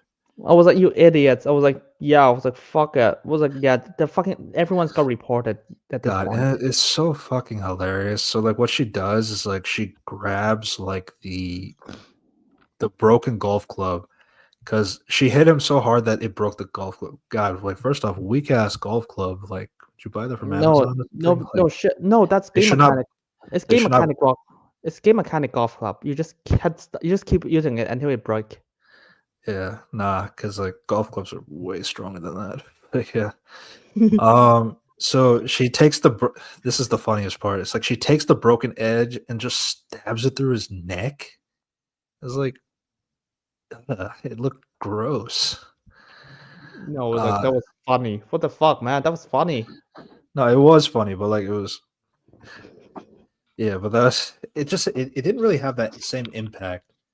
Like when Ellie when Abby just smacks him in the head, and like that felt more final. Yeah, that was more. It was like, yeah, I thought he's gonna hit him in the head or something. Yeah, and I was like, and everyone just like, now let's shoot Ellie. We can't do that because then we'll. So here's the funny thing: in the game, like they actually do. Manny wants to shoot Ellie because she sliced him with the knife fair enough, makes sense. And he's like, no, don't do that. We won't. Otherwise, we won't be better than this guy, Joel. It's like, my God, you literally, for all you know, this guy random person. Yeah, and like it's really. But what's bizarre is like her name. Like they don't know her name is Ellie. But like she is at least acquainted enough to know that is Joel and that is his name and all that stuff. So no, she even says it's like, I'm gonna fucking kill you. I was like, I'm yeah, gonna just fucking kill you, which is also from the game as well, but that's also sucked in the game because it's like, oh, you have this girl saying I'm gonna fucking kill you, and I was like, just kill her right now. Don't kill her, I guess. Yeah. So, and here's the worst part for me. It's like they just let her go, and the other guys, they walk out and let her go, and Ellie, instead of just getting up, she just crawls over just to lay on the dead Joel's body. And it's like, no, like Ellie would get up and try to take them on, like try to fight them and all this stuff. It's like, no, she would not do that. Because like in the game, what made sense at the very least is that they knock Ellie out and then they leave. Wait, what? No, like, so instead of this, they don't want to, they don't kill Ellie because because Owen is like, if we kill them, then like we're no better than him, as referring to Joel. So that's why they let them go. But what the fuck? They knock Ellie out so that Ellie can at least be unconscious, so that when they leave, they don't know where they go. That kind of thing. So that was the explanation. Fuck that. That's still a shit explanation. It is a shit explanation, I agree. But like I'm saying, but my problem in the show is like having Ellie conscious and letting them leave, then it makes Ellie look bad because like Ellie could just get up and go after them like right away, but like no, she has to lie on Pedro Pascal's face. Because I was like, if they turn their back, Ellie can just shoot him. Yeah. So that's kind of pretty much it. And then Jackson is now like recovering from the battle, and Ellie, Dina, and Jesse are returning home with Joel's body in a body bag, and that's how the episode ends. I was like, wait, am I supposed to? And then there's like F.G. Johnson singing. I was like, oh, cool. I was like, when no one watched this episode, I was like, wait, is this like? It was like, the fuck is this? I was like, yeah, no wonder people are mad at that shit. I was like, I just found it hilarious. Yeah. Joe was a fucking idiot, and he's like played by the Abby is like apparently like some pathetic character. I was like, no, you're just a fucking psycho, you dipshit. Yeah, and it's really bad. Like I was like, I'm gonna enjoy. I was like, it's like some film monologue. It's like, I'm gonna slowly enjoy. Shut the fuck up and get it over with already. Like, yeah, I was like, this is absolutely. You don't get to, you stupid old man. You don't get to rush this. I was like, this is Darth Vader. Fuck you. Yeah. So here's the big thing about the game version iteration is just like, again, at this point of the game, you don't know anything about Abby except for that she hates Joel and wants to kill him specifically. And then you get the flashback where I'm sure you know the memes about her dad saving the zebra. No, I also know the meal pick a sandwich. I expect them to say it here. Yeah, they had the sandwich, but they didn't call it the bigot sandwich. Okay. What was the point of the episode then? But yeah, so she kills him. But the thing is, like, the scene was intentionally made to be chaotic as fuck. I think Seth died in the battle. Maybe. I was like, I heard Craig Mazin said that Seth is getting a flashback episode. No, I think Seth is the one who got eaten, who's the flamethrower guy who got eaten. Is it? I need to check it just in case. Yeah, Seth doesn't die in the game because there's no zombie horde fight in Jackson in the game. So, but it was really funny that Seth is gonna have a flashback episode. It's like, wow, Tess didn't get a flashback episode, but Bill did. But you see, Bill, but makes sense for Bill. I guess. I'm not even sure. I was like, that's like a lot of dedication for one character. It's like, I mean, it's still a good episode. Yeah, I mean, I What I don't like about it is just like it just takes away more action that Joel and Ellie should have had. Because like eventually they like end up in his house and it's like, yeah, I died with the guy that I love, and anybody who finds this, like, if you want access to my guns and my car and all that stuff, it's all there. And it's like, again, it's just it's it's a nice episode for Bill and Frank, but I don't like it in the sense of like, yeah, no, Joel and Ellie do even less work to get what they got. They just were No, handed to them once no, they I got. actually heard about it. Apparently, like Bill is supposed to be the reflection of what Joe could become if he grown Yeah, way too better sinner. So I was like, yeah, I think no, that's like, yeah, dude, that's yeah, you just robbed Joe of character development. yeah. I mean, it's like thematically, I understand it. Like, I understand why people like the episode a lot. It's just that I guess maybe some of it comes down to the game because it is a zombie apocalypse story at the end of the day. So it's like when Joel and Ellie don't do that much surviving and they're just handed things, they're handed gifts and things like that. It's just they don't work for it, and that's lame to me. But again, I still like that was like what 2/3 of the episode that was good. It was the last section that I didn't like, the Joel and Ellie part. Yeah, just like I was like, I never played a game. I was like, it's a good episode. So, I don't. I think it's just a waste of time, though. Yeah. So it's like what I find funny is like Seth is like if Seth is getting a flashback episode, it's like, oh, is Seth gonna explain why he's homophobic? That's No, the meme right now. And to be honest, we need an episode of like a. I think we need a Joe episode, Joe flashback episode at this point. oh, you're gonna get that. But like, for me, my favorite episode is still episode 1. I think they did a really good job of like establishing like the fear and like the chaotic nature of like the first day. And then No, the death of Sarah. no, I love the first scene. You know, the modern day stuff. I was like, oh, okay, that's interesting. Oh yeah, that's like a new thing because like the explaining the fungus thing is like if this were to affect humans, like there's no cure, there's no solution, and it's like dead silent in the talk show. It's like we'll be back. It was really good. And you said that guy was from Agents of Shield. Yeah, he's an Agents of Shield. Also, if no one has watched it, he's from the Mummy, the Brendan Fraser Mummy movie. Yeah, no, I really like that. And honestly, what I found interesting rewatching, like going through the game again, is like they actually do have these like Easter eggs about like how, yeah, the way that the fungus thing went through the flower, and like that was flower's like an easy accessible thing that everybody has. So like that's where it had the widespread distribution. The show actually lets you get to see that. So it's like I thought that was a good addition. And then you actually got to see Sarah and the Coopers together before the Coopers turned into zombies and how she reacted to them.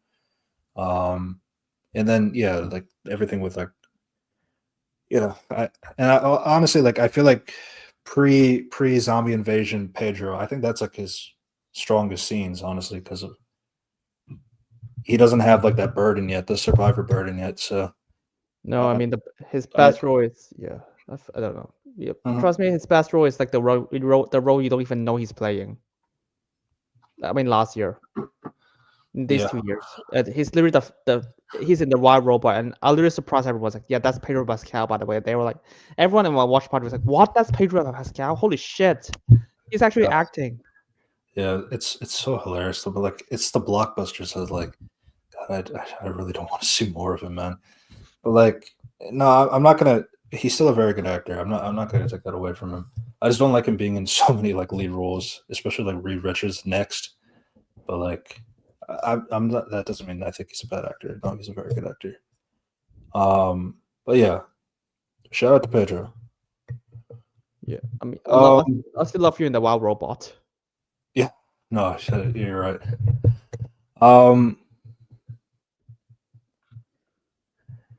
Yeah, this Joel died. Yeah, I was like, what? You don't really feel the impact is not there, obviously, since we already know Joel no, died. was like, no, I still felt something. I just felt this is hilarious. It was so funny. I was like, fuck me. I was like, what? I don't get why people piss off at that. I was laughing the entire time. Yeah, and like, I still find it funny because like, Caitlin Dever was like fan cast as Ellie like since 2015 because She has a baby face. she had a baby face, but also like they actually did talk about making a Last of Us movie all the way back then with Sony. That never happened. So yeah, but that she was like one of the suggestions at that time for Ellie, and babyface as well. And then now you have like she should have been Ellie. She should have been Ellie. Okay, fine, we'll make her Abby. It's like okay. Honestly, at this point, you might as well just get KTM O'Brien. Yeah.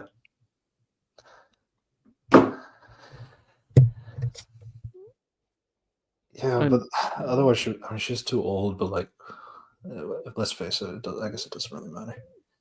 My God, is like I don't even at this point it was like, who the fuck cares? Just make her well written. Yeah. Obviously, like I have so much more to say about the games in general. I do have videos on my channel already from Yeah, three years ago already.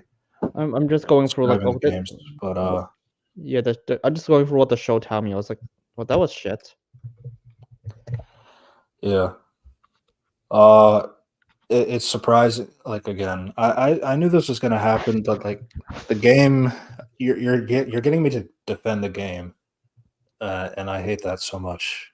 So thanks a lot, HBO. No, don't worry. I defend the weekend. I think that was shit. The play. Yeah, yeah.